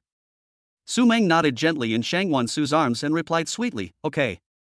Just then, Su Mang's cell phone rang, and Su Mang answered the call embarrassedly. Okay, Oklahoma. Su Mang hung up the phone and said happily, Brother, my best friend is back home, I'm going to the airport to pick her up now. Shangwan Su nodded lovingly and said, Go ahead.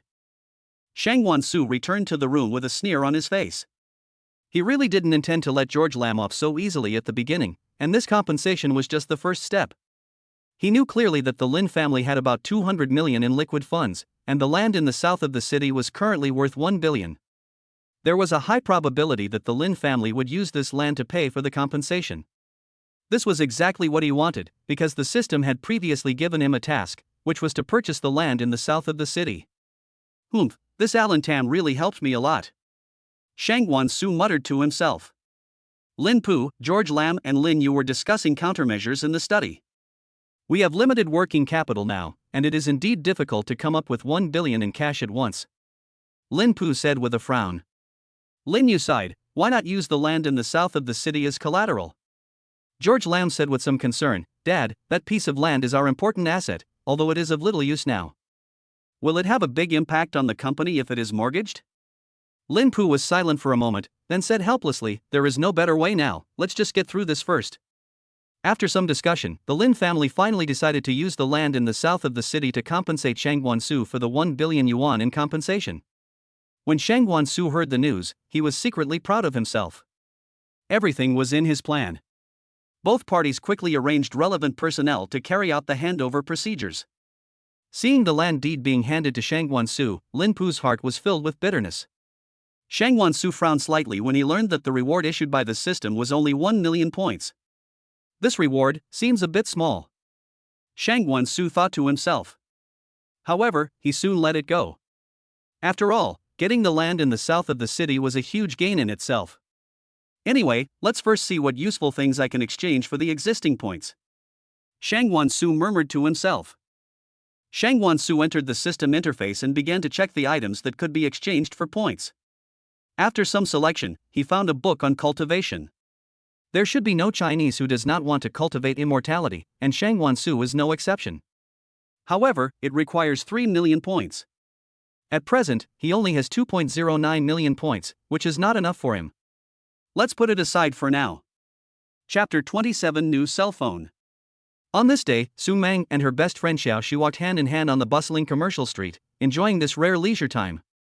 Xiaoxi is one of the few good friends Su Mang has had since childhood. When Xiaoxi was a child, she lived with her grandmother, who happened to be a neighbor of Su Mang's family. The two grew up together and played together every day. They have a very good relationship. Xiaoxi's father is in Kyoto. But later, Xiaoxi was sent abroad by his father, and the two could only communicate by phone. Su Mang's parents died after Xiaoxi passed away. Since then, her life has been gloomy, but fortunately they are both alive now. Meng, I haven't seen you for a long time. Tell me what interesting things have happened recently. Why did you come to Kyoto? Are you waiting for me to return home? Xiaoxi said excitedly. Xiaoxi has always known about Su Mang's family affairs, as her grandmother had told her about them. So Su Mang only talked about school and what happened after she met Shangwan Su. She also only talked about the happy things. Meng, even though he treats you very well now, you must have your own career. Xiaoxi said worriedly. Su Mang knew that Xiaoxi was really doing this for her own good, so she quickly said, Xiao, don't worry, I know. Although I'm not at Zhangchang law firm for the time being, I'm still involved in the management. I am now suing my uncle's family. The trial will begin next month. I believe I can get back the inheritance that belongs to my parents. I will also open another law firm in Kyoto. Can you help me find a place? Xiaoxi was very happy. She had heard about Su Mang's family before and wanted to help, but Su Mang always refused. Now that she was asked, she was willing. She quickly took out her cell phone and showed it to Su Mang. Meng, look at this storefront, isn't it nice? It's 2 stories and a single building. I asked my dad for it before I went abroad to study. It's now a cafe. Business isn't very good, so I was planning to rent it out, so I'll open a law firm for you. You can decorate it yourself. It won't be too late to pay me the rent when you make some money. Su Mang felt very warm-hearted. How could she be so lucky to have such a good sister? She walked up to Xiaoxi and hugged her. She said in a low voice, Xiao, you are so kind. Don't worry, I will run the business well. I will give you a lot of rent. Xiaoxi gently hugged Su Mang back, patted her on the back and said softly, Okay, aren't you hungry? Let's go eat hot pot. The two came to a hot pot restaurant, found a seat and sat down while waiting for the food to be served. While waiting, Su Mang and Xiaoxi played with their phones. Xiaoxi was sharp-eyed and suddenly saw the phone in Su Mang's hand. She said in surprise, Meng, your phone is the latest model of Xingteng technology. It has just been released and is hard to get. And it seems to be a custom model. Su Mang smiled, her eyes full of happiness. Yes, my boyfriend gave it to me. Your boyfriend is so awesome. Xiaoxi came closer curiously and looked at the phone carefully. Su Mang picked up the phone and showed it to Chao Qian. This phone is equipped with the latest 6G chip. It runs super fast. All kinds of large games and software can be opened in seconds without any lag. Meng, didn't you never pay attention to mobile phone parameters before? Are you checking it specifically because it was given to you by your boyfriend? Xiao Qian teased in surprise. Su Mang's cheeks flushed slightly, and she continued. Also, its camera has super high pixels, and the photo-taking effect is particularly good. Whether it is scenery or people, the pictures can be taken very clearly and delicately, and there are also many special shooting modes. Su Mang continued to introduce. It looks very stylish, and the body is very light and thin. It feels really good in the hand. Su Mang said as she handed the phone to Chao Qian. Xiaoxi took the phone and looked at it carefully. The color is also very unique, and the customized pattern is so exquisite. There are also the letters XM on the side. Are they the abbreviations of your names? Yes, this is a couple's version. My boyfriend specifically asked for it to be customized. Su Mang smiled sweetly. Wow, how romantic. Xiaoxi continued to tease, your boyfriend is so thoughtful. Yes, he is really good to him. Su Mang's face was filled with a happy smile. Then when will you introduce this outstanding boyfriend of yours to me? Xiaoxi looked at Su Mang curiously. I have to ask him when he is free and then make an appointment. Su Mang replied. Then you have to confirm it as soon as possible. I'm very anxious, Xiaoxi said disappointedly. The two of them went out shopping early in the morning. After dinner, they went to a shopping mall full of luxury brands. It was mainly purchased by Xiaoxi. Xiaoxi's family is also very powerful and is ranked second among the 4 major families in Kyoto. Xiaoxi took Su Mang into Hermes. Xiaoxi went to look at the latest handbags. Su Mang's eyes were quickly attracted by a pile of cufflinks. These cufflinks were extremely delicate and exuded a luxurious atmosphere. Su Mang picked up one of the cuffs and looked at it carefully. She saw that it was made of top-grade leather and was inlaid with tiny diamonds, which sparkled brightly under the light. This cuff is so beautiful. It seems to suit Shangwan Su very well. A hint of surprise flashed in Su Mang's eyes. The clerk walked up to me with a smile and introduced me enthusiastically. Miss, you have a good eye. These are our limited edition cufflinks. There are only 100 of them in the world, and they are made with the most exquisite craftsmanship. The salesgirl was not at all polite, mainly because of the two people's outfits. Xiaoxi was not to be mentioned. Su Mang was also wearing a set of small Chanel style that Lu Bo bought for her today. The matching jewelry was bought for her by Shen Yaoyao that day, and they were all very valuable. After listening to the clerk's introduction, Su Mang became even more excited. I want this one. Su Mang said without hesitation. The clerk smiled with satisfaction. Okay, miss, I'll pack it for you right away. Just then, a familiar voice came, if you can't afford it, don't pretend to be rich and buy the cheapest cufflinks. When Wu Ruoxuan saw Su Mang, a hint of jealousy and resentment flashed in her eyes. Su Mang turned around and saw that it was Wu Ruoxuan. Su Mang smiled and said, it's not up to you to decide whether it's good or not. I think it's fine as long as it suits my boyfriend. He will like whatever I buy, and then we will kiss and hug each other. But you, even if you buy the whole store as a gift to him, he won't even look at you. Su Mang responded neither humbly nor arrogantly. Wu Ruoxuan thought of Shangwan Su's attitude that day, and Wu Ruoxuan was unwilling to accept it. George Lam had already told Wu Ruoxuan that Shangwan Su was the heir of the Shangwan family. She had a good impression of him when she didn't know he was the heir of the Shangwan family. It was all Su Mang's fault. She was the prettiest girl among the 4 major families. If it weren't for her, she would have the best chance of marrying into the Shangwan family. She rolled her eyes, thinking it would be best to let her back out. She deliberately raised her voice, Su Mang, do you really think you can rest easy just because you have a rich boyfriend? The Shangwan family will never accept a woman like you who is nothing. I never thought that being rich was great. I just knew that feelings cannot be measured by money. Su Mang responded calmly. That sounds nice, but who knows if you're going after his money? Wu Ruoxuan continued to provoke. Su Mang looked at Wu Ruoxuan firmly. Wu Ruoxuan, don't make malicious assumptions about me here. The relationship between Shangwan Su and I is sincere, and it's not something that people like you can understand. Sincere? Do you think he will truly like you? you just look good. Men are all lustful. Wait until you get older and see if he still wants you. Wu Ruoxuan sneered. You don't need to question the relationship between us. Su Mang held the cufflinks tightly in her hand. Just when the two sides were at a stalemate, the clerk came over with the packaged cuffs and said to Su Mang with a smile, "Miss, your cuffs are packaged, please take them." Su Mang took the cuff and glanced at Wu Ruoxuan. "Wu Ruoxuan, I don't want to waste time with you here, I have something else to do, I'm leaving first." Then she went to find Xiao Shi. Xiao Shi was taken to a small room by the salesgirl to look at bags, so she didn't know what had just happened. Wu Ruoxuan looked at the backs of Su Mang and Xiao Shi leaving, feeling unwilling. If it was in another mall, it would be fine, but this mall belonged to Shangguan, so she didn't dare to go there. Looking at the familiar backs, she came up with a plan. Chapter 28, Ancestors of Kyoto. Take out your phone and send a message to the group. Group name Ancestors of Kyoto. Miss Wu at Princess Chiao, is your sister back? I just saw her at Hermes and bought several bags. Princess Chiao, yes, my dad didn't let her come back, but she insisted on coming back. How annoying. Princess Chiao is the daughter of Xiao Shi's stepmother and her younger sister. However, the two do not have a good relationship. This group is basically made up of young masters and young ladies from the 4 major families in Kyoto. There are both side branches and main branches. There are dozens of people. Shangguan Yao used to be in this group and was an administrator, but she was kicked out of the group chat after the banquet that day. Group name Ancestors of Kyoto.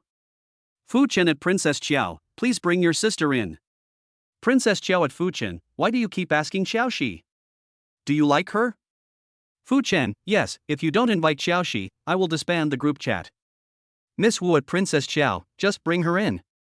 She is good friends with the girlfriend of the new heir of the Shangguan family. They were just shopping together. Aren't you curious? Fu Chen, the Shangguan family heir is not in the group, which doesn't live up to its name. It's still Miss Wu who is on top. Princess Chiao, then I'll try to pull her. After Xiao Tingting sent the message, her delicate face was full of anger, and her big eyes were staring at the ground fiercely, as if the ground was Xiao Shi. She twisted her fingers hard, and her neatly trimmed nails almost sank into her palms. Humph, isn't it just that I'm friends with Shangguan Su's girlfriend? There's nothing to be proud of. Xiao Tingting bit her lip, thinking angrily, her chest heaving violently. In the past, those people in the circle would not play with Xiao Shi, but now, they all rushed to find her. The more Xiao Tingting thought about it, the angrier she became. She curled her lips in disdain, and it seemed that a bottle of oil could be hung on that little mouth. Isn't she just good at currying favor with people? What's so great about that? Xiao Tingting muttered softly, pacing back and forth in the room as she spoke. Her high heels made a tapping sound on the ground, just like her irritable mood at the moment. It's just a girlfriend. Maybe she won't be one in a few days. Xiao Tingting stood in front of the huge mirror, looking at her charming self in the mirror, with a glimmer of fantasy in her eyes. She reached out to tidy up her long, smooth hair, and the corners of her mouth rose unconsciously, as if she was imagining herself replacing Su Mang. However, Xiao Tingting was not completely determined. She frowned slightly, pinched the corner of her clothes with her hands, and was a little hesitant. But Shangguan Su is such an outstanding man, what charm does Su Mang have to attract him? Xiao Tingting's eyes revealed a trace of confusion and unwillingness. She was unwilling to be outdone by Xiao Shi, but she couldn't find a way to surpass her. Thinking of this, Xiao Tingting's jealousy flared up again. She glared at herself in the mirror, turned around and walked to the sofa, sat down, picked up her phone and started looking through Shangguan Su's photos. I must find a way to make Shangguan Su notice me and surpass Su Mang. Xiao Tingting gritted her teeth, secretly made up her mind, with a firm and crazy light flashing in her eyes. Xiao Tingting put down her phone, narrowed her eyes, and fell into deep thought. After a moment, she stood up suddenly, with a sly smile on her lips. I know what to do. Xiao Tingting found a gentle white dress and some exquisite cosmetics. She planned to start with Xiao Shi. First get close to Shangguan Su's girlfriend and become good friends with her. Then you can take it step by step. Even if it doesn't work, it's good to discuss Xiao Shi. Xiao Tingting said to herself while applying lipstick, and her red lips looked particularly dazzling under the light. After finishing her dress, Xiao Tingting stood in front of the mirror and looked at herself with satisfaction. She was tall and curvy, and the dress perfectly set off her figure. I'm so beautiful, Shangguan Su will definitely like me. Xiao Tingting shook her hair confidently, picked up her bag and prepared to go out. Xiaotingting twisted her slender waist and came to her father Qiao Guojun with a flattering smile on her face. She took her father's arm and said softly, "Dad." "What's wrong, Tingting?" Xiao Guojun looked at her lovingly. Xiaotingting pouted slightly and pretended to be aggrieved and said, "Dad, I think my relationship with my sister was not very good before. I want to improve it." A trace of relief flashed in Xiao Guojun's eyes, and he asked with a smile, "Then what do you want to do?" Xiaotingting blinked her big eyes and said pitifully, "Dad, can you help me ask my sister where she is now? I want to find her and have a good chat with her to improve our relationship." "But you can't say that I asked." Xiao Guojun hesitated for a moment, and seeing this, Xiaotingting quickly said coquettishly, "Dad, just help me, okay?" Xiao Guojun sighed helplessly and nodded, Okay, I'll ask for you." Xiaotingting was secretly happy, but on the surface she still pretended to be well behaved. She sat on the sofa, fiddling with her phone, looking up at her father from time to time, anxiously waiting for a reply. Finally, Xiao Guojun's cell phone rang. Xiaotingting immediately became nervous and stared at Xiao Guojun. After answering the phone, Xiao Guojun smiled and said to Xiaotingting, "Tingting, your sister is now at." Xiaotingting couldn't wait to move forward and listen carefully to every word Xiao Guojun said. After learning the location, Xiaotingting jumped up excitedly, "Thank you, Dad." Then she went out like a gust of wind. Xiaotingting drove her family's luxury car to the place her father told her. She got out of the car gracefully and quickly glanced around, looking for Qiao Shi. She tilted her head slightly with a confident smile on her face, looking as if she had already secured victory. Xiaotingting walked lightly through the crowd, and suddenly she saw Qiao Shi, and next to her there was a girl with a graceful figure. She couldn't help but feel happy. She adjusted the hem of her skirt, took a deep breath, and then walked towards Qiao Shi as if they had met by chance. "Oh, sister, what a coincidence, why are you here too?" Xiaotingting said in surprise, with a sweet smile on her face, but there was a hint of unnaturalness in that smile. Qiao Shi was slightly stunned, then responded calmly, "Well, what a coincidence." Xiaotingting felt a little unhappy, but she still tried to keep smiling. She moved closer to Qiao Shi and said, "Sister, I've always wanted to have a good chat with you, but I didn't expect to be so lucky to meet you today." Without waiting for Qiao Shi to answer, Xiaotingting continued to talk on her own. "Sister, there may be some misunderstandings between us in the past. I want to explain to you. Can we find a place to talk it out?" Xiao Shi looked at Xiaotingting, secretly thinking about her purpose in her heart, but her face remained calm. "No, I'm a little busy now." A trace of disappointment flashed across Xiaotingting's face, but she soon regained her smile. "Sister, I'll just delay you for a while, okay?" A trace of disappointment flashed across Xiaotingting's face, but she soon regained her smile. "Sister, I'll just keep you for a while, okay?" "Do you want to accompany this young lady?" "This young lady is so beautiful, I like her very much." "We can go together, can I join you?" Xiao Shi frowned slightly, her tone still cold. "Really, there's no need. I have something else to do, so I'll leave first." After that, Xiao Shi turned around and prepared to leave. Xiaotingting looked at Xiao Shi's back, and the resentment in her heart surged again. She bit her lips tightly and clenched her hands into fists unconsciously. Suddenly, Xiaotingting's eyes lit up, as if she had thought of a good idea. She walked forward quickly, pretended to fall to the ground accidentally, and then screamed. "Ah!" People around looked at him with concern. Chapter 29: The Difficult Xiaotingting. Xiaotingting sat on the ground, a cunning look flashed in her eyes, and then she pretended to look pitiful at Xiao Qian. "Sister, my feet hurt so much." She groaned in pain, but she was thinking about her next step in her mind. People around began to whisper. Xiao Shi stopped helplessly and turned to look at Xiaotingting. Xiaotingting endured the pain and forced a smile. "Sister, I know you want to join our company as a fashion designer. I can help you convince Dad, as long as..." She paused deliberately, watching Josie's reaction. "Just what?" Xiao Shi frowned slightly, feeling a little alert. Xiaotingting was secretly pleased with herself, but her face still had that pitiful expression. "How about you let me follow you all day today?" Xiao Shi was silent for a moment. She really wanted to realize her dream, but she was worried that Xiaotingting had some conspiracy. Xiao Shi studied fashion design abroad, and the Qiao family made their fortune from fashion. Xiao Shi's mother was a famous fashion designer. She wanted to be like her mother. But Xiao Shi's father, Xiao Guojun, disagreed. He wanted her to join the management team. He was very tough.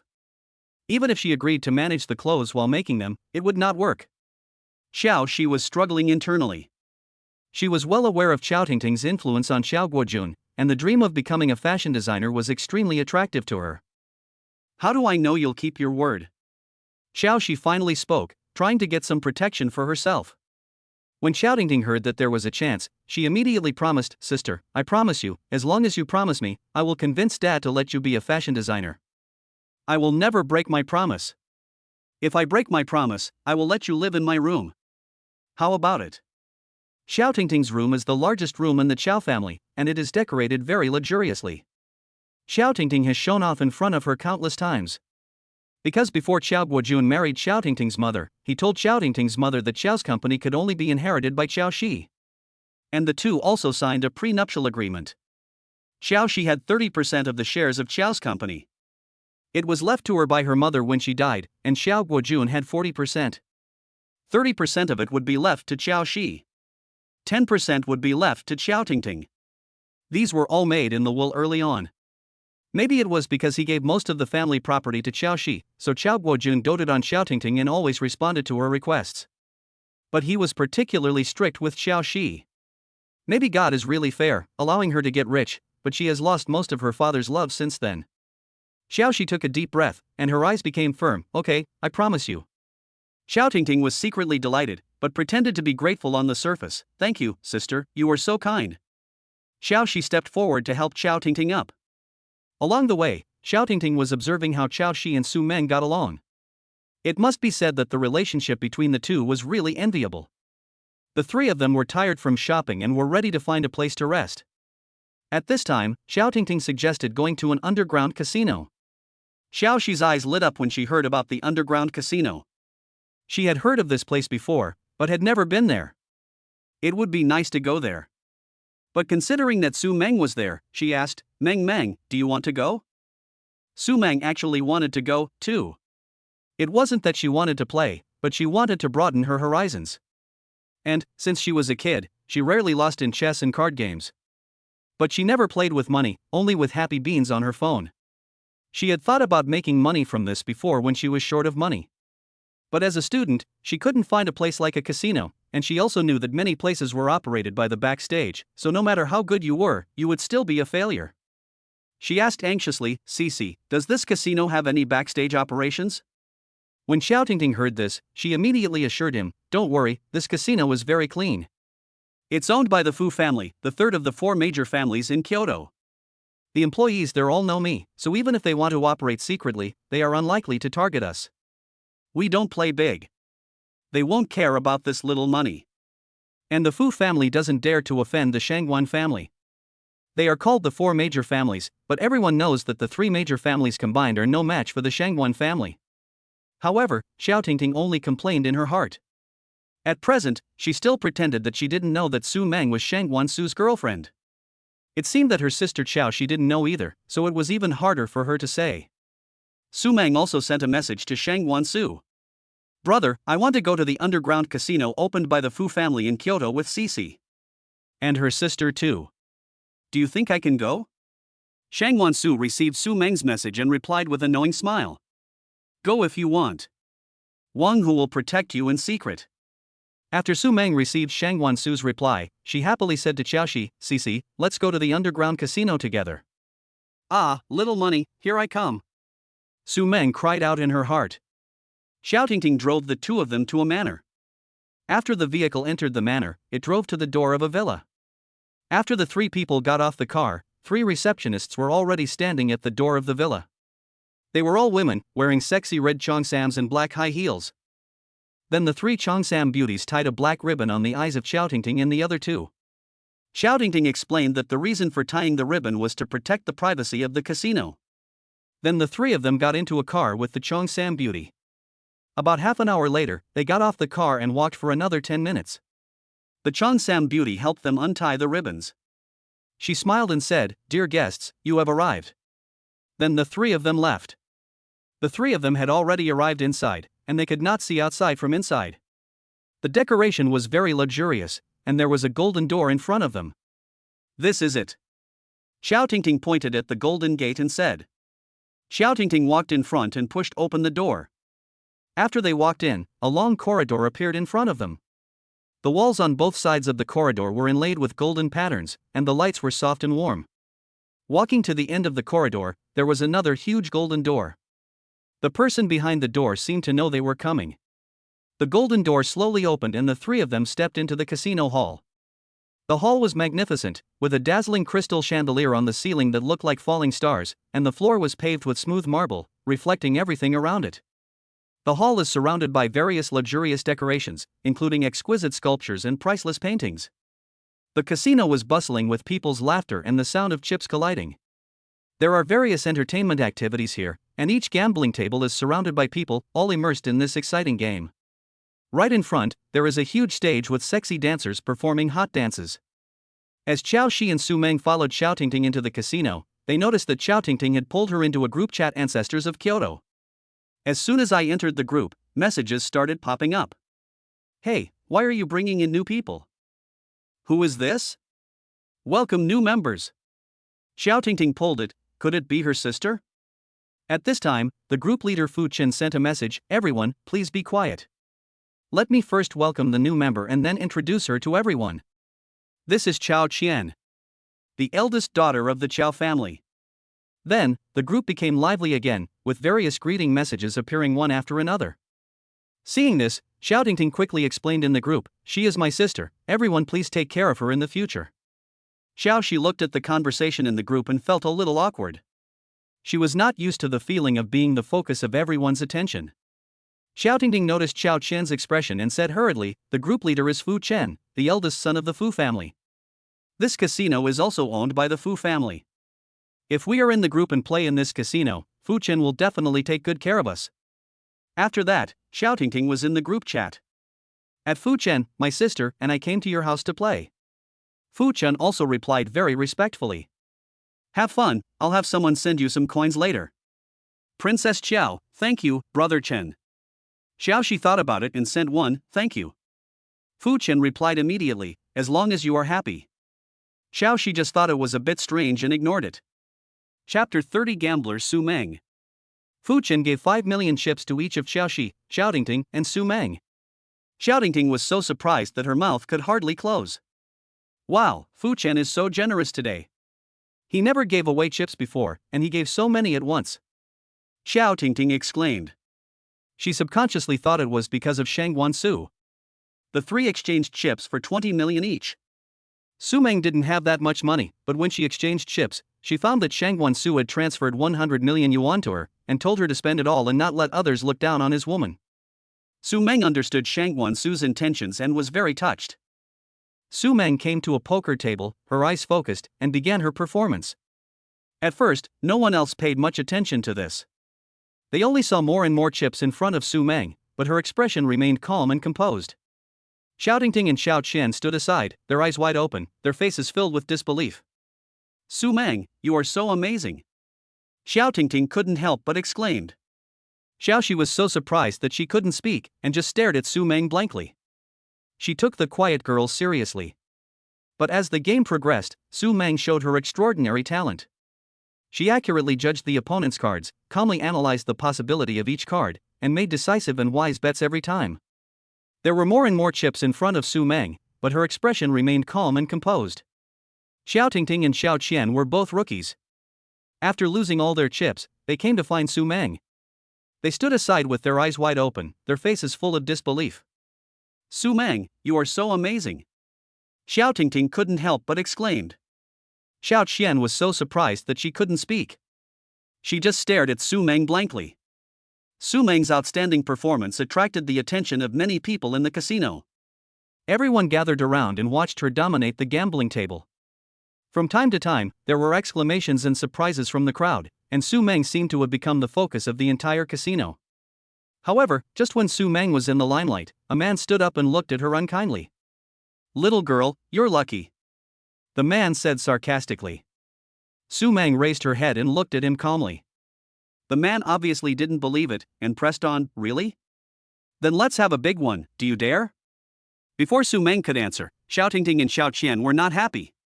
Xiao Shi said, what do you want to do? Bully people? Xiao Tingting continued, if you want to find fault, you should ask around first. You can't bully anyone from my Xiao family. Just when the atmosphere was tense, a group of people came in a hurry, led by Fu Chen, the head of the Fu family.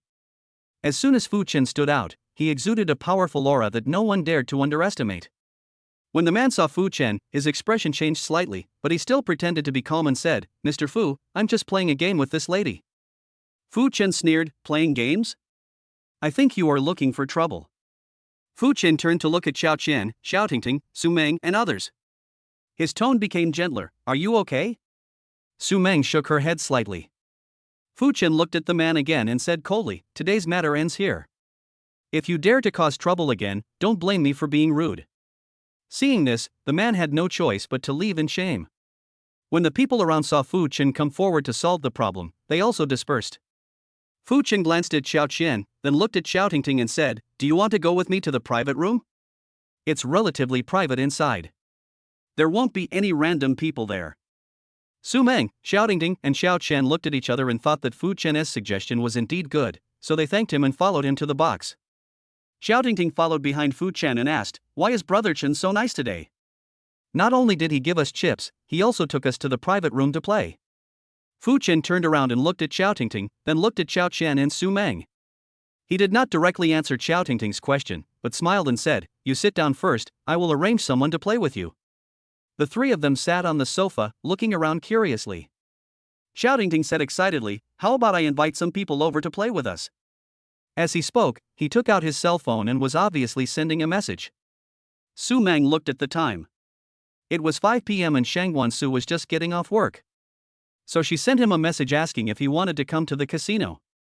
Shangwan Su replied, "Okay, I'm here to pick you up and take you home." At this time, Xiaotingting and Xiao Qian went to exchange chips. Su Mang originally wanted to share her chips with them, but Xiaotingting said that it was a taboo in casinos to share chips, as it would take away good luck. For a moment, Su Mang thought that Xiaotingting was actually not bad. She found that after a day of getting along, the relationship between Xiao Qian and Xiaotingting had improved. After a while, Fu Chen and a few others walked into the box. Xiaotingting and Xiao Qian also came back after exchanging chips. These people, both men and women, all look extraordinary. Fu Chen introduced them to everyone one by one. Fu Chen first pointed to a tall and burly middle-aged man. "This is Mr. Lin, he is a senior figure in the business circle." Then he pointed to a slim lady with elegant manners. "This is Ms. Shen. She is a top lawyer." Su Mang was surprised. She knew this person and he was quite famous in the legal profession. Then a young man with a slender figure and handsome face said, "This is Master Chen, he is the successor of the emerging enterprise." There was also a mysterious old man. "This is Mr. Zhao, with a majestic air." Fu Chen did not introduce his occupation. "These are the regulars here who often get together to play." Su Mang, Xiaotingting, and Xiao Qian nodded politely to these people. Xiaotingting whispered to Su Mang, "Wow, it seems like these people are not simple." Su Mang nodded slightly and glanced at everyone. The people that Xiaotingting called had not arrived yet, and it would probably take a while, so everyone started playing first. As the new game began, the atmosphere became more tense. Mr. Lin spoke first. "Little girl, don't think that everything will go smoothly just because you won just now. Apparently I noticed her in the hall just now." Su Mang smiled faintly and did not comment. At the card table, everyone began to display their own skills. Ms. Shen plays her cards carefully and thinks carefully about every step. Young Master Chen is young and energetic, and sometimes takes bold risks. Su Mang still maintains her unique strategy. She plays cards seemingly randomly, but she always puts her opponent in trouble. Mr. Zhao observed from the side and nodded slightly, seeming to be very interested in Su Mang's performance. The game was very intense, with neither side giving in. Xiaotingting and Xiao Qian were so anxious watching from the side that they wished they could go up and help. Yes, the two of them didn't play because they knew that playing would just be a waste of time and it would be meaningless to keep losing, so they wanted to wait until Xiaotingting's friends came to play together. Suddenly, Ms. Shen's cell phone rang. She glanced at the screen and her expression changed slightly. After playing around, Ms. Shen smiled apologetically and said, "I have something urgent to deal with. I'll excuse myself for a moment." After saying that, she stood up and left the box. The game paused for a moment. After Ms. Shen left, the game started again. With one less opponent, the situation seems to have changed a little. Su Mang adjusted his tactics and began to take the initiative. Her bold move caught other opponents off guard. Mr. Lin frowned and thought about how to deal with the situation. As the game was coming to an end, Su Mang had already gained a clear advantage. Her chips far outweigh those of her opponents. In the last hand, Su Mang ended the game with a perfect performance and won again. There was applause in the box, and everyone was amazed at her card skills. Chapter 31 Wu Ruoxuan is looking for trouble. As soon as Xiao Tingting's friends arrived, the atmosphere suddenly became lively. Everyone greeted each other, and Su Mang also greeted them politely. The people arranged by Fu Chen left in an orderly manner, leaving only Su Mang and his group at the scene. Before leaving, Mr. Zhao smiled and said to Su Mang, "Miss Su, the casino in City X is very interesting. Are you interested in going there to play?" After Su Mang thought for a moment, she smiled and said, "If I have the chance, I can go and have a look." Afterwards, Mr. Zhao and Su Mang added each other on WeChat for follow-up contact. At this moment, Wu Ruoxuan suddenly spoke in a sarcastic tone. "Some people really don't know how high the sky is and how deep the earth is. They dare to go to the casino in City X to play." Everyone's attention was instantly focused on Wu Ruoxuan and Su Mang. Su Mang just glanced at Wu Ruoxuan indifferently and did not respond to her, as if she didn't take her words to heart at all. Xiaoxi was not happy to hear this. She immediately stood up and said, "Wu Ruoxuan, don't be so harsh. What does it have to do with you whether Su Mang goes to the casino or not?" Wu Ruoxuan snorted, "How come it's none of my business? I'm just kindly reminding you so that some people won't have money for tickets and will be embarrassed if they go." Wu Ruoxuan wasn't sure whether Shangguan Su would give money to Su Mang, but she was sure that Su Mang herself didn't have much money. Others were watching from the sidelines, some looked embarrassed, while others looked like they were enjoying the show. Xiao Qian snorted coldly and pointed at the chips on the table and said, "The chips here are at least 100 million. Su Mang just won them. Do you think she has enough money to go to the casino in City X? What's more, Su Mang is my good friend, Xiaoxi. If she wants to go to the casino in City X, I will definitely go with her, and I'm short of that little money. As for what you should worry about whether you are qualified to enter." Xiaoxi's words really irritated Wu Ruoxuan. Although her Wu family was one of the 4 major families in Kyoto, she did not have any shares in the Wu family, and it was impossible for her to get any in the future. But when Xiaoxi's mother died, she actually left her 20% of the shares. Regardless of the value, the dividends over the years were not small, which was definitely different from her who only received living expenses every month. Wu Ruoxuan's eyes were red with anger. Fu Chen looked at Xiaoxi's domineering look and felt secretly happy. She was worthy of being the person he liked. He put away the smile on his face and said coldly, "Miss Wu, if you are here to cause trouble, I don't welcome you." Although Wu Ruoxuan was unwilling, she didn't dare to continue speaking. She just glared at Su Mang fiercely. In order to break the awkwardness, a friend of Xiao Tingting suggested that everyone play cards together. However, Wu Ruoxuan was secretly winking at others, and no one knew what she was planning. Her little actions did not escape Su Mang's eyes, and Su Mang became secretly alert. Wu Ruoxuan was thinking about finding an opportunity to embarrass Su Mang, preferably by making her lose face in front of everyone. While pretending to join in the conversation, she kept observing the situation around her, waiting for the right opportunity. Just then, someone suddenly knocked on the door and said that they had something important to discuss with Fu Chen. When Fu Chen got up to leave, he said he needed Xiaoxi's help and called her away. Fu Chen had just helped him talk to Su Mang, so she couldn't refuse directly. She said something to Su Mang and left together. Since there were so many of them, they played poker together. After Fu Chen left, Wu Ruoxuan felt that the opportunity had come. She looked at Su Mang and gave a malicious smile. Originally, she wanted to play this and keep betting. Su Mang didn't have much money and she didn't dare to follow. But when she saw the chips on Su Mang's table, she hesitated because she didn't have that much cash. So I could only mock with words. Wu Ruoxuan deliberately raised her voice and said, "Some people just like to pretend, thinking they are great, but in fact they are nothing." Su Mang sneered, "Ms. Wu, you have been targeting me all along, aren't you just jealous of me?" Wu Ruoxuan was hit on by Su Mang's words and immediately became angry and said, "I'm jealous of you? You think too highly of yourself." Su Mang smiled slightly, "You look down on me, but you keep staring at my boyfriend, don't you? It's a pity that my boyfriend looks down on you. So do you still think you are nobler than me?" Wu Ruoxuan became even more angry when she heard Su Mang mention Shangguan Su. "You are just a plaything. Do you think the Shangguan family will accommodate you? Will Shangguan Su marry you?" After saying that, Wu Ruoxuan also felt that it made sense. The four major families pay the most attention to family background. Su Mang will never be able to compare with her in this respect. When these words came out, everyone took a deep breath. Many people became more active and wanted to get close to Shangguan Su through Su Mang. But seeing Wu Ruoxuan dare to embarrass Su Mang like this, they thought that Su Mang might not be important in the heart of the Shangguan family. For a while, they began to wait and see. Su Mang snorted coldly. She said calmly, "Miss Wu, Brother Su won't want you even if you're eager to be his plaything. That's why you're so jealous of me." It must be said that Su Mang was cute and obedient in front of Shangguan Su. This was the first time she showed this side of her. She knew how to poke people's hearts with her words. After saying that, she was about to leave the box to look for Qiao Qian. Looking at Su Mang's back as she left, Wu Ruoxuan was so angry that she wanted to pick up the bag in her hand and hit her. Xiao Tingting couldn't pretend to be deaf and dumb at this time. Wu Ruoxuan was brainless, but she was not. If Su Mang was beaten, let alone Shangguan Su, her sister Qiao, she would not let her go. After all, she was the one who called Wu Ruoxuan, and it was Xiao Tingting who brought her to the casino. So she quickly stepped forward to stop Wu Ruoxuan, who had been stimulated to the point of losing her mind.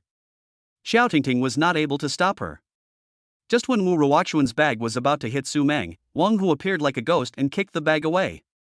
Almost at the same time, Shangguan Su also arrived. Shangguan Su quickly pulled Su Mang over and comforted her softly. "Are you okay?" "I'm here, don't be afraid." As soon as Su Mang saw Shangguan Su, she immediately changed into a different person and started to act coquettishly and complain, "Brother Su, she bullied me." Shangguan Su's eyes instantly turned cold, and he looked at Wu Ruoxuan, preparing to let Wang Hu beat Wu Ruoxuan up. In fact, he had already arrived when Wu Ruoxuan started to find fault, and he wanted to wait until Su Mang could not cope with it before coming out. Who knew that Wu Ruoxuan had no martial ethics? Suddenly, a mechanical voice sounded in my mind. The system issues a task. Win Wu Ruoxuan's 1 billion Chinese yuan, and you will be rewarded with 1 million points and 100% of the shares of Yuhua Casino in City X. Shangguan Su was slightly stunned, and then a cunning flashed in his eyes. "Then I won't beat her up for now. I'll beat her up after I win the money." Shangguan Su hugged Su Mang and whispered, "Meng Meng, let's play for a while and then go back, okay? Brother will help you get revenge." Su Mang nodded obediently. Shangguan Su took Su Mang to sit at the gambling table. At this time, Wu Ruoxuan was already controlled by Wang Hu. Her mouth was also blocked and she couldn't speak. But she didn't struggle too much, because she felt it was too embarrassing to be like this, with so many people watching. At this moment, she already hated Shangguan Su and Su Mang, as well as these bystanders. In fact, when Wang Hu caught Wu Ruoxuan, most people had already left, fearing that the fish pond would be affected. The excitement of the four major families was not a good look. Those who stayed were all from the four major families. Among them, there were some who had a bad relationship with Wu Ruoxuan. Chapter 32 Shangguan Su plays cards. Shangguan Su winked at Wang Hu, who immediately let Wu Ruoxuan go and took out the cloth that was stuffed in her mouth. Wu Ruoxuan was extremely embarrassed for a moment. As soon as she pulled out the strip of cloth, she started coughing. Wu Ruoxuan was still in shock. She didn't expect Shangguan Su to be so disregarding of the Wu family's reputation. She would never admit that Shangguan Su cared about Su Mang. He must be angry because someone bullied his girlfriend. It didn't matter who that person was. It must be someone else. Wu Ruoxuan hurriedly explained, "Shangguan Su, you misunderstood, However, Shangguan Su didn't want to hear her say more and interrupted her directly. "No need to say more, Miss Wu, let's play cards, just the two of us." Wu Ruoxuan was secretly delighted when she heard the two people at first. After calming down, she felt that Shangguan Su seemed to have some conspiracy, but when she looked around, no one dared to speak for her. The person who had just restrained her was now guarding behind the door of the box. The door was closed. Now it seemed that she could not refuse. "Okay, let's play," Wu Ruoxuan said, gritting her teeth. Shangguan Su had a plan in mind. He exchanged for 2 hours of X-ray vision in his system mall, spending 500,000 points. "How about playing Golden Flower?" Shangguan Su suggested. "This is simple and direct." Wu Ruoxuan's eyes lit up. She always had good luck when playing Golden Flower, and her skills were also good. So she nodded in agreement. Wu Ruoxuan was a little afraid that Shangguan Su would do something. So she suggested that her cousin be the dealer. Wu Ruoxuan's cousin Lu Yaqi had been her follower since she was a child. Lu Yaqi's family all depended on Wu's family for their livelihood, so she still trusted Lu Yaqi very much. Shang Guansu had never thought of cheating, but he didn't want to agree easily. So he said, "You can let your cousin be the dealer, but if she is found cheating, then your Wu family and your cousin's family will be held responsible."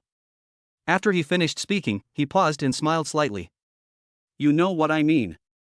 Wu Ruoxuan and Lu Yaqi felt a chill on their backs, and Lu Yaqi quickly assured them.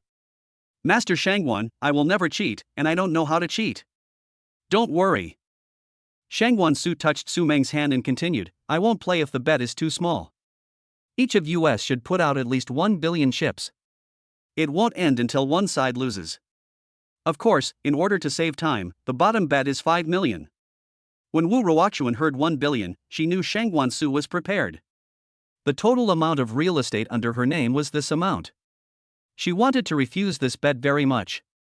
Just now, I heard Miss Wu bragging about her wealth to my daughter Mang Mang, and I knew that the Wu family was very wealthy. 1 billion is not a big deal, right? Or is there a problem with the Wu family's finances, or is it about to go bankrupt? Everyone in the box held their breath. It was a naked threat. Everyone present could hear it, including Wu Ruoxuan. There was a knock on the door, breaking the brief silence in the room. Fu Chen and Xiao Qian came in with a group of people, each holding a tray with chips neatly placed on it, all in 5 million denominations. They walked up to Shangguan Su and Wu Ruoxuan respectively and put the trays down steadily. At the same time, an IOU was handed to Wu Ruoxuan. Wu Ruoxuan looked at the piles of chips and the 1 billion IOU in front of her, and she was shocked and angry. What does this mean? Did you arrange this long ago? She glared at Shangguan Su. Shangguan Su just smiled and said nothing. Fu Chen said expressionlessly, this is the exchange chip. Considering that Miss Wu definitely doesn't have so much cash, I prepared this IOU. Most people don't get this treatment. Shangguan Su looked calm. He raised his eyebrows and looked at Wu Ruoxuan. Ms. Wu, hurry up. Wu Ruoxuan looked at Fu Chen and said, the Fu family casino shouldn't be doing any insider work on the 4 major families, right? Fu Chen glanced at Wu Ruoxuan calmly and said, no, if you are worried, you can check the cards and the table. I am monitoring everything here. You can also make a copy when you leave. Wu Ruoxuan bit her lip. She was struggling inside. If her father knew that she had provoked Shangguan Su, perhaps she would be in an even worse situation. I had no choice but to sign and agree. Lu Yaqi is a pretty decent dealer, probably because she plays with Wu Ruoxuan a lot. After the first round of cards were dealt, Shangguan Su raised his bet to 10 million chips without even looking at his cards. In fact, he saw his cards with his X-ray vision, so he didn't need to look at them. Shangguan Su had a pair of 2 of clubs and a 4 of diamonds. Wu Ruoxuan's hand is 5 of diamonds, A of diamonds, and 6 of diamonds. Jinhua has bigger cards than Shangguan Su. But Shangguan Su wanted to create a gambler's character from the beginning. Jinhua sometimes played psychological warfare. Wu Ruoxuan didn't follow the call, but chose to look at the cards directly. She still wanted to be more cautious. After looking at the cards, Wu Ruoxuan didn't choose to call immediately. Instead, she hesitated for a while before calling 20 million chips. The bets of those who have looked at the cards must be twice as much as those who have not looked at the cards. Shangguan Su smiled in his heart. This Wu Ruoxuan is quite good at acting. The cards in her hand are not small. Especially when she called the bet without him looking at the cards. And Wu Ruoxuan even pretended to be entangled. Just when Wu Ruoxuan thought that Shangguan Su would automatically call or look at his cards, Shangguan Su directly chose to fold. Wu Ruoxuan felt it was a pity that she only won 15 million chips including the base points. In the second round, Wu Ruoxuan followed Shangguan Su's example and bet 10 million chips without looking at the cards. Shangguan Su appeared calm on the surface, but he was actually using his X-ray eyes to quickly scan the cards of the 2 men. In this round, Wu Ruoxuan's cards were still higher than his, a pair of 9s and an ace of hearts. Shangguan Su had a 9 of clubs, a 10 of clubs, and a king of hearts. He didn't even have a pair in this round.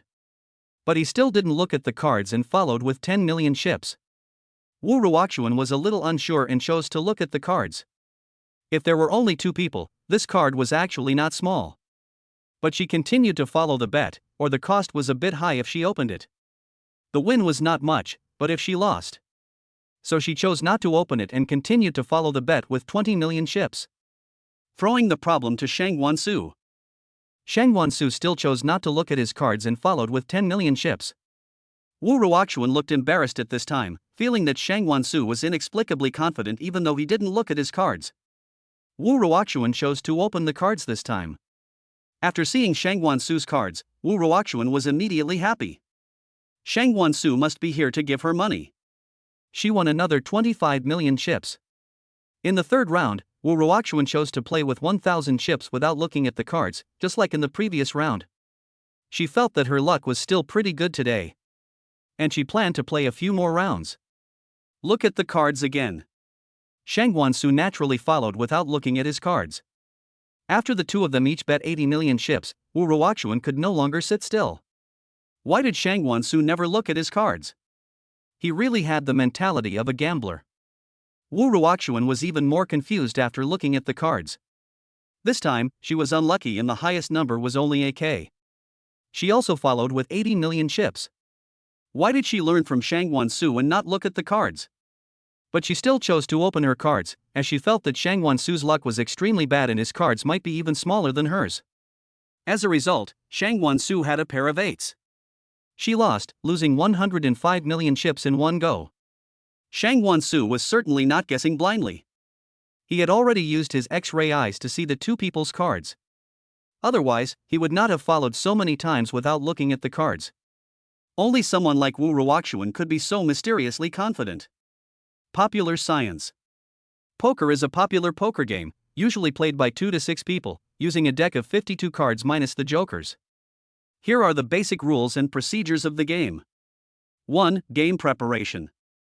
Number of participants, 2 to 6 people, usually 3 or more is best. 1. Cards, use a deck of 52 playing cards minus the jokers. 2. Initial chips, each player has the same initial chips, and a fixed bet is required before the game starts. 12. 2. Dealing and betting. Dealing, starting with the dealer, each player is dealt 3 cards, face down hidden cards. Betting order, start from the next better after the banker and proceed in a counterclockwise direction. Betting method, players can choose to call same amount as the previous player, raise increase the amount, not exceeding the single bet cap, check the cards check their own cards and pay a fee or fold exit the game. 3. Rules for comparing cards. Comparison conditions, when the current number of hands reaches 5 or more, the player can compare cards with up to one other player, and the fee is twice the current single bet. Result of comparing cards, the loser loses the right to operate this game. If both parties have the same card type, the one who actively compares cards loses. Special rules, when there are only 2 players left, they can compare cards at any time, and all players can see their whole cards. 4. Card types and comparison rules. Card size, leopard 3 identical cards straight flush straight continuous pair scattered cards. Special card type, 235 with different suits can defeat the leopard. Comparison rules, the same type of cards are compared by the highest card point, and so on if they are exactly the same, the one who actively compares cards loses. Chapter 33 Gambling 2. In the 4th round, Shang Wansu was the dealer and started the game. Shang Wansu still chose not to check his cards and called the 10 million chips. Wu Ruoxuan chose to look at the cards directly. When she saw the cards, her pupils slightly dilated, and the corners of her mouth slightly raised, but she quickly suppressed it. She pretended nothing had happened and gently put the cards down, rubbing her fingers lightly on the surface of the cards, as if she was feeling the power brought by this good hand. Her fingers trembled slightly as she put down the cards, then she quickly regained her composure and called the 20 million chip bet. Although she looked calm on the surface, she was actually very excited on the inside. Her clenched fists and rapidly rising and falling chest betrayed her. She tried hard to control her expression, fearing that Shang Wansu would notice her abnormality.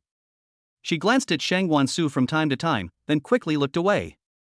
However, Shang Wansu had already seen through her cards with his X-ray eyes and was aware of all her little movements. Shang Wansu sneered in his heart. He decided to take advantage of the situation and continue to put pressure on Wu Ruoxuan. Shang Wansu chose to increase the bet to 80 million chips, a number that made everyone around him gasp. Wu Ruoxuan chose to call the 20 million chips instead of raising the bet, not because her cards were bad, but because her cards were too good. She was afraid that if she raised too much, Shang Wansu would fold, or Shang Wansu would look at his cards. If the cards were not good, he would directly choose to open the cards. If she folded, she would not win much. Wu Ruoxuan's eyes widened, and the expression on her face could no longer remain calm. She didn't expect Shang Wansu to escalate the situation like this. He raised the bet to 80 million chips without even looking at his cards. Wu Ruoxuan pretended to bite her lip, her hands unconsciously clenched the corners of her clothes, thinking about whether to follow the bet or give up. In fact, she was ecstatic inside. Call 160 million. With Wu Ruoxuan's call, the tension in the game reached its peak, and everyone could feel the gunpowder in the air. Just when Wu Ruoxuan thought Shang Wansu would fold or look at her cards, because she had bet 160 million, it was obvious that she had a big hand and most people would not blindly follow her. But Shang Wansu was different from the average person. He directly raised the stakes to 200 million chips. This move shocked everyone. Wu Ruoxuan widened her eyes, her face full of disbelief. She didn't expect Shang Wansu to be so crazy. The atmosphere in the whole room suddenly became tense. Everyone held their breath, looking at Wu Ruoxuan, waiting for her response. Wu Ruoxuan continued to follow the bet of 400 million chips without making a fuss. With Wu Ruoxuan's call, the game entered its climax and everyone was looking forward to what would happen next. A barely perceptible smile appeared on Shang Wansu's face, as if he had anticipated Wu Ruoxuan's decision. At this moment, when everyone thought that Shang Wansu would look at his cards and fold or directly open his cards, Shang Wansu directly followed up with a bet of 200 million chips. Wu Ruoxuan's hands were shaking slightly, beads of sweat oozed from her forehead, and her eyes revealed a hint of uneasiness. She stared closely at the cards in her hand, and the 3A seemed to tell her that she might win, but she was not completely sure. She had already bet 585 million chips in this round, and only had 455 million left. This huge pressure made her breathing quicken. She glanced at Shang Wansu and Su Mang from time to time, trying to find some clues from their expressions. Shang Wansu looked calm. He gently shook the wineglass in his hand, with a faint smile on his lips. His eyes were deep, making it impossible to tell what he was thinking, as if everything was under his control. Su Mang watched the game nervously, her hands clenched tightly together, her heartbeat accelerated, and her palms sweated. She hoped that Shang Wansu would win, but she was also worried that something unexpected would happen in this game. According to Wu Ruoxuan's personality, she would not keep calling so many bets if the cards were not big. Wu Ruoxuan chose to open her cards directly with 400 million chips, mainly because she did not have any extra chips to continue to follow the next round. Wu Ruoxuan didn't think Shang Wansu could get 235 without looking at the cards. She was silently calculating how many chips she could win in this round. If she won, her wealth would increase significantly, but if she lost, she didn't dare to think about it anymore.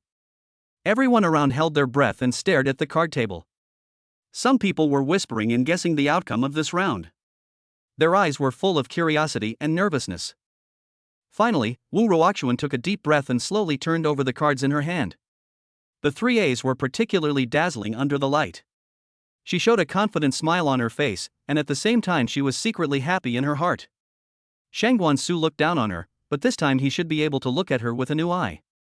Shang Wansu only raised his eyebrows slightly, and his expression remained unchanged.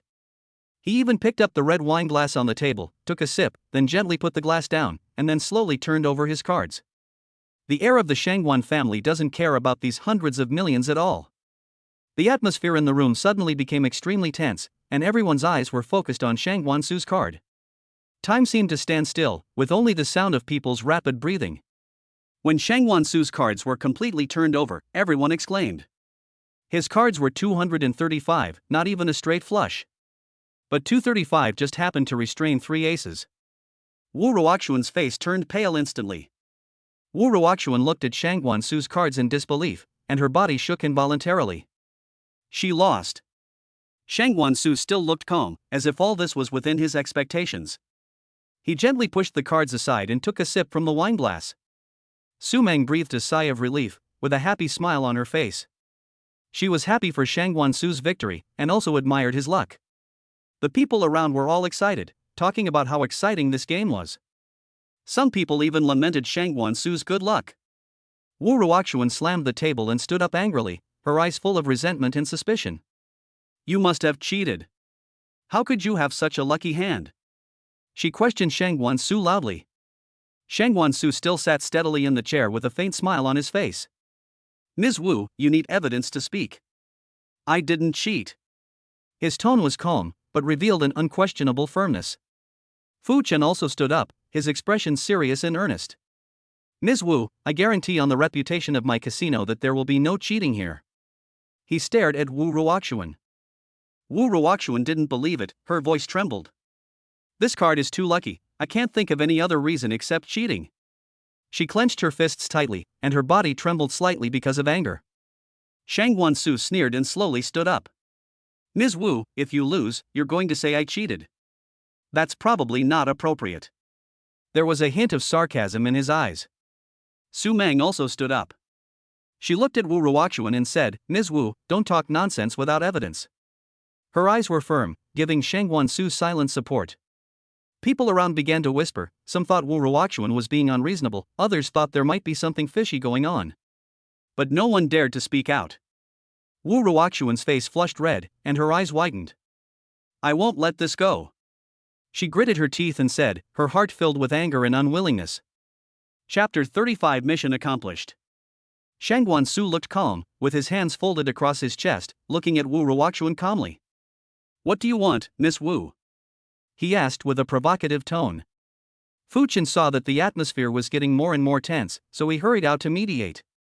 Everyone calm down first, we can check the cards and gambling equipment to see if there is really a problem. On the surface, he seemed to want to calm down the dispute. In fact, he also wanted to prove it for his own casino. He was also very curious whether Shang Wansu was really lucky or something else. Wu Ruoxuan was overjoyed when she heard Fu Chen's words. She had the same idea but was afraid of offending Shang Wansu again. Okay, then check it out. I agree. Shang Wansu shrugged and said nonchalantly, no problem, I'll cooperate with the inspection at any time. He looked confident. Then he continued, but I have two conditions. If you don't find out that I didn't cheat, you have to apologize to my girlfriend.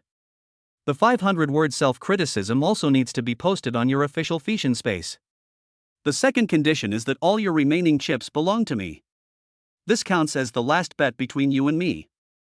When Wu Ruoxuan heard Shang Wansu's two conditions, she hesitated. She bit her lip and struggled. The first condition was not easy for her. She thought for a moment and felt that if she didn't agree, she might miss this opportunity, but if she agreed, she was worried that she would lose even more miserably. Wu Ruoxuan took a deep breath and finally decided to agree. Okay, I promise you. Her eyes revealed a hint of determination. The people around were surprised. They didn't expect Wu Ruoxuan to agree to such a condition. Wu Ruoxuan has a lot of Fission fans. If she apologized directly, she would be socially dead. It seems that she has determined that Shang Wansu cheated. Some people are looking forward to the next development. Fu Chen immediately asked people to prepare to check the cards and gambling equipment. Everyone gathered around and watched the inspection process closely. The inspector took Wu Ruoxuan with him and carefully checked every card and every gambling tool, not missing any details. Time passed slowly in the tense atmosphere. However, after a thorough inspection, nothing abnormal was found.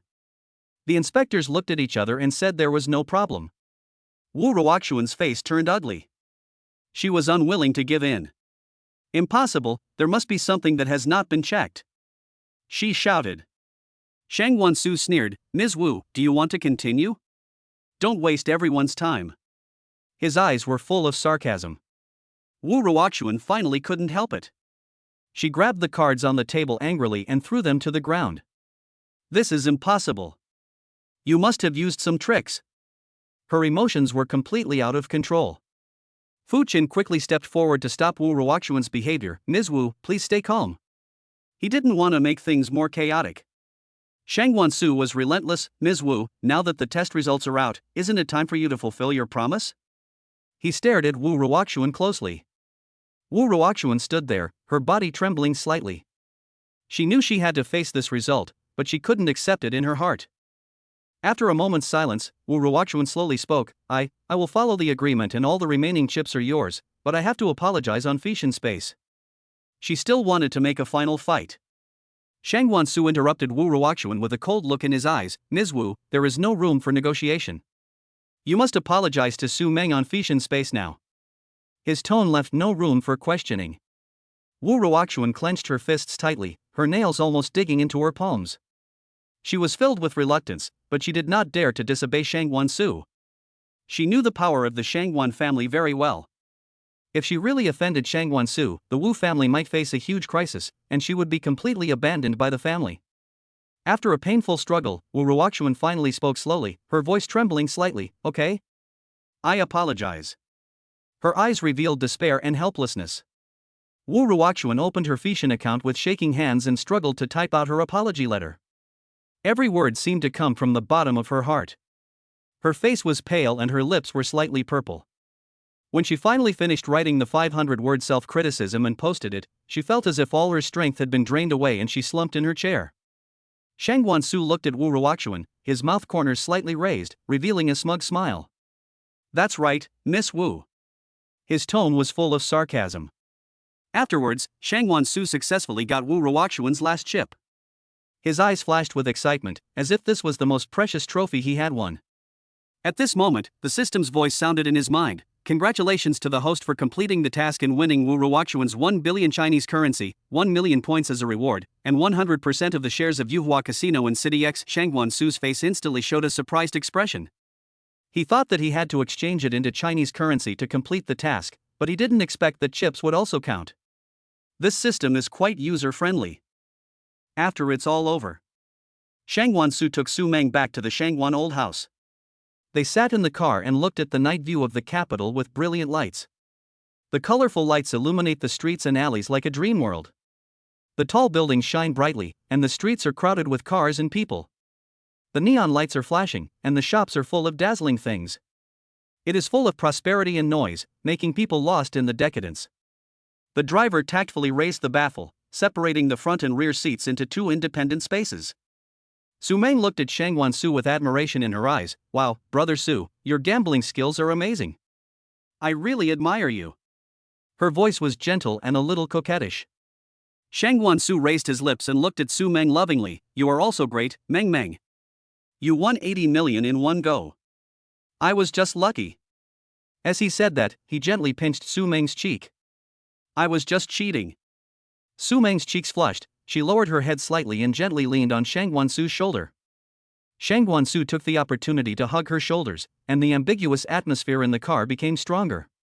Su Mang's heartbeat quickened. She raised her head and shyly met Shangguan Su's gaze. When their eyes met, it was as if an electric current was flowing in the air.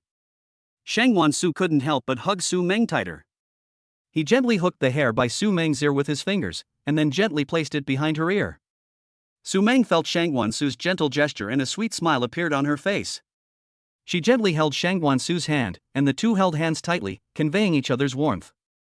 Shangguan Su put his head close to Su Mang, and Su Mang could feel his warm breath spraying on her face. Su Mang closed her eyes nervously, and Shangguan Su looked at her cute appearance, and the smile on his mouth became even more intense. At this moment, the car slowly stopped and the driver whispered, "Master, we're here."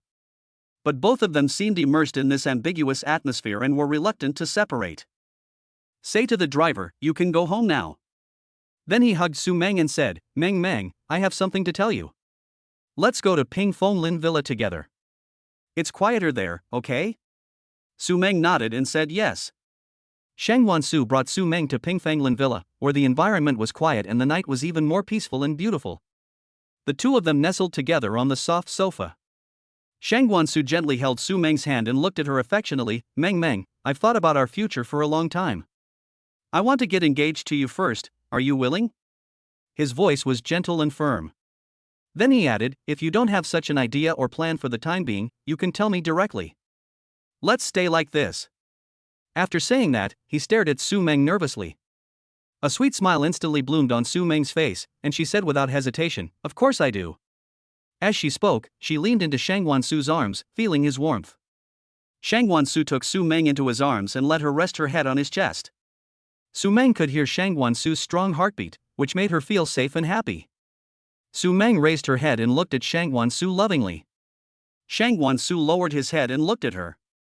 When their eyes met, it seemed that the air around them became hotter. Shangguan Su gently stroked Su Mang's cheek with his hand. Su Mang closed her eyes and enjoyed the gentle touch. The corners of her mouth slightly raised, revealing a satisfied smile. Shangguan Su looked at Su Mang's cute appearance and couldn't help but kiss her forehead gently. Su Mang's face flushed and she hugged Shangguan Su tightly. The two of them just hugged each other quietly, as if they were the only ones in the world. They looked forward to a happy life in the future, their hearts full of expectations. Shang Wansu hugged Su Mang tightly again, and whispered in her ear, "Mang Mang, I will definitely give you the happiest life." Su Mang nodded vigorously, her eyes full of trust. Shang Wansu held Su Mang's face gently in his hands and slowly moved closer. Su Mang tilted her head slightly to meet him. Their lips touched, instantly igniting passion. Su Mang closed her eyes, feeling Shang Wansu's passion, while Shang Wansu hugged her waist tightly, bringing them closer. Their kiss gradually deepened. Su Mang put her arms around Shang Wansu's neck, and Shang Wansu's breathing became rapid. Their kiss was full of desire and attachment, as if they wanted to integrate each other into their lives. Su Mang's face flushed, and Shang Wansu's eyes were full of love. Their kiss became more and more passionate and inseparable, as if time had stopped for them. Shang Wansu's hand gently rubbed Su Mang's back, and Su Mang let out a slight moan. Shang Wansu's eyes turned red when he heard this sound. After an unknown amount of time, they slowly separated, their breathing becoming a little disordered. Su Mang leaned on Shang Wansu's shoulder, with a shy smile on her face, while Shang Wansu gently stroked her hair, his eyes full of doting. Su Mang raised her head and met Shang Wansu's eyes, which seemed to still contain passion. She felt the changes under him. Su Mang lowered her head, holding Shang Wansu's shirt tightly with both hands, and whispered, "Brother, it's okay." Shang Wansu's voice was slightly deep and hoarse, and his big hand slowly moved to the back of Su Mang's neck. "Mang Mang, is this what your brother meant?" Su Mang's voice was so shy that it was almost inaudible. But when Shang Wansu heard it, the string that had been tense in his mind broke. He hugged Su Mang, kissed her, and carried her to the bed in the room. Su Mang gently pushed Shang Wansu, "I'm going to take a shower first." But Shang Wansu hugged her tightly, "Let's go together." Su Mang's cheeks blushed slightly, "How can that be?" Shang Wansu smiled evilly, hugged her and walked towards the bathroom. The two entered the bathroom, and Shang Wansu gently put Su Mang down. The bathroom was filled with light steam, and Su Mang's eyes were a little shy. Shang Wansu turned on the shower, tested the water temperature, and then looked at Su Mang with a smile. Su Mang bit her lip, feeling a little nervous and expectant. Shang Wansu took the shower and gently washed Su Mang. His movements were gentle and delicate. Su Mang felt his care and the corners of her mouth rose unconsciously. Su Mang blushed and had no choice but to let Shang Wansu do what he wanted. Shang Wansu carefully wet her body, and occasionally his fingers brushed her skin, which made Su Mang's heart tremble. The atmosphere in the bathroom became more and more ambiguous. Su Mang could feel Shang Wansu's fiery gaze. She lowered her head, not daring to look him in the eye. Shang Wansu suddenly turned up the water of the shower head, and the water splashed on Su Mang. Su Mang screamed, "Ouch!" Shang Wansu burst into laughter. Su Mang was not to be outdone and reached out to grab the shower head. The two of them started laughing and playing in the bathroom. Water splashed everywhere and laughter echoed throughout the bathroom. Chapter 36 Sweet Time. After taking a shower, Shang Wansu wrapped Su Mang in a bath towel and gently put her down. In fact, he was also very nervous. After all, he had no experience. Su Mang's whole body was pink. The palm-sized little face is very adorable. People who are attracted by it want to bully it severely. Shang Wansu slowly leaned over, gazing at Su Mang's eyes passionately and affectionately, as if he wanted to see through her eyes into her innermost heart. Su Mang also looked back at him without hesitation, and at that moment, it seemed as if the whole world was left with only the two of them. Shang Wansu's breathing became slightly rapid, and his lips slowly approached Su Mang's forehead. At the moment of touching, it seemed as if time had stopped. Then, his lips gently pressed against Su Mang's forehead, like a feather gently falling. The corners of Su Mang's mouth rose unconsciously, and Shang Wansu's kiss slowly slid along Su Mang's forehead to the tip of her nose. His movements were gentle and slow, as if he was savoring something. Su Mang closed her eyes, feeling his tenderness, and gently hooked her hands around his neck. Shang Wansu's lips finally came to Su Mang's lips. He touched them lightly at first, as if testing them. Su Mang could feel his breath spraying on her face. Then, Shang Wansu tilted his head slightly and kissed Su Mang's lips more deeply. Su Mang's body trembled slightly, and her hands changed from grabbing the corners of her clothes to tightly hugging Shang Wansu's back. Shang Wansu felt Su Mang's response, and his kiss became more passionate. Their lips and teeth entangled, as if they wanted to integrate each other into their lives. Shang Wansu gently stroked Su Mang's long hair with one hand and tightly hugged her waist with the other hand. Bringing their bodies closer together, he slowly groped upwards. Su Mang's breathing became rapid, and her heartbeat became clearer in her ears, as if setting the rhythm for this passionate kiss. Their kiss lasted for a long time, as if time had lost its meaning. Every touch, every breath, made them more intoxicated with each other's love. Su Mang's face flushed, and Shangguan Su's eyes were full of affection. Finally, Shangguan Su slowly loosened his lips and kissed lightly. Suddenly, a sharp pain came, and Su Mang's eyes turned red with pain. "Brother, it hurts." Shangguan Su agreed. "Woo woo, brother is lying." "Good, I'll be fine soon." An hour later, the noise gradually subsided. Su Mang's whole body was flushed, and she was held limply in Shangguan Su's arms. Her red lips were slightly parted, and she was breathing rapidly like a fish out of water. Shangguan Su's chest heaved, and his dark eyes swept over Su Mang's fair skin inch by inch. Shangguan Su hugged Su Mang tightly and looked at her lovingly. "Mang, do you want to go to City X with me? I bought a casino there. I heard that the beach there is also very beautiful." Su Mang's eyes lit up. "Okay, in fact, someone invited me to go to that casino before." Shangguan Su raised his eyebrows slightly. "Oh? Who is it?" Su Mang said with a smile, "It's an old man. I met him in the casino today." Shangguan Su felt inexplicably jealous. Shangguan Su pretended to be angry and looked at Su Mang. "Even Grandpa can't do that. You can only go with me." As he said that, he hugged Su Mang tighter and began to tickle her gently. Su Mang giggled and struggled to avoid Shangguan Su's attack. Okay, I'll just go with you, don't tickle me." But Shangguan Su refused to give in and continued to tease her. After a while, the two finally stopped and looked at each other breathlessly. Shangguan Su's eyes were full of love, and Su Mang looked at him without hesitation. Su Mang smiled and begged for mercy, but Shangguan Su just treated her more gently. They were entangled in love all night, as if time had stopped for them. Unconsciously, the sky gradually brightened.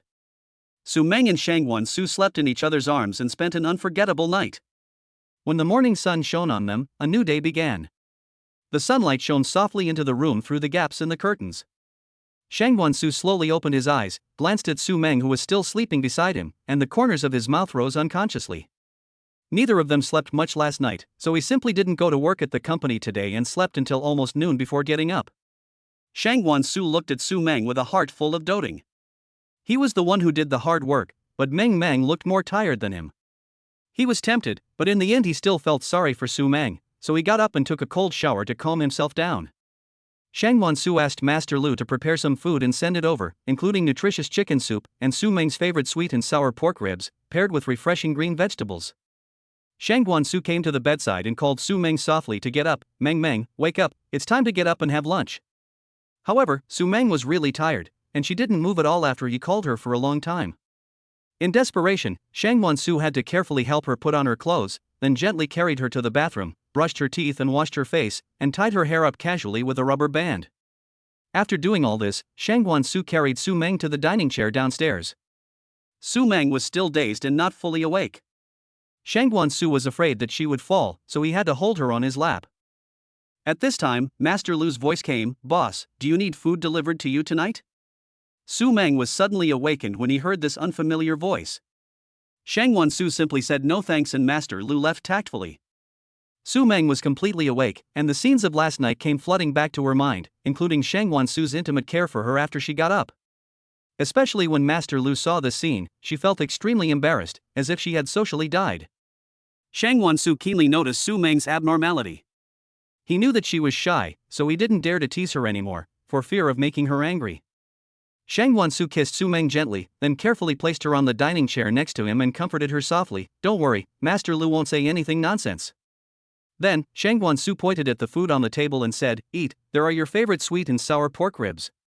He tried to divert Su Mang's attention. Su Mang blushed, trying hard to calm the shyness and embarrassment in her heart, picked up the chopsticks, picked up a piece of sweet and sour pork ribs and put it into her mouth. The familiar taste spread in her mouth, and Su Mang's mood improved a little. She temporarily forgot about the social death. Shangguan Su looked at her tenderly from the side. The restaurant was filled with a warm atmosphere. The two of them ate quietly, occasionally making eye contact, and could feel the love for each other. After finishing the meal, Shangguan Su asked Su Mang with a smile, "What do you want to do later?"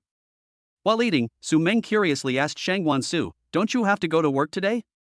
Shangguan Su smiled and replied, "You don't have to go today." Su Mang's eyes lit up, and she immediately suggested, "Why don't we have dinner with Xiaoxi?" Shang Wansu agreed without hesitation, okay. Then, the two talked about going to City X. Shang Wansu thought for a moment and suggested, let's go shopping in the afternoon, buy some clothes for the beach, and buy some gifts for Xiaoxi. Shang Wansu knew very well that Su Mang and Xiaoxi had a very good relationship. He understood in his heart that the relationship between best friends must be handled well, otherwise he would not know how his girlfriend was gone. Su Mang listened to Shang Wansu's suggestion and nodded in agreement, this is a good idea. Let's go after we finish eating. Su Meng's heart was filled with anticipation as she thought about going shopping to buy beautiful clothes and prepare gifts for her best friends. After dinner, the two took a short rest and then prepared to go shopping. Shang Wansu drove the shiny metallic supercar onto the street at lightning speed. The low roar of the supercar was like the roar of a wild beast, instantly attracting everyone's attention.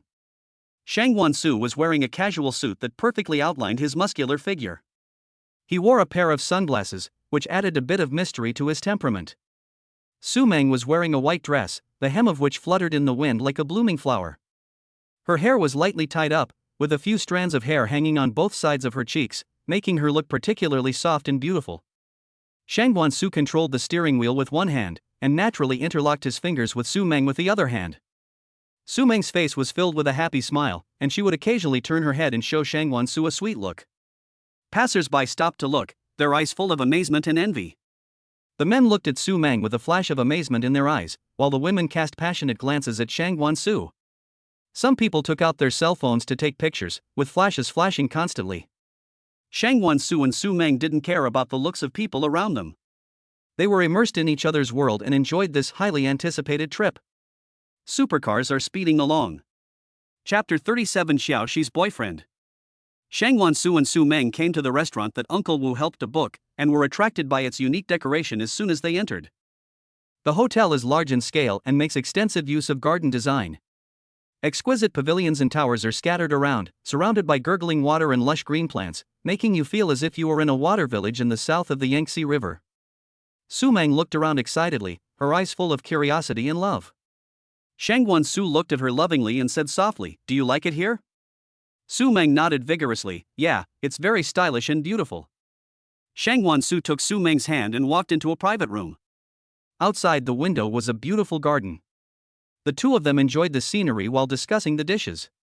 Shang Wansu picked up the menu and ordered some signature dishes, as well as the sweet and sour pork ribs that Su Mang loved.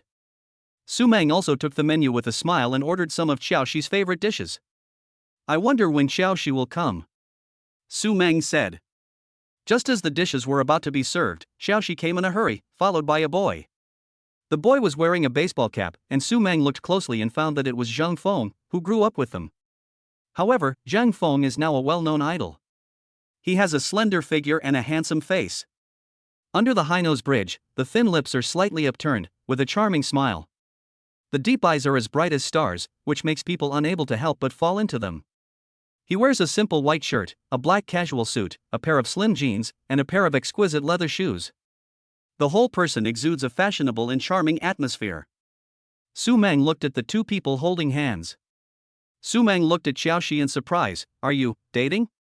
Xiaoxi smiled and nodded, "Yes, he." Shang Wansu stood aside and remained calm, thinking it was interesting. He saw that Fu Chen was interested in Xiaoxi at the casino that day. And Fu Chen also helped him. Shang Wansu inexplicably felt that this pretty boy was not a good person. He thought about helping Fu Chen when he had the chance. Su Mang enthusiastically handed the menu to Xiaoxi and Zhang Feng. "Come on, Cici, Zhang Feng, take a look at what you want to eat." However, when she called out the name Zhang Feng, Zhang Feng's face changed instantly. "My name is Zhang Haoshuan now," he said in a stiff tone. Shang Wansu frowned slightly, watching Zhang Feng retort without any courtesy, "Does it matter what you call me?" Su Mang pursed her lips a little aggrieved, and Xiao Qian immediately chimed in, "That's right, we are all acquaintances, you can call me whatever you want." Zhang Feng was even angrier. He didn't really want to come to eat in the first place, but Xiaoxi begged him for a long time, and he reluctantly agreed when he heard that they were eating at Yaij. Yaij is the lowest membership system, and silver members have to top up 1 million yuan. Only rich people can eat there. In the end, he was stopped by the waiter when he came in, and finally Xiaoxi called Su Mang to let him in. Moreover, he learned from Xiaoxi's phone call with Su Mang that Su Mang and the others were not members, but were using their friend's membership, which made him feel disgusted. In a rage, he left Xiaoxi and walked away without looking back. Xiao Qian looked at Zheng Feng's departing back and did not chase after him. She just said sorry to Su Mang and Shang Wansu. Su Mang and Shang Wansu certainly wouldn't blame her. They just didn't order more dishes, and after the dishes were served, Xiaoxi started drinking one glass after another. Shang Wansu saw this and ate a few mouthfuls in a hurry. He found an excuse to go out for a walk. There was a horse farm behind the hotel and he wanted to go and see it. By the way, he called Fu Chen and asked him to come over. This opportunity has come. In the box, Xiaoxi's eyes were slightly red, tears welled up in her eyes, and she complained to Su Meng in a sobbing voice. Meng, do you know? Zheng Feng's family was not well off before, but I didn't care. As Xiaoxi spoke, she recalled the past with Zhang Feng. In the first few years, he was really good to me and often visited me abroad. We were really sweet at that time. But then he made his debut, and everything changed. Xiaoxi couldn't help but shed tears. He started to ignore me. I thought it was because we were in different places, but when I returned to China to surprise him, he was still very cold to me. He also warned me not to tell anyone about our relationship. I know he's famous now and doesn't think highly of me anymore. Maybe he was after my money from the beginning. Xiaoxi choked up, her body trembling slightly. Xiao Chen looked at Su Meng with tears in her eyes. Meng, I didn't tell you before because Zheng Feng asked me to wait for him to tell him later. He said that we would make our relationship public after I returned to China. Please don't be angry, okay? Su Meng gently held Xiaoxi's hand and said, I know you must have your difficulties. It's okay. No matter what, I will always be by your side. Look, you brought it here for me to see. Xiaoxi lowered her head, her voice trembling. I just didn't expect him to be like this. I'm really sad and confused now. Those sweet memories of the past are now like a knife, constantly stabbing me. Xiaoxi raised her head and looked ahead with empty eyes. Su Meng looked at Xiaoxi, her eyes full of determination. Xiaoxi, you have to be strong, you can't let him hurt you so easily. And you are really very good, it's him who is not worthy of you. But I really don't know what to do. I can't bear to give up this relationship. This is my first love. I thought we could be together forever. Xiaoxi hugged her head in pain. Su Meng hugged Xiaoxi tightly. Don't be afraid, I'm here, we'll face it together. He's just a man. I'll find you a better one tomorrow. Su Meng looked at Xiaoxi with heartache and continued, Cici, don't be sad.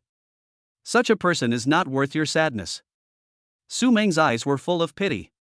Shang Wansu strolled along the forest path, the sun shining through the gaps in the leaves, casting mottled shadows. Suddenly, the system's voice sounded in his mind. Slap Zheng Feng in the face, the mission is completed and the reward system points are 1 million, and the ownership of Yaich Hotel is also awarded. This system, Su Meng happens to like the layout and decoration of Yaich Hotel very much. Shang Wansu also thinks that the environment here is very good, and the food tastes good.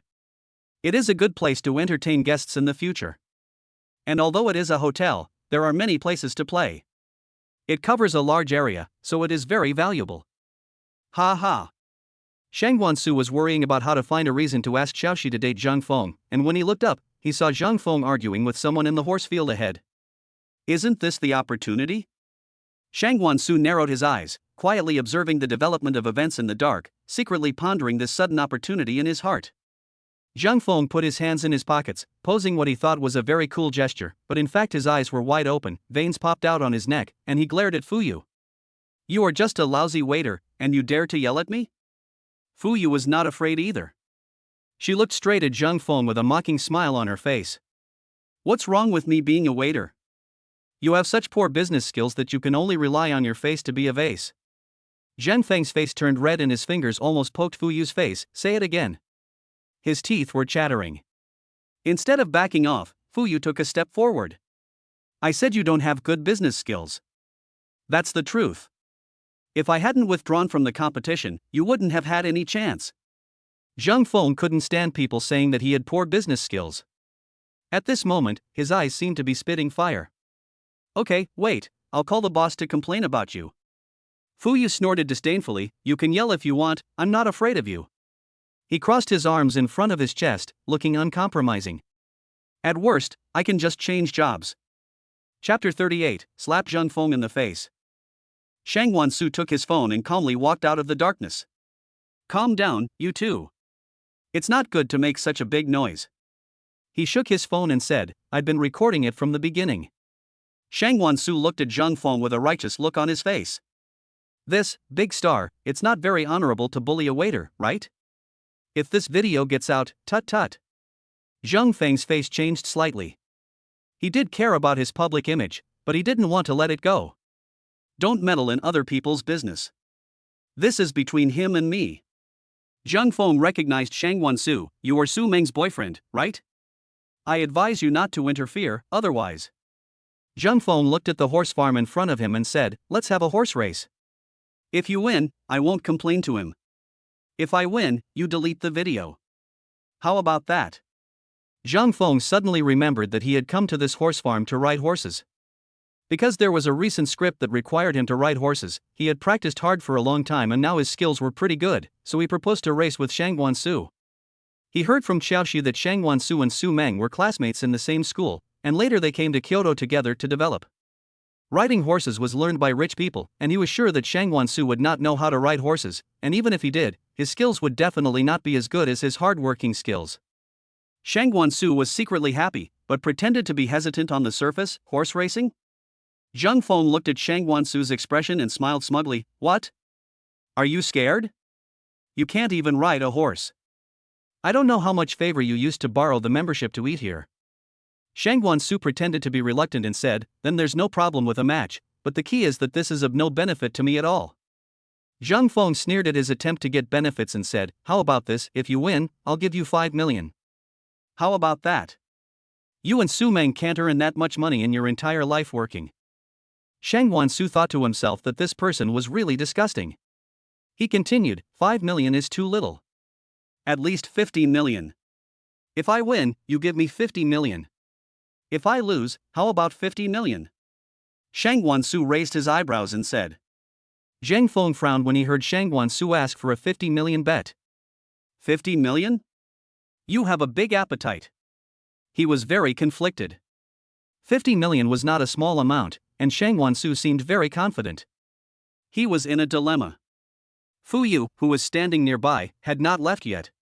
After hearing the conversation between the two, he said, "Zhang Haoxuan, your skills are not good enough, are they?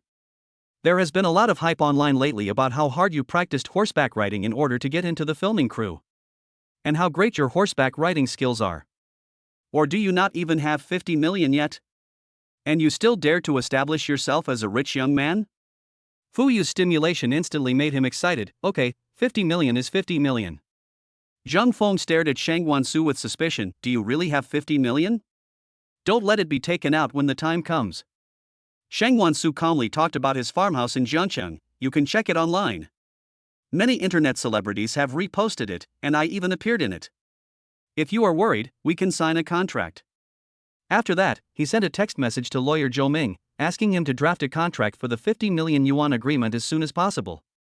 Zhang Feng felt a little regretful, but the words had already been spoken, and he had always relied on his rich young man's persona to make his way in the entertainment industry, so he couldn't bring himself to go back on his words. He thought to himself, when Fu Yu was competing before, he wore famous brands and drove luxury cars, and everyone said he was a rich man. But he just relied on some small brand name gifts from his girlfriend to establish his image as a rich man in the entertainment industry. Now Fu Yu is a waiter, and he is also a popular idol. The racecourse had a special racetrack, and neither of them wanted to make it too complicated. They both wanted to finish the race quickly, so Shang Wansu and Zhang Feng each picked a horse, put on professional riding clothes, and looked very heroic. A referee was invited, and the winner was determined to be the one who finished 5 laps around the track first. Before the meeting started, Fu Yu came with 2 identical contracts. It turned out that Shang Wansu had arranged for Fu Yu to print them using the hotel's printer. Zhang Feng took the contract and looked at it. It clearly stated his real name, Zhang Feng, and stage name, Zhang Haoxuan. In addition to the signature pen, there was even ink pad. No matter how reluctant he was, he had to sign and put his fingerprints on it. Besides, he didn't think he would lose. Maybe he could even earn some money from a farm stay. The farm stay business was pretty good, and people in the circle would often go there to play. I even wanted to film a variety show before, but my boss didn't agree. If I win, maybe I can get more connections and job opportunities. The referee stood at the starting point of the track, holding a red flag in his hand. On your marks, get set. As the red flag dropped, the two men galloped out on their horses at the same time. Shang Guansu's movements were a little unfamiliar at first. After all, the advanced equestrian skills he had just exchanged had not yet been fully integrated. Seeing this, Zhang Feng was secretly delighted and rushed to the front. However, as time went by, Shang Guansu became more and more adept at riding.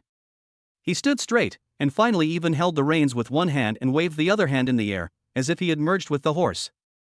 Shang Guansu leaned forward slightly, and the horse accelerated like an arrow, and soon caught up with Zhang Feng. His hair fluttered in the wind, and his face was filled with a confident smile. Zhang Feng's eyes widened with disbelief. He whipped the horse desperately, trying to catch up. Shang Guansu was nimble on horseback, and the horse turned and accelerated flexibly under his control. Zhang Feng gritted his teeth, unwilling to fail like this. In the last lap, Shang Guansu held the reins with one hand, the horse raised its head and neighed, and rushed across the finish line like a flash of lightning. His figure looked particularly handsome in the sun. The final result of the race was that Shang Guansu completed 5 laps, while Zhang Feng did not even finish 3 laps, and was directly crushed. Zhang Feng's face looked a little ugly, but he quickly regained his composure. Shang Guan, this time my skills are not as good as yours. I will transfer the money to the designated account according to the time stipulated in the contract. After saying that, he picked up the contract and turned to leave. Zhang Feng is a flexible person who knows how to judge the situation. Otherwise, he wouldn't have caught up with Chao Qian. And he wouldn't have gotten to where he is now in the entertainment industry. His behavior in the box before was just a little bit too much. He walked with a firm step, without any hesitation. Shang Guansu looked at his back and secretly praised him. I didn't expect this guy to be so sensible. Shang Guansu's mouth curled up slightly. Xiaoxi's vision is not too bad, a little better than those who are completely blind. Compared with Su Mang, it is too bad. No, they can't be compared at all. Ding, system prompt, mission completed. Congratulations to the host for obtaining 1 million system points and ownership of Yaich Hotel. Shang Guansu was delighted, but before he had time to think about it, his cell phone rang. Hello, Mr. Shangguan, I'm Lu Chang, the manager of Yaich Hotel. When will you have time to come to Yaich Hotel for the handover? Lu Chang, the current management manager of Yaich, asked respectfully. Shang Guansu replied calmly, I'm at the racecourse now. When Lu Chang heard this, he quickly said, then I'll come to see you now. Is it convenient for you now? Shang Guansu said yes. After a while, the manager hurried to the racecourse.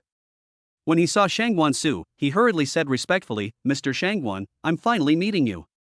Lu Chang invited Shang Guansu to his office with a big smile to report on the business situation, but Shang Guansu waved his hand and said, I have something else to do now. I will come again tomorrow. Then, he pointed at Fu Yu and said, Manager Lu, please arrange for him to sing and dance. If he is good, arrange for him to sing in the hotel bar. Don't waste his talent in this area. This is a reward for him printing the contract for me just now. Maybe it can also help increase the popularity of the hotel. Lu Chang nodded quickly and said, Okay, Mr. Shangguan, I will do it. Chapter 39 Fu Chen's Secret Love. After Lu Chang took Fu Yu away, Shang Guansu walked towards where Su Mang and Xiao Qian were. Halfway there, Su Mang called. Hello, Meng. What's the matter? Shang Guansu said gently after answering the phone. Brother Su, Xiaoxi is drunk and is clamoring to go to the bar. We are already on our way there, so just come to the bar and meet her. Su Meng's voice came from the phone. Shang Guansu hung up the phone and quickened his pace to the bar. He asked for an open private room, ordered some drinks, and sat on the sofa waiting. After a while, Shang Guansu saw Su Mang and Xiaoxi walked in. Xiaoxi was a little more sober now, and not as sad as she was in the box, but she was still a little excited because of the alcohol. Shang Guansu stood up to greet them. As soon as the three of them sat down, Xiaoxi pulled Su Mang to dance. They danced to their heart's content on the dance floor. Shang Guansu knew that best friends were definitely a stumbling block on the road to intimacy. They finally went out on a date today, but Su Mang was taken advantage of, and he couldn't get angry. Under the light, Su Mang's smile was particularly bright, and her whole body exuded charming charm. At this time, Shang Guansu thanked Xiaoxi for letting him see such a beautiful scene. Perhaps he could only relax like this in front of his best friend who grew up with him. It seemed that Su Mang had also drunk alcohol. At first, when he smelled the alcohol on her, he thought it was Xiaoxi who rubbed it on her. Thinking of Su Mang drinking, Shang Guansu decided that they should go back to Ping Fonglin Villa tonight. His heart was burning with excitement. Fu Chen also rushed to the bar at this time, and he saw Xiaoxi on the stage at a glance. In an instant, those past memories came flooding back like a tide, and his heart palpitated violently again. Fu Chen's eyes followed Xiaoxi closely, as if everything around him disappeared. He recalled every moment he had spent with Xiaoxi, and those beautiful moments made his heart beat fast. Looking at the radiant Xiao Qian on the stage, Fu Chen's eyes were filled with complex emotions, including attachment, reluctance, and deep love. He stood there, unable to look away for a long time. The music in the bar was deafening, and people were partying hard on the dance floor. Shang Wansu sat in a private room, looking at the two girls on the stage and Fu Chen's obsessed look, and couldn't help but sigh inwardly. Under the influence of alcohol, Xiaoxi danced more enthusiastically, her hair flying with her movements, and a wanton smile on her face. Su Mang happily accompanied her. Fu Chen tried hard to control his emotions, but his heart beat faster and faster. He knew he couldn't go on like this, but he couldn't resist Xiaoxi's attraction to him. Shang Wansu picked up a glass of wine and shook it gently. He was thinking about the emotional entanglement between these people. He knew Fu Chen's feelings for Xiaoxi, but he also understood Xiaoxi's current mood. But judging from Xiaoxi's attitude towards Chen, it seems that she is not familiar with him. The lights in the bar flickered, illuminating everyone's face. Xiaoxi's dancing became more and more passionate, and she seemed to have temporarily forgotten her previous unhappiness. Her dancing infected the people around her. Fu Chen finally couldn't help himself and slowly walked towards the dance floor, his eyes never leaving Xiaoxi. He wanted to get closer to her, but he was a little hesitant. Su Mang noticed Fu Chen's actions. She looked at Xiaoxi, then at Fu Chen, and understood a little. She gently touched Xiaoxi. "Cici, Mr. Fu is here." When Xiao Qian heard Su Mang's words, she paused for a moment, then raised her head and looked at Fu Chen. Their eyes met, and sparks seemed to flash in the air.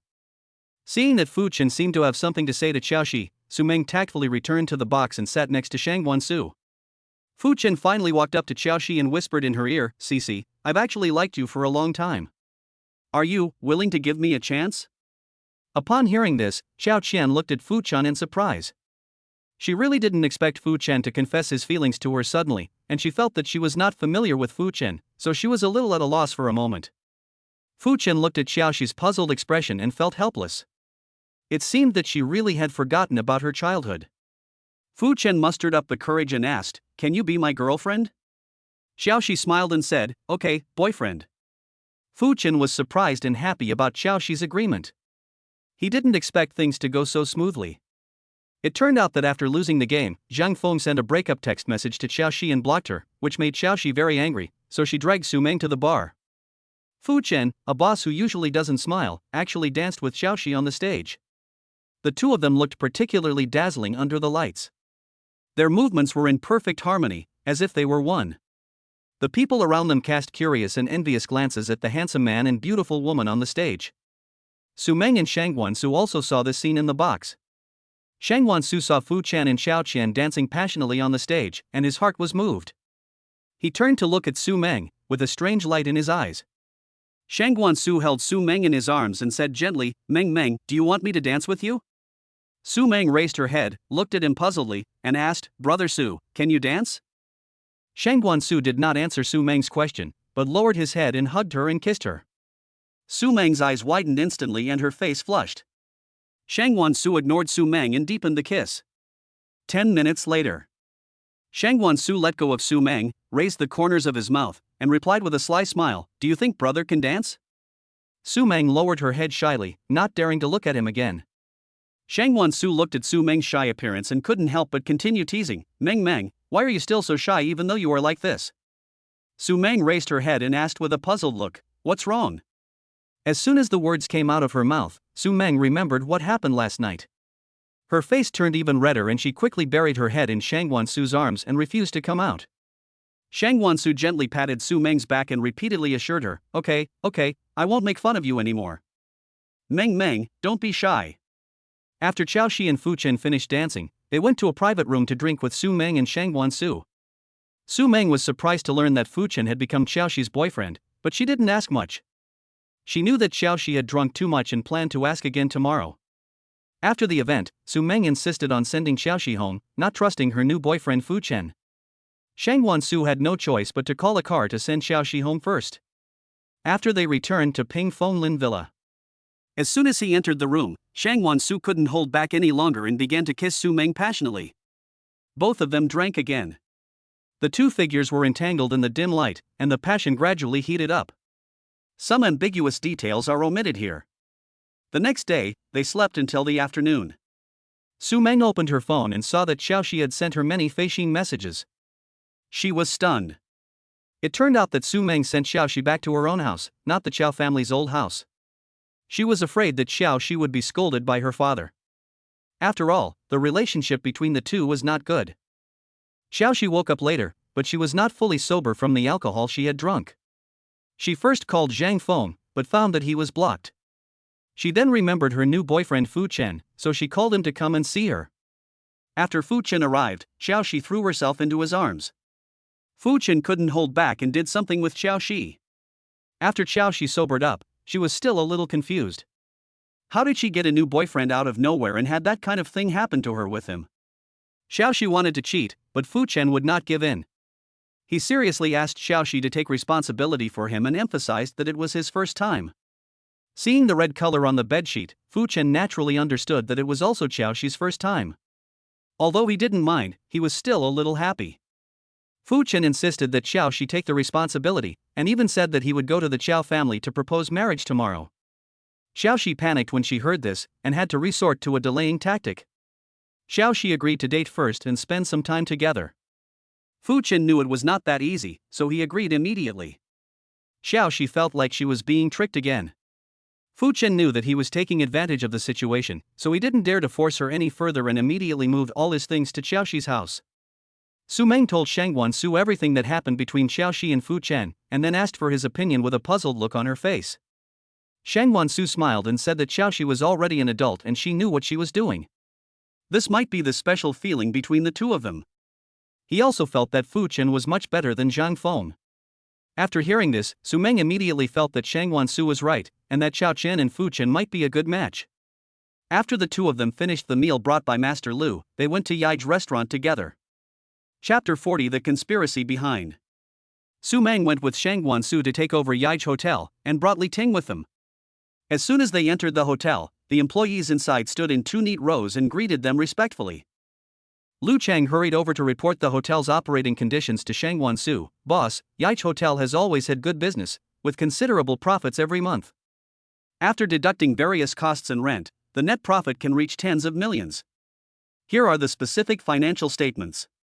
What surprised Shangwan Su even more was that the system not only directly rewarded him with the Yai's hotel, but also gave him the property rights directly. He looked at the property certificate in his hand, and his heart was filled with emotion. Ego has to pay him tens of millions of dollars in rent every month.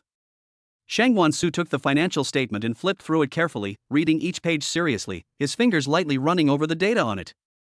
After reading it, he handed the report to Li Ting, then looked at Li Chang seriously and said, Li Chang, from now on, you can report directly to Li Ting about the hotel. As for whether the hotel will be handed over to you for management in the future, you need to observe it for 3 months. Of course, if you don't do well in the future, you can be replaced at any time. After suppressing him for a while, Shangwan Su slowed down his tone and asked about Li Chang's salary. On the basis of what the original boss gives you, I will give you a certain commission based on the hotel's monthly revenue. When Li Chang heard this, his eyes suddenly lit up. He knew that the monthly profit of Yai's hotel was tens of millions, and the commission was much higher than his previous salary. Moreover, he had heard that the current boss was the heir of the Shangwan family, and the future prospects of Yai's hotel would definitely be bright and would only rise with the tide. After the handover, Shangwan Su took Su Mang to stroll around the Yai's hotel. The rent of the Yai's hotel was tens of millions per month, and the area it occupied was indeed astonishingly large. As Shangwan Su was walking, he suddenly saw several habitable houses, and he asked Lu Chang curiously. Lu Chang quickly explained, this is the previous boss's residence. He often brings friends here to play. There are many places to play here, and he sleeps here at night. There are all kinds of furniture in it. It has not been moved away. Shangwan Su turned to look at Su Mang and said with a smile, I know you like this place very much. See if there is anything you like and buy some. We can come here often in the future. Shangwan Su took Li Ting to the company and agreed with Su Mang to pick her up after get off work. Su Mang looked around carefully, her eyes full of joy. She really thought this place was very nice. She decided to stay in Yaij to plan the layout of the house, and also to see if there were any areas that could be improved in Yaij as a whole, which was also a kind of learning for her. After all, she majored in garden design, and the design of Yaij was outstanding. Shangwan Su looked at Su Mang's focused expression, smiled indulgently, and let her express herself freely without any restrictions. Lu Chang on the side couldn't help but grumble in his heart, thinking that the boss really doted on the boss's wife. Such a big restaurant was actually run by the boss's wife, a recent college graduate. Shangwan Su and Li Ting came to Wenmu Group together. He hadn't been to work for a day and a half. In fact, this was all arranged by him on purpose. He did this because he was truly addicted to the gentleness of his relationship with Su Mang, and also to expose the identities of those hiding in the dark, such as the people arranged by Du Yue and Shangguan Yao before, and those in the family who did not approve of him. He had previously arranged for Li Ting to join Wenmu Group with him, and he also had his own plan, which was to lower the other party's vigilance and make everyone think that Li Ting was just a simple beautiful secretary, so as to relax their guard against her. Just last night, Shangwan Su was about to start bidding for a very important project tomorrow, but the bid was stolen and copied. The other party thought they were doing it very covertly, and even hacked the surveillance directly. They thought that in this way, Shangwan Su would only think that the surveillance was broken when he checked it again. But in fact, Shangwan Su had already prepared a backup plan. He arranged for the secret guard Li Yang to use the stealth skill to record the whole process in advance, waiting for the other party to reveal their true intentions after the bidding ended tomorrow. The person who came to steal the bid documents turned out to be the company's receptionist or even an intern. Shangwan Su didn't think that this was something a small receptionist could do. There must be someone behind the scenes directing it. But he didn't want to alert the enemy. Shangwan Su simply dealt with his work and left work early. When he passed by the company gate, the receptionist Su Li who stole the bid documents happened to be at work. He left work early on purpose to lower the other party's vigilance. Of course, he would not admit that he did it to meet Su Mang in advance. Su Li did not disappoint everyone's expectations. While Shangwan Su was away, she quickly sent the news that he left work early to a middle-aged man. At this time, the middle-aged man was drinking tea in a private tea house, and sitting opposite him was Shangguan Mukin's ex-wife Du Yue. She was not really his ex-wife, after all, they were not actually married, nor did they get a marriage certificate. The middle-aged man said with disdain, "This Shangguan Su is not to be feared, although he has some ability, he is too young and is still addicted to love." Du Yue stood up slightly and stood by the window looking down. She solemnly told the middle-aged man not to underestimate Shangguan Su. She felt that Shangguan Su was no ordinary person. However, the middle-aged man felt that Du Yue was too nervous, and he confidently stated that he could not deal with Shangguan Mukin. So, could he not deal with the young boy Shangguan Su? As he said that, the middle-aged man hugged Du Yue from behind. Du Yue was wearing a gorgeous cheongsam, which tightly outlined her graceful figure. The high-slit design revealed her white and slender legs, which was sexy and charming. But at this moment, she was suppressing her deep disgust in her heart and could only pretend to go along with it. After the event, the middle-aged man proposed to meet Shangguan Yao and her daughter, and his eyes revealed his eagerness. The middle-aged man was obviously not satisfied with this arrangement, and he didn't want to wait any longer. Du Yue had no choice but to coax him again, and then the two of them had sex again. The middle-aged man let her go after he was satisfied in full, and turned to leave. After the middle-aged man left, Du Yue felt extremely disgusted, and her eyes revealed pain and helplessness. She has always loved Shangguan Mukin, but Shangguan Mukin has always been dismissive of her. Even after losing his memory, he has never had any improper thoughts about her. Originally, she had never thought of having a relationship with this middle-aged man, but he discovered her when she drugged Shangguan Mukin one time. In order to cover up the matter and not let Shangguan Mukin know, she had no choice but to give herself to this man. She hated God for being so unfair to her. Why could Shen Yaoyao make Shangguan Mukin fall in love with her without doing anything? Chapter 41 Project Bidding. The Kyoto Ring City project is the most important project of Wenmu Group today. When Shangguan Su first received this project from the company, he overcame all objections. Fortunately, the current president of the company endorsed him, so he was able to take it on smoothly. As long as this project can be done well, Shangguan Su's position in Wenmu Group will be as solid as a rock. He knows the importance of this project and has put a lot of effort and hard work into it. The next morning, Shangguan Su took Li Ting to the bidding site. The site was very lively, with more than a dozen companies of all sizes, and the most eye-catching ones were Wenmu Group and Fu Group in Kyoto, and Lotte Group in High City. Shang Wansu secretly guessed that the person who stole the bid documents might have sold them to Lotte Group. After all, as far as he knew, Fu Chen was a proud person and was unlikely to do such a thing. At this time, Fu Chen also saw Shang Wansu. He walked up to him with a smile and said, "Hello, Mr. Shangguan, nice to see you again." Shang Wansu also nodded and responded, "Mr. Fu, nice to meet you." Fu Chen continued, "I have to thank Master Shangguan for his help last time." Shang Wansu waved his hand, "Mr. Fu, you are too kind. It's just a small favor." Fu Chen's eyes were firm, but I, Fu Chen, am a person who clearly distinguishes between gratitude and resentment. However, in this bidding, I will not give in to Master Shangguan because of this matter. Shang Wansu chuckled, "Boss Fu, I, Shang Wansu, don't need you to be humble. Let's each rely on our own abilities." Everyone was surprised to see how familiar Fu Chen of Fu Group and Shang Wansu, the new heir of Wenmu Group, were with each other. After all, these were the two giants in Kyoto. However, the representatives of the Lotte Group and Heisher did not take them seriously. First, the largest shareholder of their company was an old eagle countryman, who was not afraid of the old-school families in China. Second, they were confident in this bid. In a corner of the bidding site, the head of Lotte Group was talking in a low voice with his subordinates, with a confident smile on his face. "This time, Wenmu Group and Fu Group will lose to us." The subordinates echoed, "Yes, boss, we spent a lot of money to buy our bid documents, there must be no problem."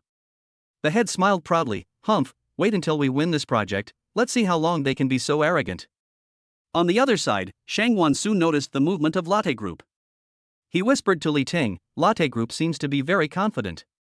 Although we have made arrangements in advance, we still cannot be careless." Li Ting nodded solemnly, "Boss, don't worry, I will pay close attention." The bidding process was proceeding in an orderly manner and the atmosphere on site became increasingly tense. Finally, it was time to announce the winning bid. Everyone at the scene held their breath and stared at the stage. When the host read out the winning bidder is Wenmu Group suddenly cheered. Shang Wansu finally felt relieved, and a gratified smile appeared on his face. He and Li Ting looked at each other and saw the joy in each other's eyes. Fu Chen also walked forward with a smile and congratulated Shang Wansu, "Congratulations, Mr. Shangguan, Wenmu Group is indeed very powerful." Shang Wansu quickly responded, "Thank you, Mr. Fu, it was also a fluke this time."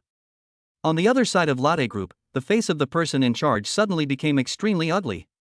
He glared at the stage fiercely and cursed a few words in a low voice. After the bidding was over, Shang Wansu and Li Ting walked out of the bidding site.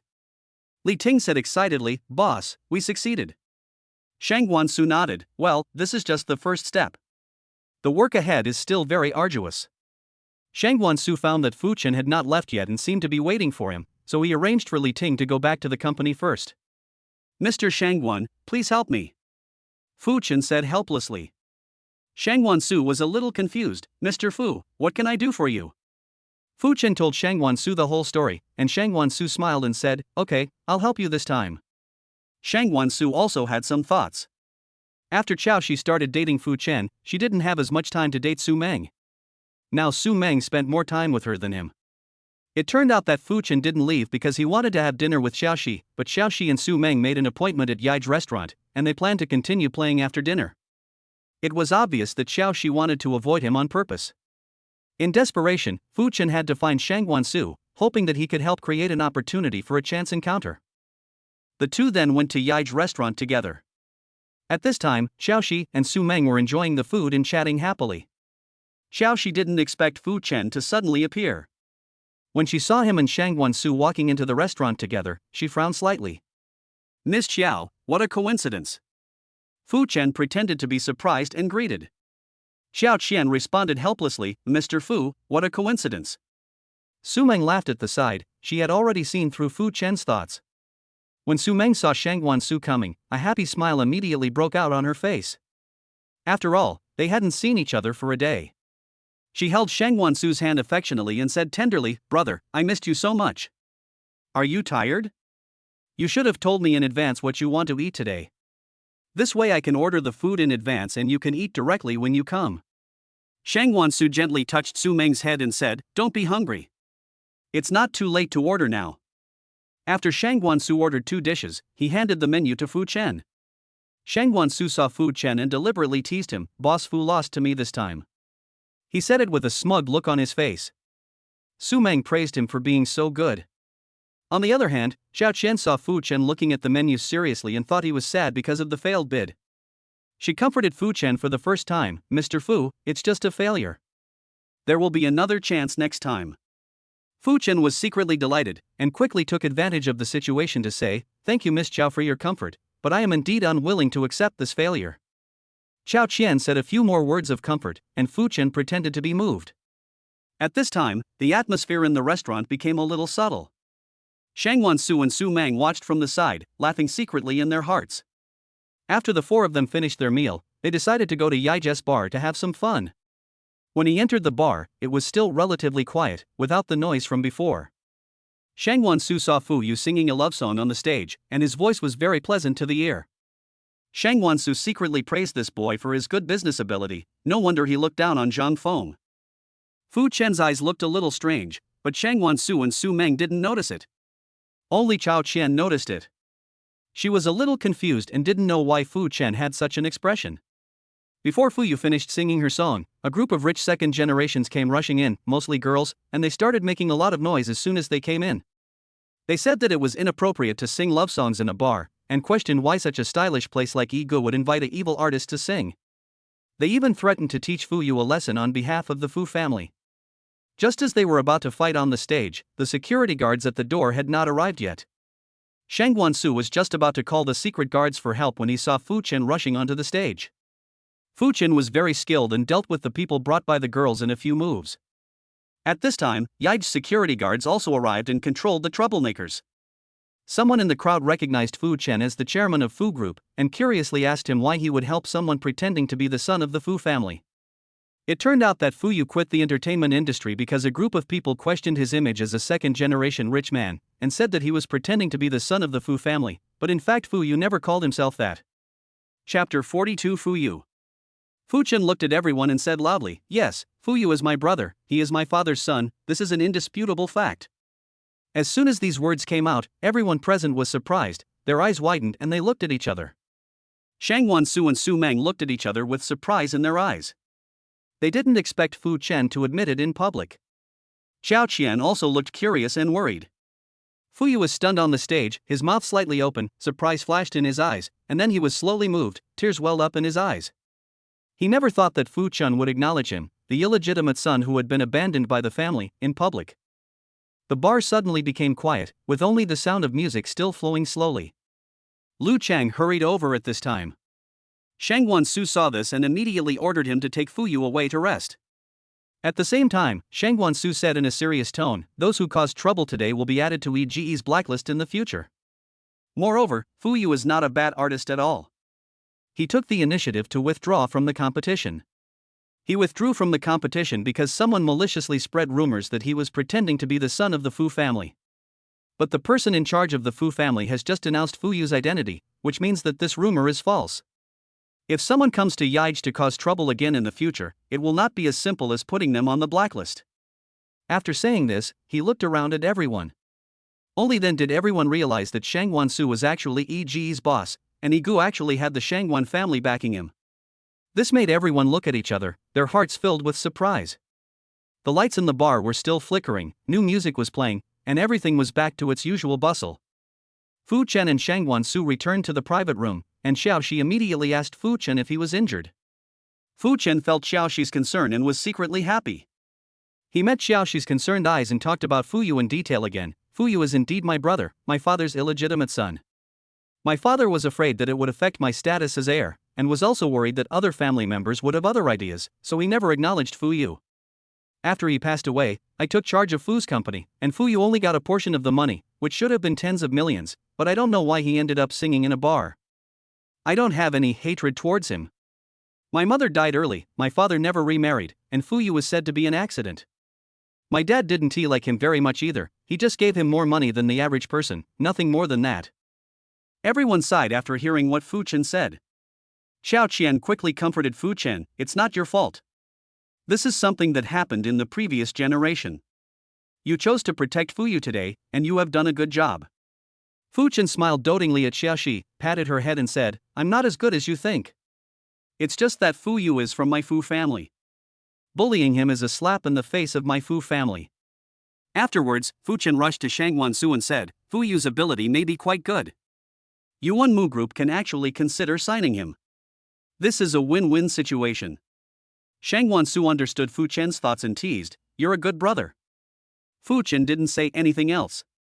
The four of them chatted for a while and then went home. As for Fu Yu, he still hasn't come to his senses. He sits on a chair backstage with a dull look in his eyes, and the words of Fu Chen acknowledging his identity keep echoing in his mind. Fu Yu sat backstage, his thoughts drifting back to his childhood. At that time, he tried very hard to get his father's favor. He didn't understand why his father never liked him. He was obviously very obedient. Why was Dad so bad to Mom? As he grew older, he learned the truth. It was Mom who set up Dad to have him, and she gave birth to him secretly without Dad's knowledge, all for money. He thought that no one would like a child born in this way. And he gradually realized that his father had another excellent son. His brother had all the love of his father, but he had never been recognized. But he didn't hate it. He felt that he really shouldn't be liked. However, after all his money was swindled away, he had to work everywhere to make a living and was targeted by his former colleagues. Finally, he met a mentor who helped him sing and dance again. He met a group of people who wanted to destroy his last hope. When he was most desperate, he even thought that he would never have the chance to stand on the stage again. My brother actually stood up and admitted his identity in person. This surprise came too suddenly. He should have smiled at this moment. Then Fu Yu sat on a chair backstage, his body trembling slightly, his hands tightly grasping the corners of his clothes. His eyes were red, tears uncontrollably slid down his cheeks and dripped onto the ground, as if to release all the grievances and resentment of these years with tears. His lips trembled slightly, as if he wanted to say something, but was blocked by endless emotions, and could only make some low whimpers. His breathing became rapid and heavy, and his chest rose and fell violently. Every breath seemed to be struggling to withstand the huge waves in his heart. The past scenes kept flashing through his mind. When he was a child, he watched his father's gentle smile to his brother in the corner, but he only got a cold look in return. He was mocked by his classmates at school for not having his father's love. He worked hard to practice his talents, just hoping that one day he could get even a little recognition from his father. Now, his brother's confession was like a ray of light shining into his dark world, causing his suppressed emotions to burst forth instantly. He cried because his wish of many years had finally come true, because he finally felt that he was not completely abandoned in this world. His shoulders kept twitching, and his hands gradually loosened the corners of his clothes and fell weakly on both sides of his body. He raised his head and looked at the ceiling, as if he wanted to push all the tears back, but found that he could not stop the surging emotions at all. After a long time, he slowly calmed down, wiped the tears from his face with his hands. His eyes were firm. He thought he knew what to do in the future. Su Mang and Shang Wansu stood in the corner of the backstage, quietly watching Fu Yu's emotional breakdown. He had planned to talk to Fu Yu about the contract, but at this moment, seeing Fu Yu so helpless, they both felt pity. Su Mang gently pulled Shang Wansu's sleeve and shook her head slightly, and Shang Wansu nodded in understanding. They knew that no one wanted to be seen at their most vulnerable moment, so the two of them turned around quietly and left the backstage with soft steps. The lights in the bar were still flickering, the music never stopped, but their minds were on the young man who was having a breakdown. Chapter 43 Return to Jiangcheng. Shang Wansu looked at Su Mang affectionately, his eyes full of seriousness, and promised solemnly, Don't worry, Shang Wansu, will never do anything like having an illegitimate child, and I will not be calculated by others. Su Mang blushed when she heard this and said shyly, We're not married yet. Shang Wansu raised the corner of his mouth, revealing a wicked smile, and then said, Don't you plan to marry me? Su Mang's face turned even redder, and her voice was as soft as a mosquito's hum, You didn't propose to me. Shang Wansu laughed heartily, gently scratched Su Mang's nose, and said, It's my fault. I will definitely get ready right away. Su Mang realized that Shang Wansu was deliberately making fun of her, so she glared at him coquettishly and said in pretended anger, You only know how to bully me. As she said that, she reached out to grab Shang Wansu's arm. Shang Wansu dodged flexibly and ran away with a smile. Su Mang was not willing to let him go and chased him relentlessly. The two chased each other in the room, and their laughter echoed throughout the villa. After running for a while, Su Mang was exhausted and out of breath. She stopped, put her hands on her hips, and looked at Shang Wansu pretending to be angry. Shang Wansu saw Su Mang stop, and he also stopped, with a doting smile on his face. Su Mang walked forward, gently hit Shang Wansu's chest, and said, See if you dare to make fun of me again in the future. Shang Wansu took Su Mang's hand and pulled her into his arms. He looked down into her eyes and said gently, Don't dare, my Miss Su. Su Mang tried to break free from Shangwan Su's embrace, but he held her even tighter. Her heartbeat quickened and her face became even redder. Shangwan Su lowered his head and approached Su Mang, whispering, "Su Mang, I love you." Su Mang felt as sweet as honey when she heard this. She raised her head slightly and responded, "I love you, too."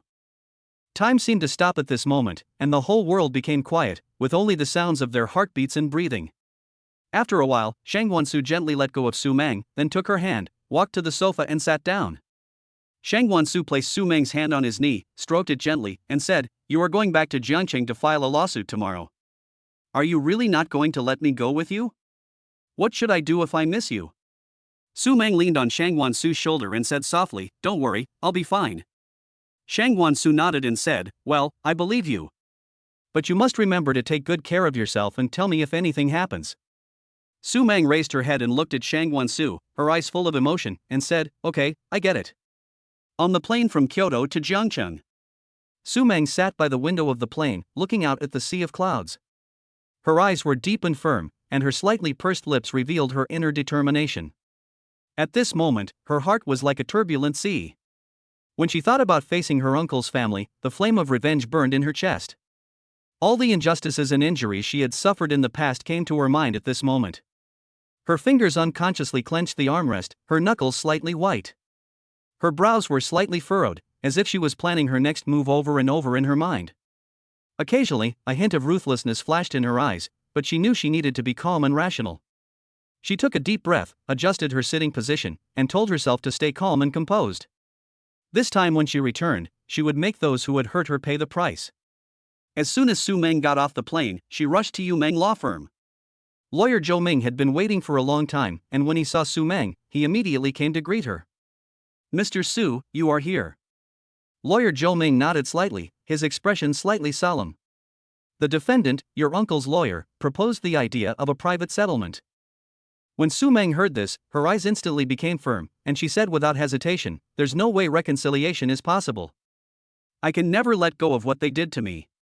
Her hands unconsciously clenched into fists, and her chest rose and fell slightly, obviously her inner anger was aroused. Lawyer Zhou Ming also breathed a sigh of relief. After all, he was still very confident about this case.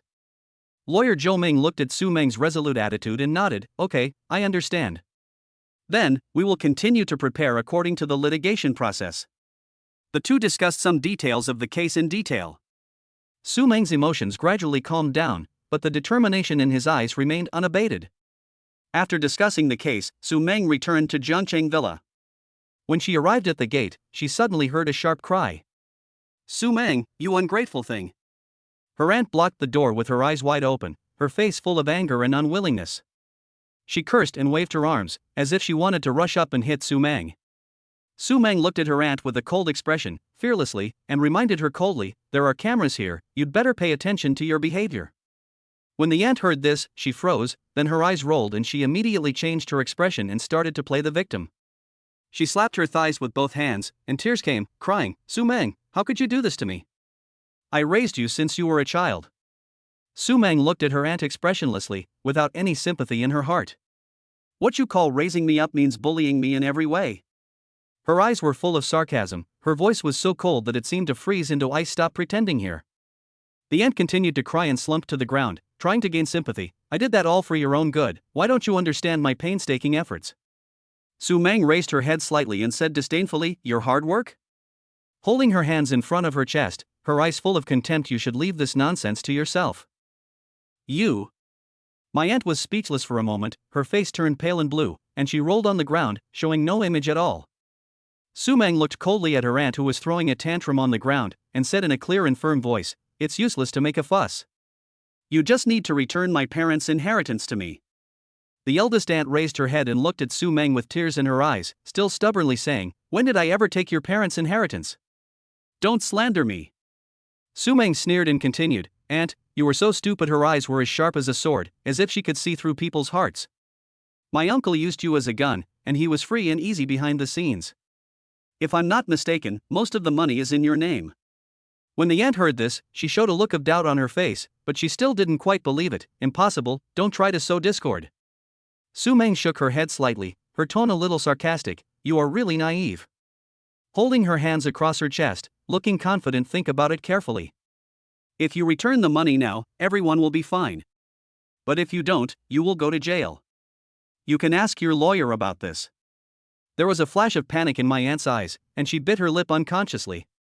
Su Mang continued, also, I have evidence that my uncle has been beating me for years. You should know the consequences of abusing and beating minors. The aunt's eyes widened instantly. She looked at Su Mang in disbelief, muttering to herself, there can't be any evidence. Don't you have any scars on your body? Su Mang smiled without saying anything, just looked at her quietly. Her eyes seemed to tell her aunt that everything was under her control. The aunt stopped making a fuss at this time. She slowly got up from the ground, her eyes wandering, obviously thinking about what Su Mang said. His eyes were flustered, his lips moved slightly, as if he wanted to say something but didn't. Finally, he stamped his feet, turned around and walked back. I have to go back and discuss this with your uncle. Su Mang looked at her aunt's back as she left, her lips curled up slightly, and she sneered inwardly. This alienation plan really worked, let's wait and see what happens next. Su Mang stood at the door of the villa, looking in the direction where her aunt left. Her thoughts gradually drifted away, and those painful memories came flooding back like a tide. Chapter 44 Su Mang's Memories. When her parents just passed away, her uncle's family moved into her house. At first, her aunt had a hypocritical smile on her face, and her cousin also pretended to be friendly. At that time, she thought her uncle's family would really treat her well. But gradually, everything changed. Her aunt began to treat her harshly, and her cousin became even worse. The cousin took a fancy to Su Mang's room and broke in, throwing her things everywhere. Su Mang clenched her fists tightly, her face gloomy. Su Mang tried to stop her, but was pushed to the ground by her cousin. This room is mine from now on, get out of here. My cousin put her hands on her hips, raised her head, and looked very smug. My cousin said viciously. The eldest aunt watched from the side. Not only did she not stop them, but she also said coldly, your cousin likes this room, just give it to her. The eldest aunt had a scornful smile on her face, and her eyes were full of disdain. Su Mang's clothes were not spared either. Her cousin always took away her beautiful clothes when she wasn't paying attention, and even cut a few holes in them on purpose. Su Mang's eyes dimmed a little, as if she saw the clothes that had been damaged before. Humph, you don't deserve to wear such beautiful clothes. My cousin said sarcastically while cutting the clothes. The toys were taken over by her cousin, and if Su Mang resisted, she would be beaten and scolded by her cousin. Su Mang's body trembled slightly, and the fear of the past seemed to envelope her again. My aunt always watched from the sidelines, sometimes even adding fuel to the fire by saying, what's wrong with asking you to serve us? Eat our food and drink our drinks. They also made Su Mang do chores for them, such as sweeping the floor, mopping the floor, washing dishes. If she did not do it well, she would be scolded. Su Mang lowered her head, her hair covered her eyes, her expression could not be seen, but her body was shaking slightly. Sometimes, they even didn't give Su Mang food. Su Mang was hungry, watching them eat and drink at the table, her heart was full of grievance and despair. Her eyes were slightly red, and her hands unconsciously hugged herself. What's even more hateful is her uncle. They are related by blood, and her father took good care of him when he was alive, but he... Su Mang's eyes turned cold, and hatred leaked from them. When he was drunk, he would beat and scold Su Mang. In order to avoid being discovered, he even studied how to beat people without leaving any injuries. Su Mang's body involuntarily shrank back, as if he felt the piercing pain again. You are such a waste of money, your life is a waste. The uncle's eyes were red, he waved his fists and cursed viciously. Every time she was beaten and scolded, Su Mang could only endure it silently, not daring to cry out loud, for fear of being beaten even more severely. Tears welled up in her eyes, but she stubbornly refused to let them fall. These painful memories, like sharp blades, pierced Su Mang's heart. She took a deep breath, tried to calm herself down, and swore in her heart that she would make those who hurt her pay the price. Su Mang slowly raised her head, took a deep breath, and tried to calm herself down. The cool light breeze blew on her face, trying to dry the tears that might remain in the corners of her eyes. She was glad that she was alone at the moment, and no one could see her inner fragility. She didn't want to show weakness in front of anyone, especially those who had hurt her. Hands clenched into fists unconsciously, nails almost digging into palms. In the past days, she had already learned to pretend to be strong. Although the pain in her memories followed her everywhere, she knew that she had to become stronger. Her eyes gradually became firm, as if she had made up her mind only in this way could she truly get rid of the shadow of the past and prevent those people from hurting her again. They tried to brainwash her, they tried to destroy her beliefs, they even wanted her to go crazy. But she wouldn't. Those who didn't defeat me will eventually be defeated by me.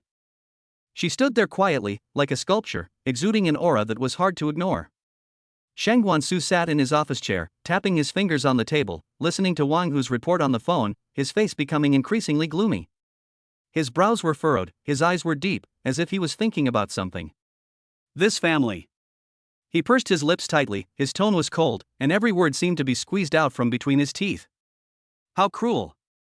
His hands clenched unconsciously, his knuckles turning white, revealing his inner anger. His eyes flashed with murderous intent, like a hunter in the dark. Humiliation in every possible way, abuse and beating. He repeated these words softly, with an irrepressible rage rising in his heart. Meng, how did she manage to survive?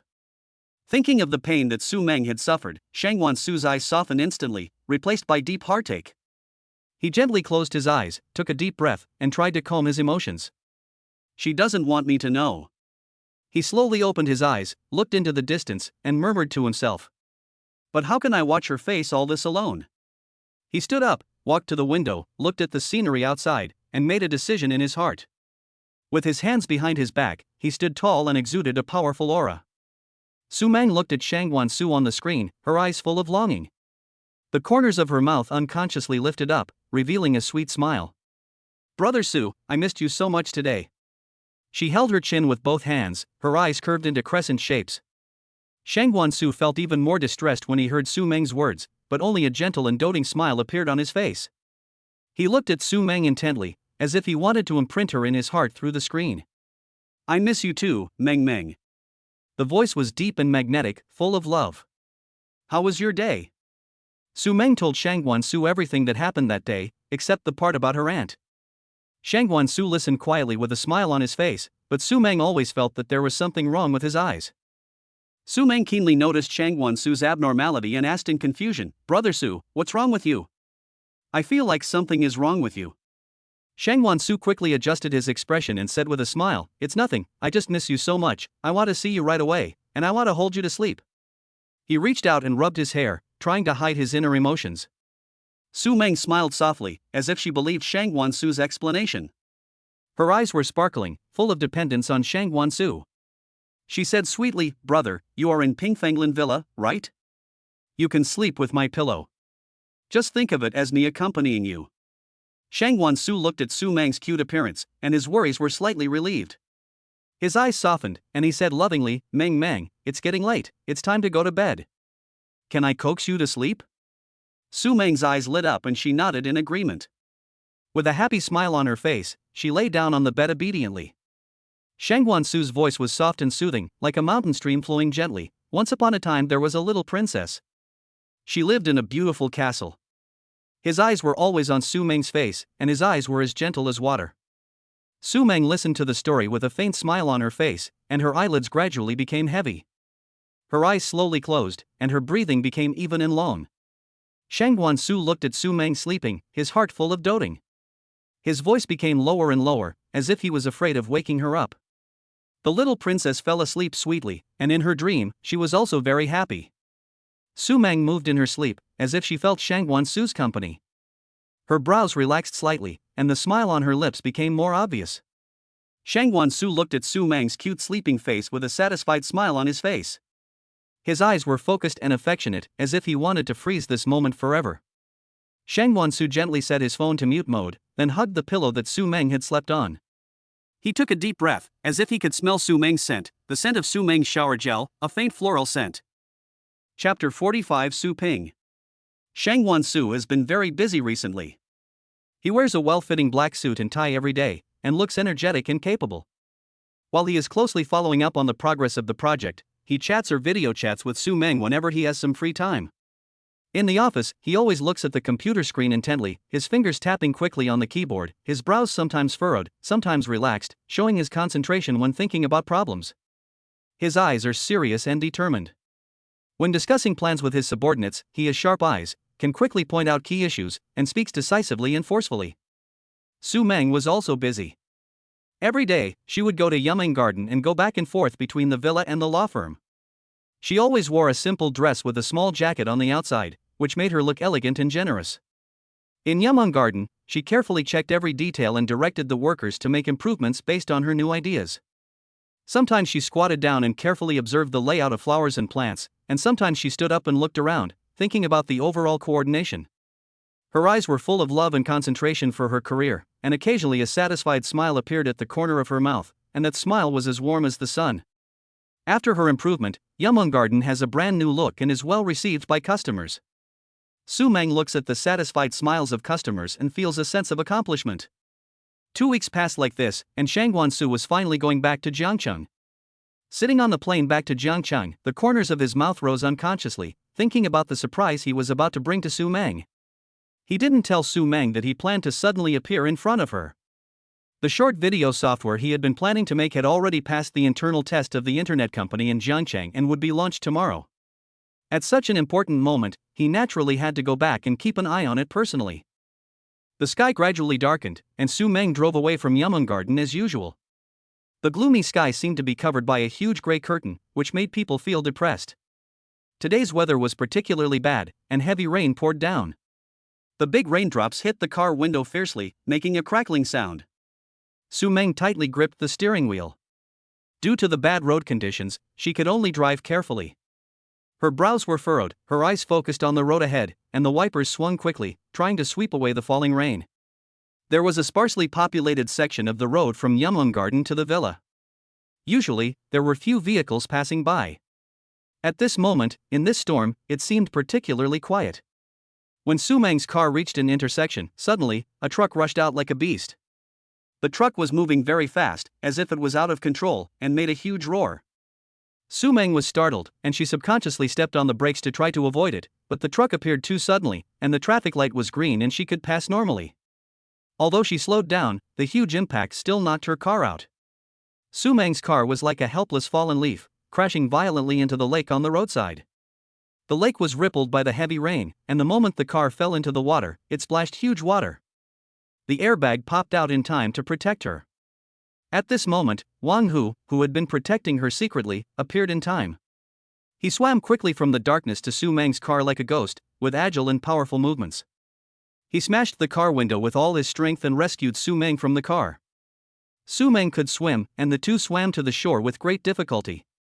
After landing, Su Mang was soaked, her hair stuck to her face, and the rain kept flowing down her cheeks. She was panting and her face was a little pale. Wang Hu, you leave first.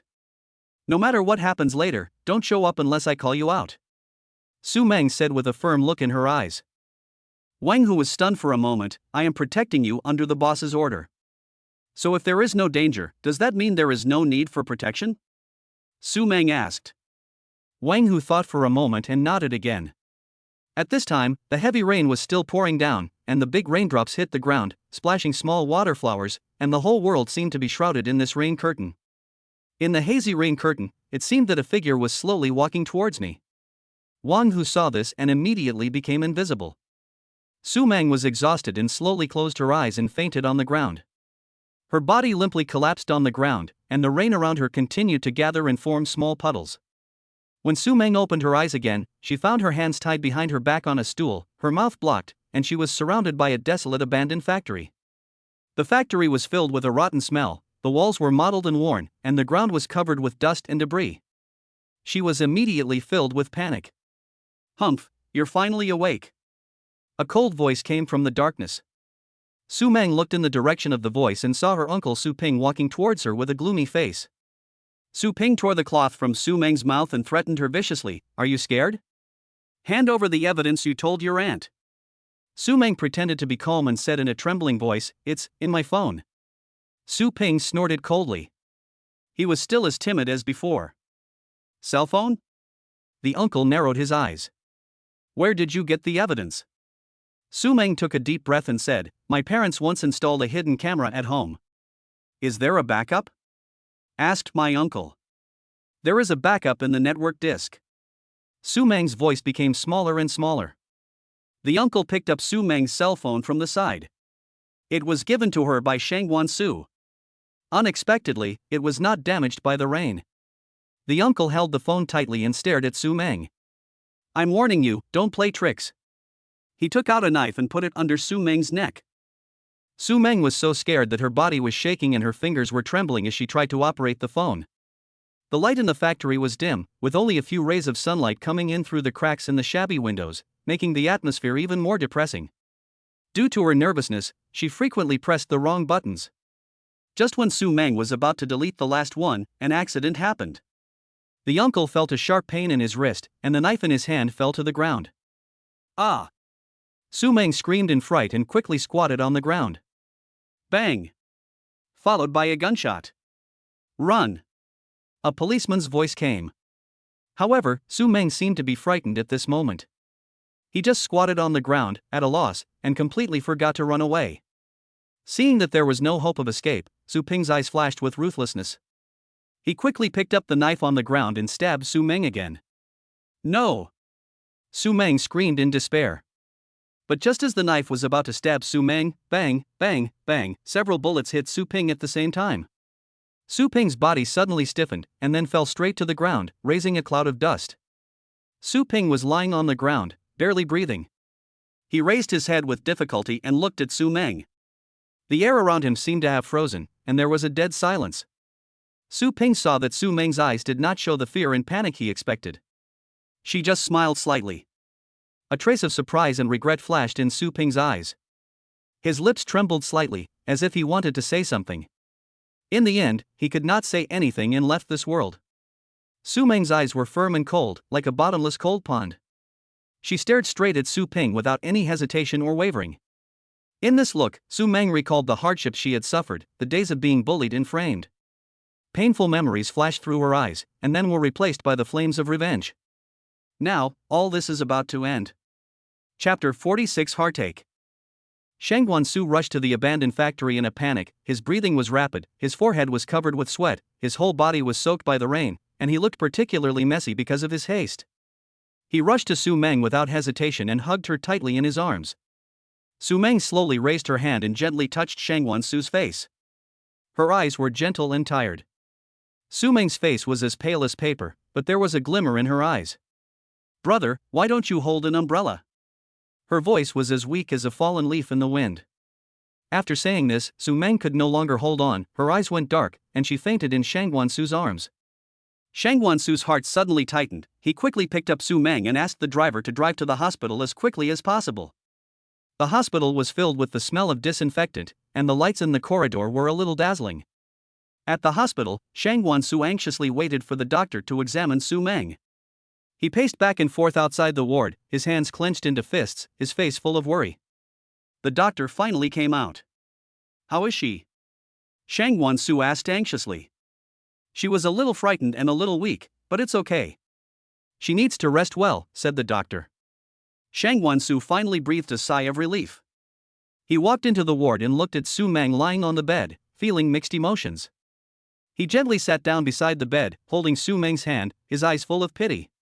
"Mang, why are you so silly?"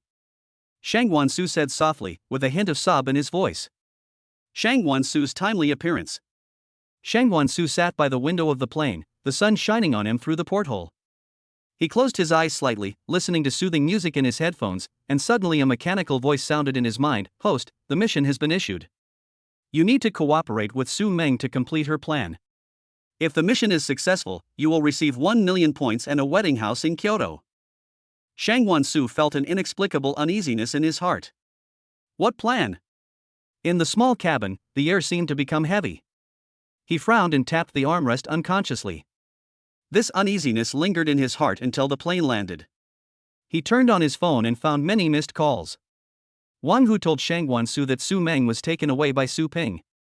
Shang Guansu's heart sank instantly, his eyes became sharp, like a sword out of its sheath, revealing a chill, but he quickly calmed down. With his understanding of Su Mang, he vaguely guessed that Su Mang might have her own plan. You must protect her personal safety and try to cooperate with her under this premise. Shang Guansu said to Wang Hu in a low and powerful voice, and his fists clenched unconsciously, as if to give himself strength. Then he became worried again and decisively called the police to report that his girlfriend was missing. After checking the information, the police told him that they were on the way. Shang Guansu waited anxiously while silently praying in his heart that nothing would happen to Su Mang. Along the way, I urged the driver to run through countless red lights. Finally, he rushed to the abandoned factory and saw Su Mang standing there blankly. He couldn't wait to hug his girl. The first thing she asked him when she saw him was why he didn't hold an umbrella. Shangwan Su sat on Su Mang's hospital bed, gently holding her hand, staring at her sleeping face with heartache. The system's voice sounded again, ding, mission completed, 1 million points have been received, and a wedding house in Kyoto has been issued. Please check it, host. Shangwan Su's eyes stayed on the property certificate in the system space. There was a hint of relief in his eyes, and the corners of his mouth rose unconsciously. Su Mang will definitely like this house. Su Mang slowly opened her eyes. She looked at Shangwan Su, who was sleeping beside the bed, her eyes softened, and she touched his clothes to see if they were dry. She felt relieved. She reached out and gently wanted to touch his face. At this moment, her heart was filled with emotion. Just when Su Mang's hand was about to touch Shangwan Su, he suddenly woke up. He quickly grabbed Su Mang's hand and their eyes met. There was a trace of panic in their eyes. Are you awake? Are you still feeling uncomfortable? Su Mang shook her head slightly. Her voice was soft and a little weak. No, thank you. I'm sorry for making you worry. Shangwan Su frowned. He held Su Mang's hand tightly and said in a serious and firm tone, if you have any problems in the future, just tell me directly, I will help you. Don't put yourself in danger again, otherwise I will be angry. Su Mang looked at Shangwan Su, tears of emotion flashing in her eyes. She nodded vigorously, her voice choking a little, I know, I will never do that again. Shangwan Su gently wiped away the tears from Su Mang's eyes. His movements were gentle, as if he was protecting a precious treasure. Well, let's go home. After Su Mang's great-aunt learned of her great-uncle's death, she turned pale, her eyes were panicked, and she kept pacing around the room. How could this happen? How could this happen? When the police came to take her away, her legs went limp and she almost collapsed to the ground, still mumbling to herself, my husband just wanted her to delete the video. Why did you beat him to death? When Su Mang's cousin learned that her father had passed away and her mother had been taken away, she sat on the sofa with empty eyes and a heart full of fear and regret. If I had known it would be like this. She held her head in her hands and her body trembled slightly. Because her aunt was involved in this matter and her cousin was completely unaware of it, she escaped. The aunt also returned all her property to Su Mang. However, many of the money that had been spent in the bankrupt company could not be returned, so she could only wait until the aunt was released from prison to continue repaying. As for Su Mang, she felt mixed emotions as she watched the inheritance that once belonged to her being returned. She missed her parents, but also felt a sense of relief. It's all finally over. Shangwan Su stood in front of the French window of Yumeng Internet Company. He was wearing a sophisticated black suit and tie, and he looked particularly energetic. Looking at the hustle and bustle of the city, he felt a sense of accomplishment. Our short video software is finally online, and I hope it will get better and better. His eyes were firm and confident. Marketing guru Zhang Feng said excitedly, wearing a stylish casual suit and with his hair neatly combed, boss, this promotion is very effective, and the number of downloads will definitely soar. At the same time, in Kyoto, Su Mang was wearing a neat business suit, her hair was tied up, revealing her fair neck, and her eyes revealed confidence and professionalism. Standing in the newly opened law firm, looking at the busy employees. Everyone has worked hard, and we will have a team building tonight, she said happily. The employees gathered around him, with smiles of expectation and trust on their faces. Boss Su, we will definitely work hard. Su Mang smiled and nodded, her eyes swept over everyone, let's work hard together. Chapter 47 Proposal. Shangwan Su rushed back to Kyoto to give Su Mang a surprise. He had originally planned to get engaged first, but now he couldn't wait. He decorated the wedding room in Kyoto that the system had awarded him in preparation for the proposal. The wedding room he had awarded was bigger than he had imagined. It was a courtyard house. Shangwan Su dressed up carefully. He wore a neat white suit with a black shirt inside. He looked particularly handsome and energetic. He was waiting in the courtyard early. He decorated the courtyard to be particularly warm and romantic. The courtyard was filled with flowers, and the colorful petals swayed gently in the breeze, as if telling sweet words. The singer on the stage played soft guitar music. According to Shangwan Su's arrangement, Xiaoxi invited Su Mang to have dinner at the courtyard. Shangwan Su also prepared a very beautiful red dress and matching jewelry in advance, and asked Xiaoxi to help find a reason for Su Mang to wear it. As soon as Su Mang entered the door, she was attracted by this novel scene. Xiao Qian smiled without saying anything and took Su Mang to find a seat to sit down. After Xiao Shi and Su Mang ordered a few dishes, they began to listen to the people singing on the stage. After the song ended, the host on stage started a lucky draw. Su Mang randomly drew a slip of paper, but unexpectedly she won a prize, a special prize. She went on stage to receive the prize in a daze. The host held the microphone, his eyes fell on Su Mang, his face was filled with a warm smile, and his voice was full of energy. Wow, everyone, look, our winning beauty is so beautiful. Her white dress makes her look like a fairy from heaven, fresh and refined, with an extraordinary temperament. The host said while gesturing with his hands, his eyes full of admiration. And this delicate face, fair skin, big eyes, and high nose bridge, it's really hard not to look at it a few more times. The host approached Su Mang and looked at her carefully. Su Mang was a little embarrassed by the compliments from the host, and her cheeks flushed slightly. She was very confused, wondering if the prize had to be bought with money, and why did she feel like the host was acting like a shill? It was like she had joined a pyramid scheme. After the host finished speaking, someone brought her a prize. The person who gave her the gift was wearing a mask and was not dressed like a waiter at all. She had a very good figure. She felt that she looked very much like Shangguan Su. She couldn't help but feel confused. The man did not give her the gift directly, but opened the gift box. When a huge diamond ring sparkled under the light, Su Mang was completely stunned. Her eyes widened and her face was full of disbelief. At this time, Shangguan Su took off his mask, his eyes full of love and expectation. He knelt on one knee, his voice gentle but firm. Meng, from the moment we met, my life has become different. Your kindness, intelligence, and beauty deeply attracted me. I want to spend my life with you, no matter it is rainy or sunny. I hope you can be by my side. Will you marry me? Su Mang was so moved that tears welled up in her eyes. She covered her mouth with her hands, trying not to cry out loud. She nodded vigorously, I do. The people around started to cheer, give me a kiss. Give me a kiss. Shangguan Su held Su Mang's face gently with both hands. There seemed to be stars twinkling in his eyes, full of affection and love. He leaned forward slightly, and Su Mang also stood on tiptoe, and the two slowly approached each other. When their lips touched, the air around them seemed to freeze, and the whole world became quiet and beautiful. Shangguan Su felt the softness and warmth of Su Mang's lips, his heart was filled with happiness and satisfaction, and his face was filled with a sweet smile. Su Mang's face was also filled with shyness and joy, her eyes gently closed, her hands tightly grasping Shangguan Su's suit jacket. She could feel Shangguan Su's heartbeat, and that heartbeat seemed to be telling of his deep affection. At this moment, they seemed to have forgotten everything around them, and the only thing left in the world was each other's breathing and heartbeat, as well as their deep love. They were immersed in this sweet kiss. After the kiss, the two looked at each other affectionately.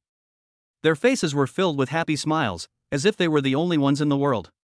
At this time, colorful fireworks bloomed in the sky. The sky is red as fire, passionate and unrestrained. The bright colors are like clusters of burning flames, jumping in the night sky. Pink like the clouds, soft and romantic, as if the clouds from the sky are floating in, bringing endless tenderness and dreams. It is as yellow as gold and dazzling. The dazzling light is like a golden meteor shower across the sky, which is dazzling. The shapes of the fireworks are even more varied. Some are like blooming flowers, with petals stretching out layer by layer, delicate and beautiful, and each petal sparkling with charming light. Some are like shooting stars, dragging long tails, leaving beautiful arcs in the night sky, as if telling good wishes. Some of them were like huge hearts, slowly unfolding and finally converging into Su Mang's name. The entire night sky was filled with love. Su Mang went to Shangguan Su's arms and whispered, "Is this custom made?" Shangguan Su touched Su Mang's head and said lovingly, "Yes, it's custom made for you. Do you like it?" Su Mang nodded vigorously. How could she not like it? The blooming of each firework seems to be telling a romantic story. They are intertwined together to form a colorful picture. Fu Chen looked at Xiao Shi's aunt's smile, a hint of smile flashed in his eyes, and the corners of his mouth slightly raised and asked, "You look so happy, do you like it?" Xiao Shi was immersed in the joy of eating candy. She nodded subconsciously, her eyes sparkling. She hadn't recovered from the atmosphere just now. Yes, I like it very much." Fu Chen's smile became even brighter. He moved closer to Xiao Shi, his eyes burning and focused. "Since you like it, I will prepare a proposal for you in a couple of days that is even more grand than this one. How about it? But you are not allowed to refuse." Xiao Shi's mind went blank in an instant, her eyes widened, her face full of disbelief, and she quickly waved her hands. "No, Fu Chen, what are you talking about? I don't want to get married. Fu Chen looked at Xiaoxi's panicked look, with a hint of fondness in his eyes, but his voice was firm and unyielding. It's okay, I can wait for you until the day you are willing. Xiaoxi felt like she was going crazy. She ran away in a panic, using the excuse of going to the bathroom. No, what should I do? Fu Chen looked at Xiaoxi's back as she ran away and smiled helplessly, but he already had an idea in his mind. Want to run? Not that easy. He quietly followed Xiaoxi, and when he reached a corner where no one was around, he pulled Xiaoxi over and pressed her against the wall, finally catching her. Just as Xiaoxi was about to scream, Fu Chen's lips had already pressed down on her. She struggled subconsciously, pushing Fu Chen's chest hard with both hands. Fu Chen, what are you doing? Let me go. Fu Chen had no intention of letting go. His kiss was domineering and passionate, with a power that could not be refused. Xiaoxi tried to resist at first, twisting her head left and right, trying to break away from the kiss, but gradually, she became addicted. Her hands unconsciously changed from pushing him away to grabbing Fu Chen's clothes, and her breathing became rapid. Suddenly, Xiaoxi realized her reaction. She was frightened by herself and pushed Fu Chen away with a blush on her face. No, what am I doing?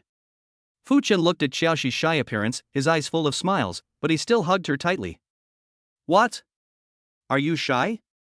Xiaoxi wanted to break free, but she found that Fu Chen was holding her too tightly and she couldn't move at all. Let me go. Fu Chen's voice was low and magnetic, and he whispered softly in Xiaoxi's ear, promise me that you won't hide from me anymore, and I'll let you go. Xiaoxi's heart was beating like a drum. She took a deep breath and tried to calm herself down. Okay, I promise you. I'm really scared of you. Hearing this, Fu Chen showed a surprised expression on his face, and then slowly let go of Xiao Qian. This is what you said, you are not allowed to regret it. Looking at Fu Chen's smug look, Xiaoxi felt angry and annoyed, but also faintly sweet. Chapter 48 Family Chat. Su Mang and Shangguan Su stayed in the courtyard. Su Mang leaned lazily on the sofa, while Shangguan Su came over and hugged her with a happy smile on his face. Just as I was about to take action, Shen Yaoyao's video came over. Shen Yaoyao's voice came from the video. She pretended to be angry and blamed, Shangguan Su, you little brat, why did you choose to propose to me when I was traveling? I only found out about it when I saw the video posted by someone else on Feishan Circle. Shangguan Su shrugged helplessly, but with a smile on his face, Mom, you and my dad have been traveling for a month, and I just want you to have more fun. After all, you two finally reconciled and had the opportunity to go out and play together. At this time, he smiled gently at Su Mang. Mang, you are really beautiful today. Su Mang was a little shy, her cheeks slightly red, and she softly called out Auntie. Shen Yaoyao's eyes narrowed into slits as she smiled, and she jokingly said, Oh, now you can call me Mom. Shangguan Mukan also came in front of the camera. He looked at Su Mang and said kindly, Mang, don't worry. We will hold a wedding for you when we come back from our trip. If this brat bullies you, tell me, and I will take care of it for you. He smiled again and said, I transferred some pocket money to you. Buy whatever you want. Su Mang felt even more embarrassed and waved her hands repeatedly, Uncle, no need, I still have money here. Shangguan Su said aside, as if it was a matter of course, oh, don't refuse it. Your father is the richest man, why should you be polite to him? Shen Yaoyao also echoed and nodded with a smile, that's right, I'll listen to Sur. Shangguan Mukan also said something, looked at Shen Yaoyao lovingly and said, this brat is right, there's no need to save it. After that, he handed the video to Shen Yaoyao. Shen Yaoyao looked at the two people in the video, smiled and said, okay, then I won't disturb you too. Bye. Then she hung up the video. Su Mang looked at Shangguan Su in reproach and gently hit his shoulder. It's all your fault. You insisted on hugging me and kissing me secretly just now. Auntie must have seen it. Shangguan Su, however, didn't care at all. He hugged Su Mang into his arms, smiled wickedly and said, you've seen it, so you have to get used to it. You're my wife now. As he said that, he bent down to kiss Su Mang again. Su Mang quickly pushed him away and said with a red face, she's my fiancée, not my wife. Shangguan Su nodded quickly, his eyes full of love, yes, it's not too much to let me kiss your fiancée. After saying that, without waiting for Su Mang's reaction, he picked her up and walked into the room. Su Mang came out of the shower, dried her hair and draped it over her shoulders.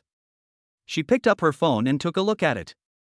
Then she handed it to Shangguan Su in surprise, Brother Su, did uncle transfer too much money? He transferred 1 billion. This is not pocket money at all. Shangwan Su took the phone and took a look at it. He showed a familiar expression on his face and said nonchalantly, "Oh, my dad is like that, don't worry about it." Then he looked at Su Mang with a smirk. "Good for you, you still have the energy to look at your phone. It seems that I am not working hard enough." Su Mang's cheeks flushed instantly, and she shyly tried to push Shangwan Su away. "Stop it, there's so much money." Before she could finish her words, Shangwan Su pushed her down again. The room was filled with an ambiguous atmosphere.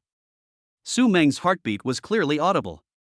Her eyes were a little flustered, while Shangwan Su had a teasing smile on his face. The midday sun shone softly into the room through the gaps in the curtains. Su Mang slowly opened her eyes. She lay on her side on the bed, her hair a little messy on the pillow, her eyes half sleepy, her face still flushed. She moved subconsciously. Shangwan Su also woke up slowly. He put one hand on Su Mang's waist and rubbed her sleepy eyes with the other hand. A satisfied smile hung on the corner of his mouth. "Yeah, it's noon." Su Mang gently pushed Shangwan Su, her voice soft and mellow as if she had just woken up. "Hurry up and get up, it's already noon." Shangwan Su hugged her tighter and whispered in her ear, "Lie down for a while. You were so tired last night." After saying that, he deliberately rubbed her hair. Su Mang blushed and struggled for a while, then said angrily, "No, get up. I still have to go to the law firm." The two of them stayed in bed like this for a while, and finally Shangwan Su sat up first. He stretched and yawned. He was wearing a loose pajamas with the buttons a little unbuttoned, revealing his firm. Then he reached out to pull Su Mang. Su Mang held his hand and used it to sit up. She was wearing a thin nightgown with a wrinkled hem. The exposed parts were not covered with dents marks. She tidied her hair, with a hint of shyness and sweetness on her face. Shangwan Su was wearing an exquisite black suit and a red tie. He looked energetic and imposing. As soon as he arrived at Wenmu Group, he smiled and ordered a cup of coffee for everyone in the company. Seeing how happy he was, the employees also became happy and started talking about their boss proposal video. In a large office, a middle-aged man sat on a chair with a gloomy face. He crossed his hands in front of his chest, his eyes revealed disdain and jealousy, and he snorted coldly, "Ha, you were so happy to marry a woman who was nothing." Su Mang was wearing a smart professional outfit, a sky blue suit with a white shirt, and flesh-colored stockings under a blue skirt, which made her look elegant and sexy. As soon as she entered the law firm, her colleagues immediately came over to congratulate and tease her. Su Mang's face was filled with a happy smile. She responded to her colleagues' blessings one by one, her eyes curved into a crescent shape, and then she ordered a cup of milk tea for everyone in the law firm online. "Thank you everyone." Shangwan Su would occasionally pick up his phone to send messages to Su Mang during his busy work, with a faint smile on his face. "Mang, how's work going?" Su Mang would also take the time to reply him, her eyes sparkling, "Su, I'm fine here, how about you?" Love really does make people less intelligent. Chapter 49 Mysterious Woman. Shangwan Su frowned slightly, wearing a neat suit and sitting in the conference room, tapping the table with his fingers, listening carefully to his subordinates' reports on the emergency of the project, his eyes focused and serious. This problem must be solved as soon as possible, adjourn the meeting. Su Mang came to Shangwan Su's company with a lunchbox. She changed out of her business suit and put on a light blue dress, which fluttered gently with her steps. After asking the front desk with a gentle smile on her face, she went straight to Shangwan Su's office. At the door of the office, Su Mang knocked gently, looking forward to meeting him, with a gleam in her eyes. "Brother Su, I'm here." Not hearing a response, Su Mang gently pushed the door open and walked in. Seeing that there was no one in the office, she felt a little disappointed, but still found a seat to sit down, put the lunchbox on the table, put her hands on her cheeks, and waited quietly, wait for him for a while. Su Mang decided to hide behind the curtains to give Shangwan Su a surprise. When she heard someone coming in, she secretly looked out through the gap and saw a strange woman sneaking around. Su Mang decided not to say anything for the time being. Su Mang hid behind the curtains lightly, her heartbeat quickening. She looked out nervously through the gap. "I don't know what this woman is doing here." The strange woman was wearing a black business suit. She walked into the office cautiously, looking around vigilantly with a furtive look. She tiptoed to Shangwan Su's desk and began to search for something. Su Mang frowned, secretly puzzled, holding the curtains tightly with both hands, forcing herself not to make a sound, and continued to observe the woman's every move. What on earth is she looking for? After a while, the woman found something in the drawer and prepared to take it away. Su Mang was anxious. Su Mang rushed out from behind the curtain, staring at the woman, holding her hand tightly, with anger and questioning in her tone. What are you doing? The woman was startled by this sudden scene, but then she reacted and turned the tables, raising her voice and asking, why are you hiding in the general manager's office? Are you trying to steal something? At this time, Shangwan-su came back from the meeting. When he entered the room, he saw the tense scene, frowned, and his eyes revealed confusion and displeasure. What's going on? Su Mang said hurriedly, her face full of anxiety, pointing at the woman. Brother Su, she secretly rummaged through your office. She was going to take it away. The woman pretended to be aggrieved. Her eyes were slightly red, and her voice was tearful. General Manager, I really don't know why she said that to me. I really just came to report to you. If you don't believe me, you can ask our supervisor. He asked me to come. Ding, the system task is released. Find out who is behind employee Chen Meng and see through their tricks. The reward for completing the task is 1 million points. Mysterious treasure chest. The mysterious treasure chest is a good thing, so Shangwan-su decided to take advantage of the situation. Shangwan-su remained calm on the surface, but he was actually calculating in his heart. He narrowed his eyes slightly, and then deliberately frowned. Su Mang, how can you casually doubt others? Chen Meng is here to report on her work, this is also normal. Su Meng's eyes widened as she looked at Shangwan-su in disbelief. She felt very aggrieved and her hands unconsciously clenched. Chen Meng secretly rejoiced, suppressed her excitement, and pretended to be innocent. General Manager, it's okay, it might be a misunderstanding. Shangwan-su waved his hand and said impatiently, okay, go out and work first. After Chen Meng left, Su Meng was so angry that tears welled up in her eyes. She cried, Shangwan-su, you don't believe me. Shangwan-su was upset when he heard the full name. He quickly walked to Su Meng's side, gently held her hand, his face full of guilt, and looked at her gently. Meng, don't be angry, I was pretending, I know you were not wrong, I just wanted her to relax her guard so that I can find out who is behind her. Su Meng turned her head away, still feeling a little aggrieved, with her mouth pouted high and her hands folded in front of her chest. Humph, I don't care. I'm very sad that you just said that to me. Shangwan-su sighed softly, hugged Su Meng in his arms, stroked her hair gently, and said softly, it's my fault. I promise I won't let you suffer any more in the future. How about this, as long as you are not angry anymore, you can punish me in any way you want, okay? Su Meng struggled in his arms for a while, and the grievance in her heart gradually dissipated, but she still pretended to be angry and said, are you doing this on purpose? You know I can't bear to punish you, so you say this. Shangwan-su quickly denied it and lowered his head to Su Meng's forehead. Then I will punish myself, okay? Shangwan-su really picked up the keyboard and knelt down, with a flattering smile on his face, his eyes fixed on Su Meng. Meng, I really know I was wrong, please forgive me. Seeing him like this, Su Meng's heart softened, and she quickly reached out to help him up, her tone becoming anxious. Hey, hurry up and get up, isn't that enough that I forgive you? Shangwan-su took advantage of the situation and pulled Su Meng, who staggered and fell to the ground. Shangwan-su pressed on her, and their postures were very ambiguous.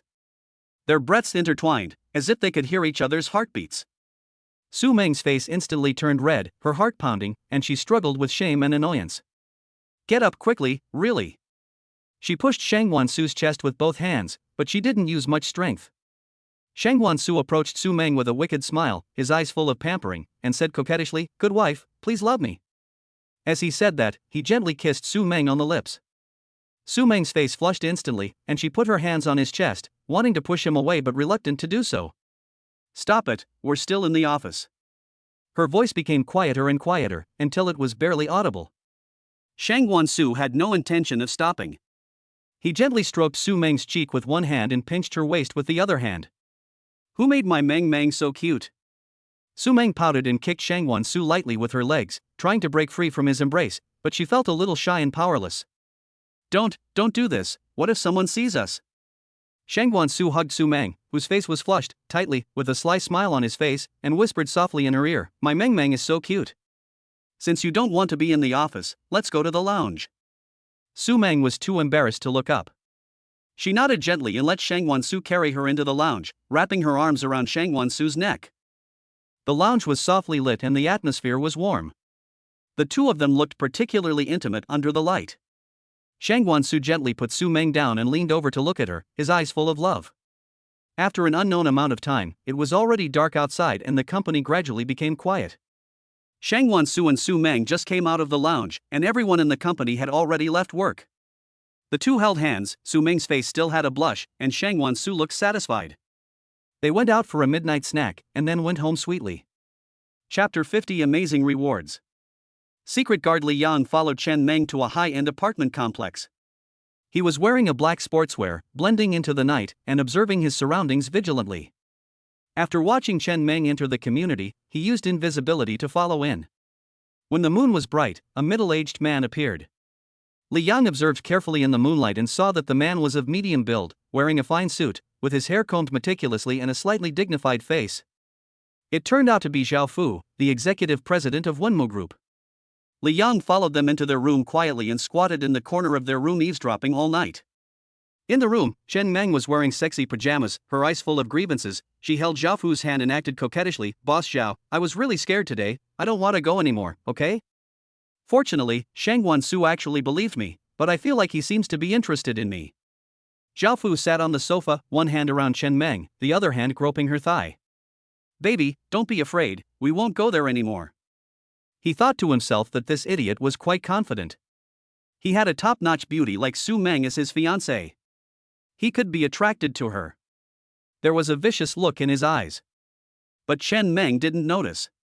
The next morning, after Zhao Fu left, Li Yang continued to keep an eye on Chen Meng according to Shangwan Su's instructions. Shangwan Su sat in the office, tapping his fingers lightly on the desk, thinking, and muttered to himself, "I didn't expect Chen Fu to get involved." Chen Fu was very trusted by Shangwan Mukan. Otherwise, he wouldn't have been made the executive president. Chapter 359 Amazing Rewards. Ding! A crisp prompt sound rang out in the quiet space, and Shangwan Su instantly perked up, his eyes fixed on the system interface in front of him. The task of developing a special medicine for pneumonia has been completed, and the rewards are issued. 2 million mole points, 10,000 square meters of factory space, and a mysterious treasure chest. A gratified smile appeared on his face, his hands unconsciously clenched, and excitement surged in his heart. This is a major breakthrough. At this moment, the phone rang. It was Wang Wan calling. I quickly picked up the phone, and my excitement was hard to hide in my tone. "Hello, Wang Wan. Boss, the patent application for the pneumonia-specific medicine we developed has been approved." Wang Wan's voice came from the other end of the phone, also full of joy. "Well done," Shangwan Su said excitedly, with a brighter smile on his face and a gleam in his eyes. "These senior talents are really useful." After hanging up the phone, Shangwan Su walked quickly into the office lounge, his heartbeat gradually quickening, and with a bit of anticipation and nervousness, he took out the mysterious treasure chest from the system space. He took a deep breath and slowly opened the treasure chest. When I saw what was in the treasure chest, I found out that they were actually some machines. He frowned, picked up the manual and read it carefully, his expression focused, his eyes scanning the contents of the manual without blinking, and the shock on his face became more and more obvious as he read deeper. After reading it, he was completely stunned. This is actually a 6G chip production line. Shangwan Su muttered to himself, beads of sweat oozing from his forehead, a chill on his back, and his hands shaking unconsciously. This thing is worth hundreds of billions, it's too advanced, and China doesn't even have the technology for 5G chips now. His mind was in a mess, he paced back and forth in the lounge, frowning, with a very tangled expression on his face. He was a little scared and a little hesitant, not knowing whether he should take out this production line. If it is revealed, it will certainly cause a huge sensation, but it may also bring unknown risks and troubles if it is not revealed. It is really unwilling to let such advanced technology be buried. Shangwan Su fell into deep contemplation, and his fate seemed to be facing a major choice at this moment. Outside the office, the company's daily operations are still proceeding in an orderly manner. No one knows that something big is about to happen here that will change the entire industry landscape. Shangwan Su finally decided to put the 6G chip production line that made people entangled in the system space first. He sighed slightly, a complex emotion flashed in his eyes, and then turned his attention to the newly developed pneumonia medicine. This pneumonia medicine must be promoted by the marketing master throughout the country. Shangwan Su immediately arranged for the production of special medicine for pneumonia with the new 10,000 square meters of factory building awarded by the system. He was busy arranging various matters in the office, with a focused and serious look, only occasionally revealing a trace of imperceptible worry. However, the vague uneasiness in his heart was always difficult to dissipate. He always frowned unconsciously. Su Mang was still careful and soon discovered that something was wrong with him.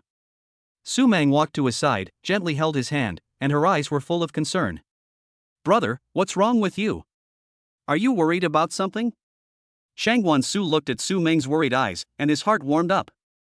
He forced a smile and said, "It's okay. I just have a lot of things to do recently.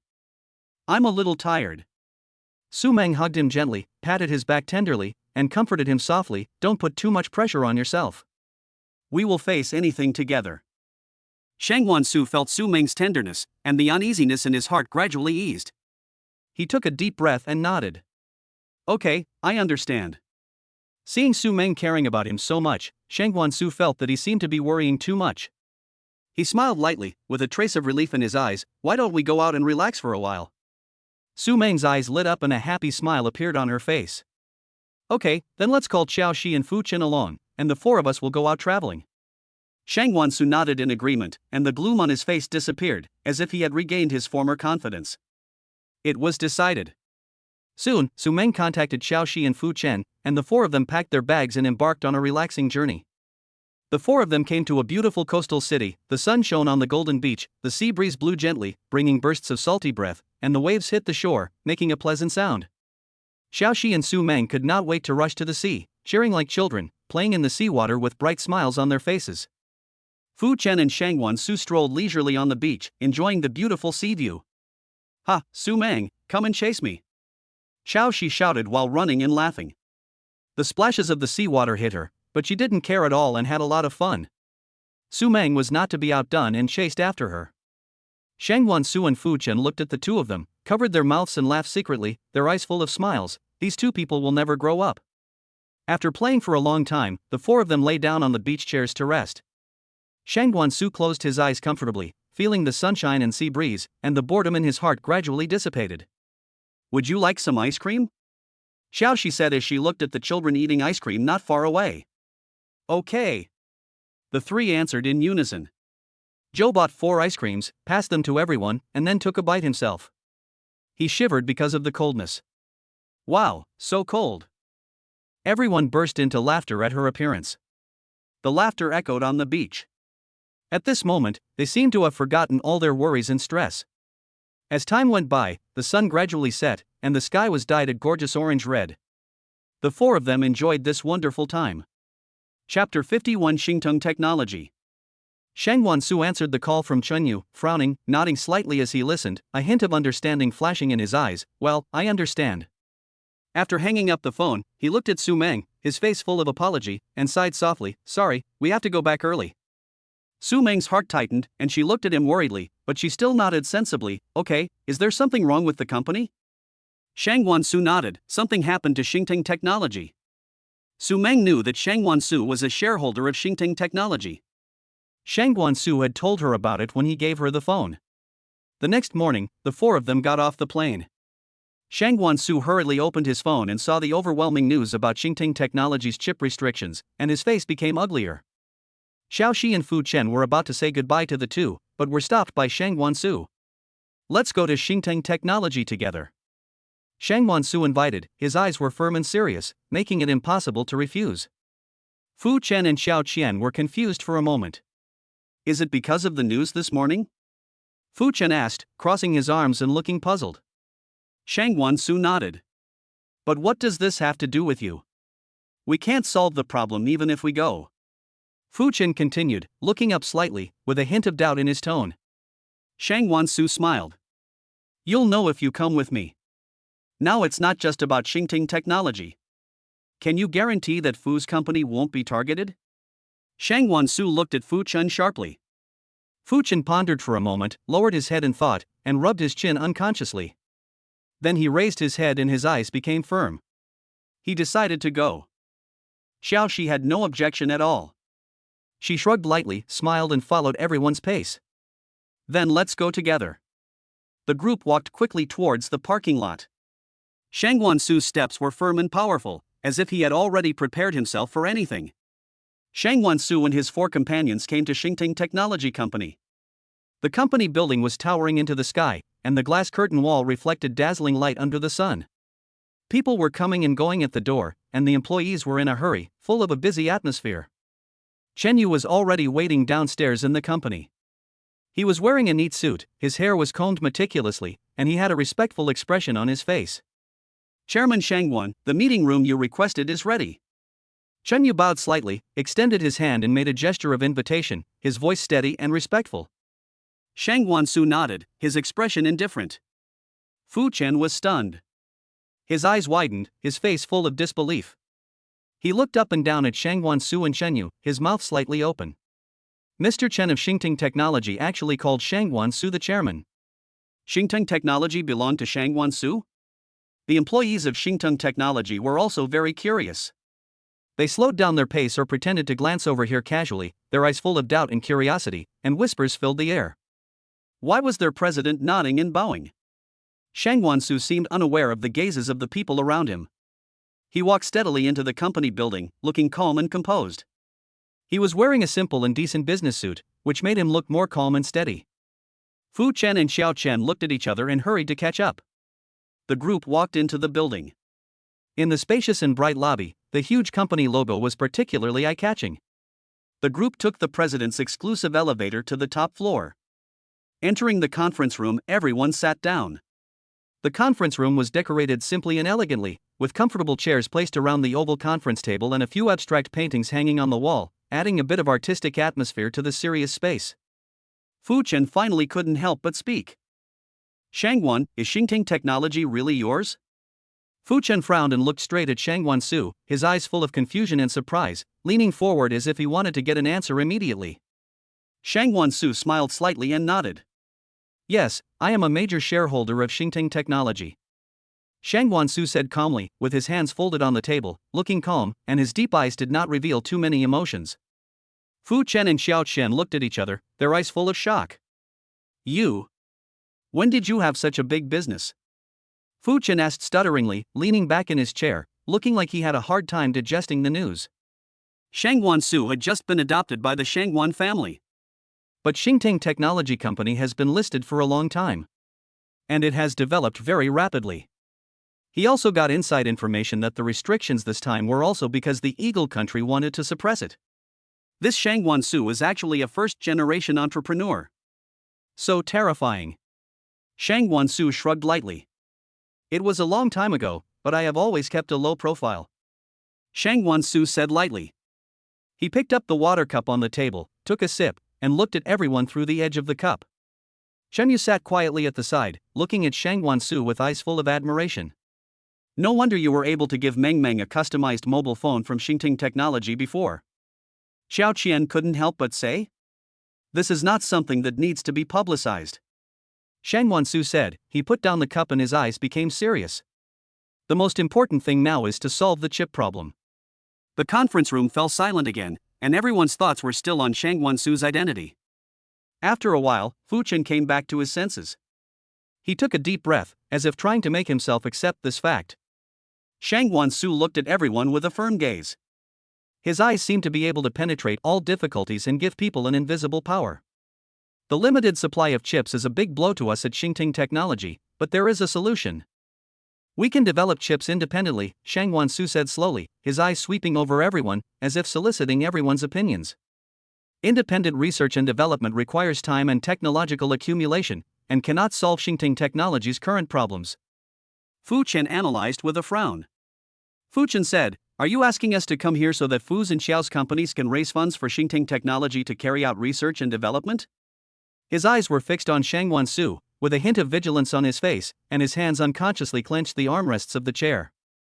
Shangwan Su smiled and said, Mr. Fu, don't worry, I'm not here to ask you to pay money. I asked you to come here so that you can make money. Shangwan Su said in a relaxed tone. He had a confident smile on his face and his eyes were bright and focused, as if everything was under his control. I have already developed 6G chips and have a whole production line. Fu Chen took a breath, his eyes widened instantly, his mouth opened into an O shape, his face was full of disbelief, and his body leaned back involuntarily. This is impossible. Xiao Shi was also shocked. Her eyes were wide open. The pen in her hand fell unconsciously on the table, making a crisp sound. She was stunned. Shangwan, are you kidding? Although she doesn't understand chips, she still understands 5G and 6G. Only Su Mang said with a smile on her face. Brother said yes, so it must be yes. Shang Wansu looked at Su Mang lovingly, then looked at Fu Chen and Xiao Qian with a serious and earnest expression, and said firmly, I'm not kidding, this is true. Chapter 52 Cooperation. The conference room fell into a brief silence, as if time had stopped, with only the clock on the wall ticking. Fu Chen and Xiao Qian tried to calm their shock and comprehend the shocking news, while Shang Wansu sat there quietly, observing their reactions. Fu Chen came back to his senses. He took a deep breath and tried to calm himself down. He tapped the table with his fingers and thought for a moment before saying, Shangguan, even if you develop a 6G chip, it is not easy to bring it to market. Shangguan Su smiled slightly, his eyes full of confidence, leaning forward with his hands on the table. This is exactly why I came to you. I need your help. How can we help you? Xiaoxi asked doubtfully, frowning slightly, her eyes moving back and forth between Fu Chen and Shangguan Su. Guan Su looked at Xiaoxi, then at Fu Chen. The influence and resources of the Fu and Xiao families in the business field are unquestionable. Shangguan Su said slowly. His voice was steady and powerful, and every word seemed to carry a persuasive force as he continued, I believe you all know that the Shangguan family can be regarded as the #1 family in Kyoto not only because we are rich. More importantly, it is the position of the Shangguan family in the military. And the same is true for your Qiao and Fu families. In the political field. I don't need to say more. If the three of us work together to jointly bring this chip to the market, it will not be difficult, at least not difficult in China, right? The reason why the Wu family was called nouveau riche by the other three major families in Kyoto was because they only had money but no power. Fu Chen and Xiao Qian looked at each other, and there was a hint of hesitation in their eyes. It was obvious that they were both thinking about the feasibility of this cooperation. Shangguan Su continued. I promise that as long as we cooperate, the three of us will reach new heights. Shangguan Su's eyes were firm and ardent, and his face was filled with a vision and confidence for the future that moved people. The atmosphere in the conference room became a little subtle. Fu Chen and Xiao Qian weighed the pros and cons in their minds. We can cooperate. Fu Chen stopped tapping the table, sat up straight, and stared at Shangguan Su. His expression became serious, and his eyes revealed a shrewd look. But how do we distribute the benefits? Shangguan Su was well prepared. He smiled and took out a document from the folder and handed it to Fu Chen and Xiao Qian. This is the profit distribution plan I initially drafted. Take a look.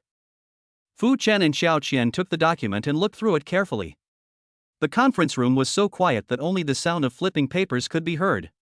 The two people's eyes moved quickly on the document, and their expressions kept changing, sometimes frowning, sometimes nodding. This plan. After reading it, Xiaoxi raised her head and looked at Shangguan Su. She frowned slightly, and seemed to have some opinions on the plan. Shangguan Su looked at Xiaoxi. Any questions? Shangguan Su asked, his eyes gentle and focused, waiting for Xiaoxi's answer. Fu Chen also put down the documents and looked at Shangguan Su. Xiaoxi expressed her doubts, why are you willing to give up so much profit to Qiao and Fu for nothing? It turned out that the document stated that once the 6G chip came out, the profits generated would be shared by Fu and Xiao respectively at 10%. She knew very well that 10% was a huge profit, and Xiao didn't need to do anything in the process, so why was Shangguan Su willing to share 20% of the profit with Fu and Xiao? Fu Chen also looked puzzled. Shangguan Su smiled slightly, his eyes were clear and firm, making people feel that he had thought it through. For me now, money is just math. What does the advent of 6G chips mean? It means that our life experience is more convenient and richer, medical care is more secure, and travel is safer and more efficient. This means that we can promote industrial upgrading, promote the development of the digital economy, and improve the level of social governance. It means that our country can enhance its economic competitiveness, and applying it to the military field can ensure national security and enhance China's international influence. It means accelerating the global digitalization process, promoting international scientific and technological cooperation, and promoting cultural exchanges and integration. All you two here need to do is to relay what I said to your elders in your family. I believe they will make the right judgment. This time tomorrow I will still be here waiting for good news from you too. Xiaoxi returned home, her high heels making crisp sounds on the floor. She walked straight to the study and knocked on the door gently. Dad, I'm back. I have something to discuss with you. Come in, Xiao Guojun's voice came from the study. Xiaoxi pushed open the door and saw her father sitting at the desk, wearing reading glasses and reading a book. Dad, Xiaoxi walked to the desk, resting her hands on the table, looking serious. Today, Mr. Fu and I discussed a cooperation project with Shangwan Su, which is about 6G chips. Xiao Guojun put down the book in his hand, raised his head, looked at his daughter through his reading glasses, and said with a flash of surprise, 6G chip? Are you planning to develop it together? Is it because of the news this morning? This is a big project. Chao Qian shook her head and said, Shangwan Su has already successfully developed a 6G chip and has an entire production line. As long as our Chao family gives political support, we can get 10% of the profits. Dad, please take a closer look at this contract. After hearing this, Xiao Guojun immediately put on his reading glasses and carefully read the contract handed over by his daughter. After a while, Xiao Guojun put down the contract, stood up, walked to the window, turned his back to Xiaoxi, put his hands behind his back, and was silent for a moment. Said, the kid from the Shangwan family seems to be really good, even if he doesn't make concessions. How can our Chao family not support such a good thing that benefits the country and the people? But he has taken people's hearts into account. Only by dividing the cake can everyone be united. We are not afraid of the enemy's strength, but we are afraid of our own family's disunity. Cici, you should learn more from him. Xiao Guojun smiled with satisfaction and said, Before, I asked you to manage the group, but you insisted on doing fashion design. Now, without saying a word, you have negotiated such a big cooperation. Not bad. Fu Chen returned home, untied his tie, loosened his collar, and sat on the sofa tiredly, holding the contract in his hand. He still had to discuss this matter with his uncle. He picked up his phone and prepared to call his uncle, but then he thought it would be better to talk about this matter in person. He drove to his uncle's house and waited until he got home from get off work. Fu Chen's uncle was sitting in the spacious study. He was wearing a neat suit, his hair was combed meticulously, and his eyes were deep and sharp. After listening to Fu Chen's report on Shangwan Su's cooperation with 6G chips, he showed a shocked expression on his face. He was silent for a long time, tapping his fingers on the table, making a rhythmic sound, as if he was thinking about some important decision. Then he slowly said, Is this Shangwan Su really so capable? The 6G chip is no joke. Fu Chen stood in front of his uncle, nodded slightly, and looked serious. Uncle, I have met Shangwan Su, and he does have extraordinary talent and determination. Now that you have made up your mind, just go for it, but be sure to act with caution and keep a close eye on the progress of the project. Fu Chen felt a warm current in his heart, because he knew that his uncle trusted him. After Fu Chen left, the uncle slowly stood up and walked to the window of the study, with his hands behind his back. He was wearing a black Chinese-style double-breasted jacket, the buttons on the jacket were exquisite and simple, his hair was neatly combed, revealing a few strands of silver hair at the temples. Looking at the busy city outside the window, he felt a lot of emotions in his heart. He raised his head slightly, his deep eyes looking at the distant sky, the setting sun shining on his face, reflecting his determined outline. It seemed that he had seen the day when China would be proud of itself in the field of science and technology. Those old friends will be shocked when the time comes. The uncle laughed softly, his laughter full of anticipation and pride. The study was filled with a solemn and hopeful atmosphere. The uncle stood quietly in front of the window, immersed in his own thoughts, as if he was already in that proud moment. Chapter 53 Signing Contract. The next morning, sunlight shone through the windows into the hall of Xingting Technology. Xiaoxi was wearing an exquisite business suit, her high heels making crisp sounds, and she walked into Xingting Technology with a firm step. Xiao Guojun was wearing a neat suit, his hair was combed meticulously, and his face was full of excitement. Fu Chen and his cousin Fu Zhengting also arrived early. Fu Chen was still wearing the simple yet elegant black suit, while Fu Zhengting was wearing a dark gray suit. Both of them looked a little nervous and expectant. Fu Zhengting adjusted his tie from time to time, looking towards the door, waiting for Shangwan Su to arrive. Shen Yu, the current president of Xingting Technology, warmly entertained them. Shen Yu was wearing a decent business suit, with a smile on his face and confidence and composure in his eyes. Please sit down for a while. Chairman Shangwan should be here soon. Just after 8:30, Shangwan Su arrived on time. He was wearing a white shirt with a black suit jacket on the outside, and he looked energetic. He walked into the hall with a brisk pace and a confident smile on his face. Xiao Guojun and Fu Zhengting were both excited. Xiao Guojun stood up unconsciously, staring at Shangwan Su with his hands clenched. Fu Zhengting also stood up with an expectant look on his face. Good morning, everyone. Shangwan Su greeted everyone with a smile. His voice was clear and powerful, and his eyes swept across everyone's face. I'm sorry to have kept you waiting. Shangwan Su walked to the conference table under the gaze of everyone. His eyes were firm and focused.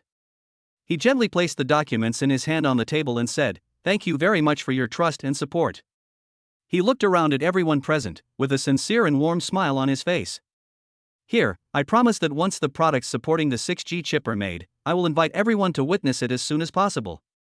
Xiao Guojun and Fu Zhengting were even more excited after hearing Shang Guansu's words. Xiao Guojun's eyes were shining with excitement, and Fu Zhengting nodded vigorously. They were all looking forward to this promise. However, before the news is released, everyone must keep it confidential. Shang Guansu's expression became serious, and his eyes became sharp, as if reminding everyone of the importance of the matter. And everyone must sign a confidentiality agreement this time. I hope everyone can strictly abide by it. When the secret guard Li Yang brought the news, Shang Guansu was handling affairs in the office. His expression was stern, he stopped writing, and his eyes became sharp. Chen Mang was assassinated? Li Yang stood up straight and reported respectfully, "Yes, boss, but I have saved her." Shang Guansu nodded slightly, tapping his fingers on the table, and fell into deep thought. Did she say anything? When Shang Guansu learned that Chen Mang was willing to confess everything, he decided to meet her in person. He came to where Chen Mang was and looked at her calmly.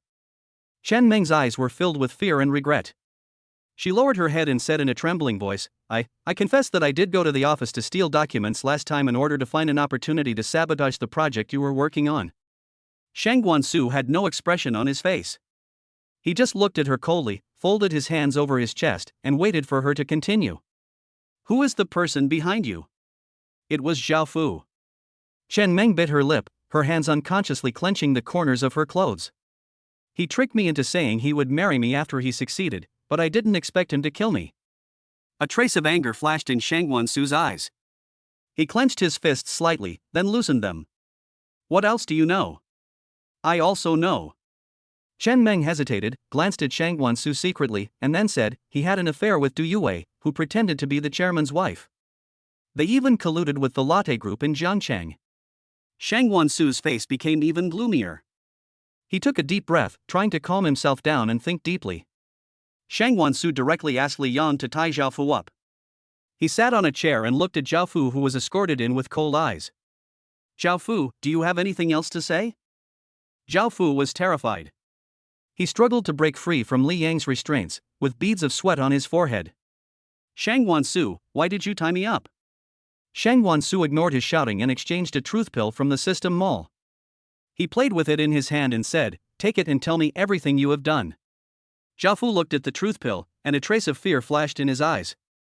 Although he didn't know what it was definitely not a good thing. But he still pretended to be calm and shouted, "Shang Guansu, don't mess around, I am Shang Guanyukin's childhood friend."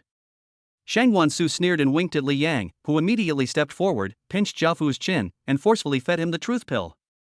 "This is not up to you." After taking the truth pill, Zhao Fu's eyes became confused, his body trembled involuntarily, and his facial expression became ferocious. Shang Guansu's cry worked, and he asked, "Why did you steal the bid? Why did you betray my father?" Zhao Fu tried to control himself at this time, but he couldn't resist the effect of the truth pill and said everything in detail. "Shang Guanyukin is old and confused. Yao Yao has always called him dad and refused to recognize me. But he doesn't care about her at all. He even drove them out of the house. I let you, a kid who came out of nowhere, inherit Wenmu Group. I worked hard to run Wenmu Group. Why should I let you, a kid, inherit it? It can only belong to Yao Yao. You want to do the project, right? I will make you fail in the bid and make you unable to stay in Wenmu Group." Shang Guanyukin stood at the door, his face was a little pale, and after hearing Zhao Fu's words, he seemed to be struck by lightning. He looked at Zhao Fu in disbelief. "Zhao Fu, why?" Shang Guanyukin's voice trembled. He walked slowly into the room, staring at Zhao Fu closely. "I asked you to be the president of my company, and the salary you offered is quite high. We are childhood friends." Zhao Fu raised his head, his eyes full of resentment and unwillingness. "Shang Guanyukin, you only treat me like a dog. I like Du Yue, but she only likes you, even if you don't like her. In the end, she gave herself to me just to be close to you. Every time she was with me, she was acting. Sometimes when she was emotional, she still called your name. I really hate it." Shang Guanyukin's body shook after hearing these words, his eyes full of pain and disappointment.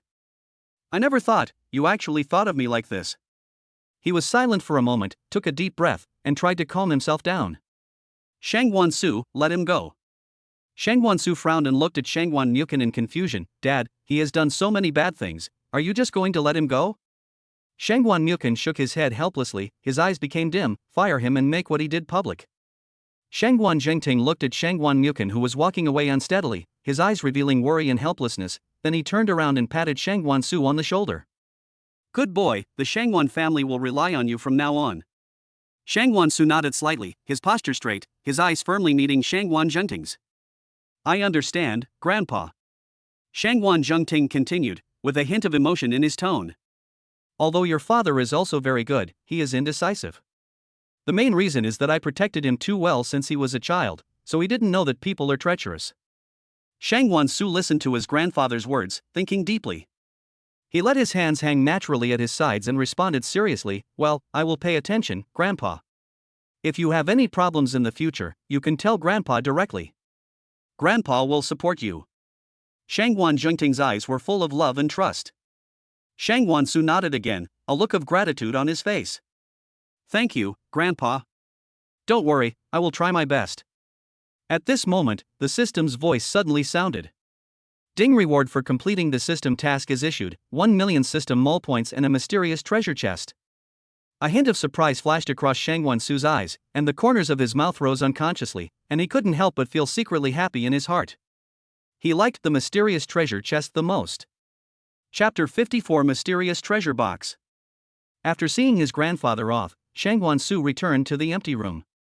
He gently closed the door, looked around to make sure no one was there, and then he couldn't wait to open the mysterious treasure box. There were 3 cards.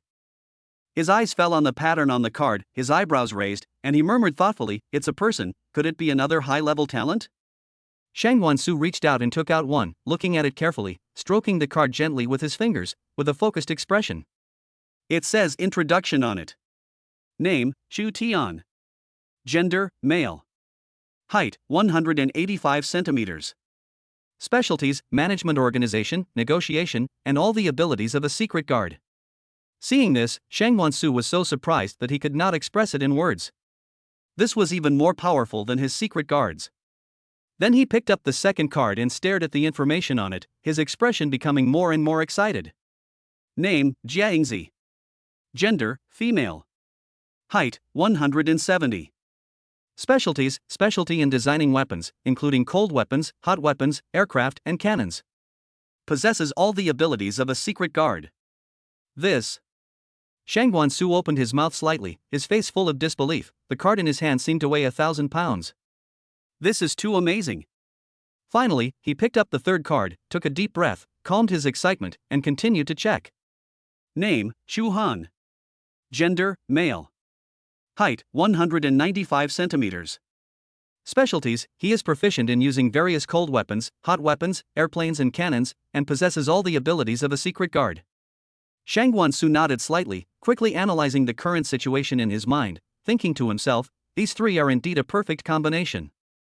He gently stroked his chin, frowned, and fell into deep thought, considering the legal restrictions in the country. Jiangzi is responsible for the design, Shu Han is responsible for the use, and Chu Tian is responsible for the management, but these things are illegal in the country. Suddenly his eyes lit up, as if he had thought of a good idea, and the corners of his mouth rose unconsciously. It seems that I have to go abroad. It would be interesting to set up an organization similar to the mafia. Then let them stay in the card for the time being. I will go there after I finish dealing with the matter in Kyoto. 3 months later, Shangguan Su took Su Mang to visit City X. The person in charge of the Yuhua casino there kept calling him. The matter in Kyoto was also settled. A special car took the 2 people to Yuhua Casino Hotel to rest. After arriving at Yuhua Casino, we saw that the casino had a magnificent exterior and the architectural style was a blend of modern and classical elements. The golden signboard shone brightly under the lights and it was bustling with people coming and going around. The casino manager Shumi received them personally. The 2 first moved into the presidential suite arranged by the person in charge of Yuhua Casino. I plan to take a rest first and then go to the interior of Yuhua Casino in the evening. Shangguan Su came out after washing up, his hair was still a little wet, and his eyes were instantly attracted to Su Mang. Su Mang was wearing a sexy silk suspender light purple pajamas, the hem of the skirt just covering her buttocks. Especially the bulge in front of the body, which is mostly exposed and looks like it is about to burst out. Shang Guansu stared at Su Mang, his Adam's apple rolled unconsciously, and his breathing became a little rapid. Usually, Su Mang wears pajamas with long sleeves and long pants, or cartoon-style pajamas with long skirts. It was the first time for her to wear something so sexy. She looked like a sexy stunner. The light purple color made her skin look even whiter, like the finest mutton fat jade. Shang Guansu held Su Mang in his arms, feeling her softness with his hands, his face full of intoxication. He caressed her and couldn't let go. Although Su Mang's breasts were big, they were not sagging at all, which made Shang Guansu even more fascinated. He carried Su Mang to the bed, his eyes full of love and his mouth curled up. He praised, "You look really good in this." Su Mang was extremely shy, her cheeks flushed, and she lowered her head slightly. Xiaoxi had chosen this for her, and told her to wear it after taking a bath. It must have fascinated Shang Guansu. It seemed that Cici was right, and her brother seemed to like it very much. Shang Guansu continued, "Brother will take you shopping and buying clothes tomorrow, okay? Buy a few different pieces so Meng Meng can change them every day." Su Meng nodded. She raised her head, her eyes sparkling with happiness, her face filled with a sweet smile. She snuggled in Shang Guansu's arms like a well-behaved kitten. At this time, the room was filled with an ambiguous atmosphere, and Shang Guansu could no longer bear it. He leaned down. The two of them kept playing until the afternoon before falling into a deep sleep. As night fell, Shang Guansu and Su Meng changed their clothes and prepared to go to Yuan Casino. The streets were brightly lit and busy. Shang Guansu was wearing a black custom-made suit, which made him look taller and more handsome. He exuded a noble and mysterious temperament. He wore a red tie, which made him look particularly energetic. Su Meng wore a red long skirt, the slim design perfectly outlined her body curves, the skirt fluttered in the wind, like a blooming rose. Her fair skin looked even more dazzling under the light. The two walked out of the hotel arm in arm. When they arrived at the Yuhua Casino, the security guard standing at the door saluted respectfully. Shang Guansu nodded slightly, then took Su Meng into the casino. The moment you walk in, you will be shocked by the luxurious decoration. The dazzling crystal chandelier hanging from the ceiling is like falling stars, illuminating the whole space like daylight. The floor is paved with smooth marble, reflecting people's figures like a huge mirror. Every step you take can hear a slight echo. There are exquisite paintings hanging on the walls, depicting various fantastic scenes and characters, as if telling the mysterious story of the casino, adding a bit of artistic atmosphere to the entire space. Shang Guansu and Su Meng, led by Shumi, walked through the bustling gambling area and headed for the top floor. Along the way, gamblers were immersed in their respective games, with cheers and sighs intertwined. Finally, they arrived at the huge office on the top floor. The door of the office was tall and solemn, inlaid with golden patterns. Shumi gently opened the door and walked in with the two of them. The layout of the office is equally luxurious, with a huge solid wood desk in the center, on which are placed exquisite stationery and decorations, and the bookshelf behind it is filled with various books and documents. There are several abstract art paintings hanging on the wall, and the colorful pictures give people a strong visual impact, adding a sense of fashion to the whole office. Shang Guansu walked to the desk, put his hands on it, looked around, and nodded with satisfaction. His eyes revealed a confidence that he was in control of everything. Shumi stood aside, lowering his head slightly, waiting for Shang Guansu's instructions. He reported the casino's operating and financial situation to Shang Guansu in detail. Shang Guansu listened to Shumi's report quietly, tapping his fingers on the table, as if thinking about something. His eyes sometimes focused on Shumi, and sometimes looked at Su Meng, who was standing by the French window looking at the scenery outside. The casino's revenue was even greater than he had imagined, with a net profit of 2 billion per month. After a while, Shang Guansu raised his hand slightly, signaling Shumi to pause. He looked at Shumi and said, "The current business situation is not bad, but we still need to pay attention to risk control and not take it lightly." Shumi nodded quickly, a respectful look on his face. Shang Guansu continued, "In terms of finance, we must ensure that every account is clear and transparent, without any loopholes." Shumi carefully recorded Shang Guansu's instructions, and the pen in her hand danced quickly on the notebook.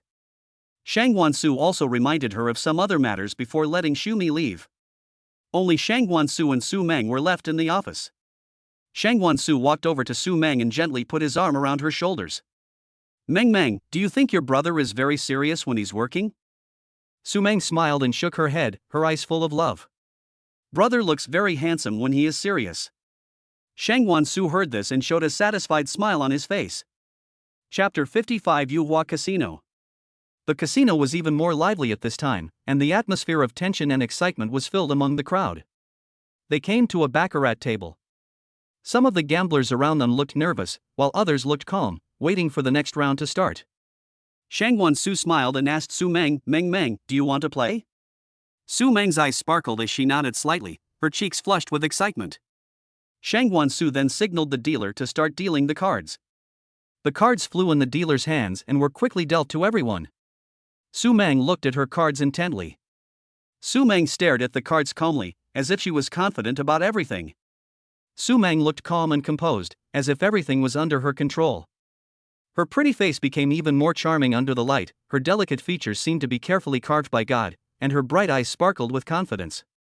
She was seen sitting elegantly in front of the gambling table, her hot body curves faintly visible under her slim-fitting clothes, attracting the attention of people around her. Her slender fingers gently fiddled with the chips, and every movement seemed so skillful, as if she was performing an art. When dealing the cards, her eyes were focused and sharp, staring closely at the cards. When she won several games in a row, people around her exclaimed in amazement.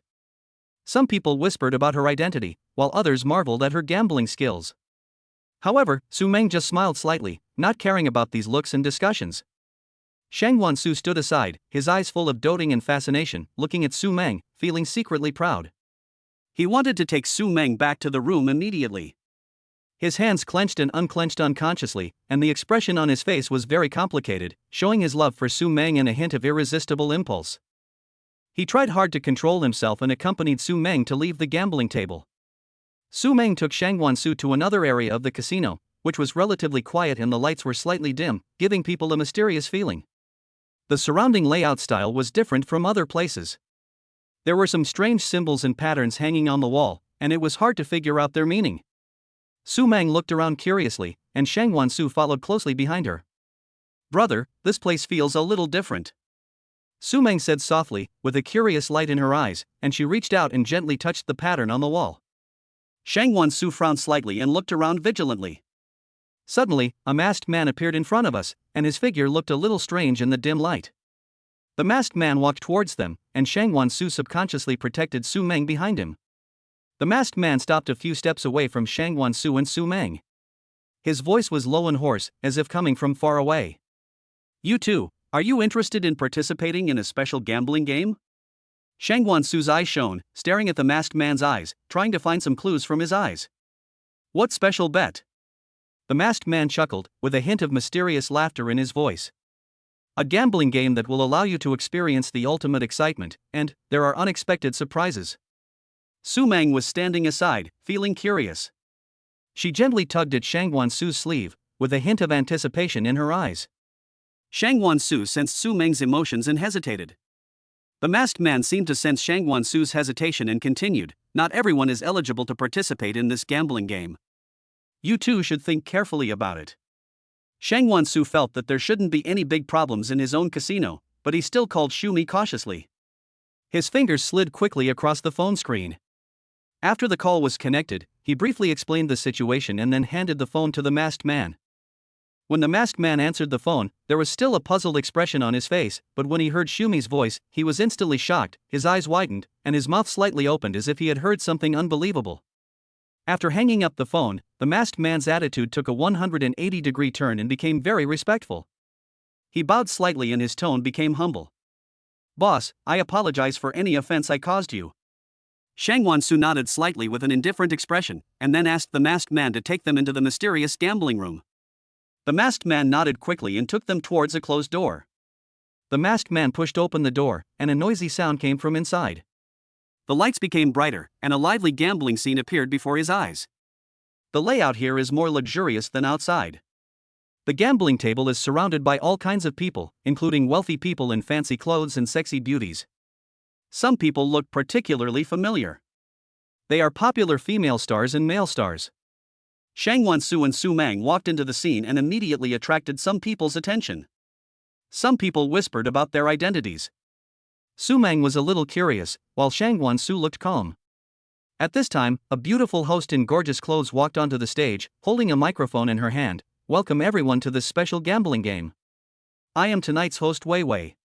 Wei Wei introduced enthusiastically, her voice echoing throughout the venue, her eyes revealing excitement. The rules of this bet are a little special. Everyone's eyes were focused on him, curiously waiting for his next words. We will have a series of different gambling sessions, each with unique rules and challenges. Also, Wei Wei paused deliberately, with a mysterious smile on her face. There will be some unexpected surprises along the way. Su Mang and Shangguan Su looked at each other, a smile flashed in Su Mang's eyes, and Shangguan Su nodded slightly. Both of them were very calm. It seems that they are not afraid of these special rules. At this time, the staff began to place various props and chips on the gambling table, and an exciting gambling game was about to begin. Wei Wei announced the start of the first round. Her voice was full of passion, as if igniting the blood in people's hearts. This round of gambling is guessing cards. The staff shuffled a deck of playing cards until they were dazzling, then drew a card from it and placed it face up on the table. Please guess the suit and number of points on this card. If you guess correctly, you will get 5 million chips. The first guess requires 100,000 chips, the second 500,000, and the third 2.5 million. The chips increase by 5 times. Of course, if you don't guess correctly, the chips of the guesser will remain in the prize pool until you guess correctly, and then you can get it. Su Mang narrowed her eyes slightly, her eyes were focused and deep, as if she wanted to see through everything on the back of the card. Shangguan Su was watching quietly at the side. The atmosphere at the scene became tense.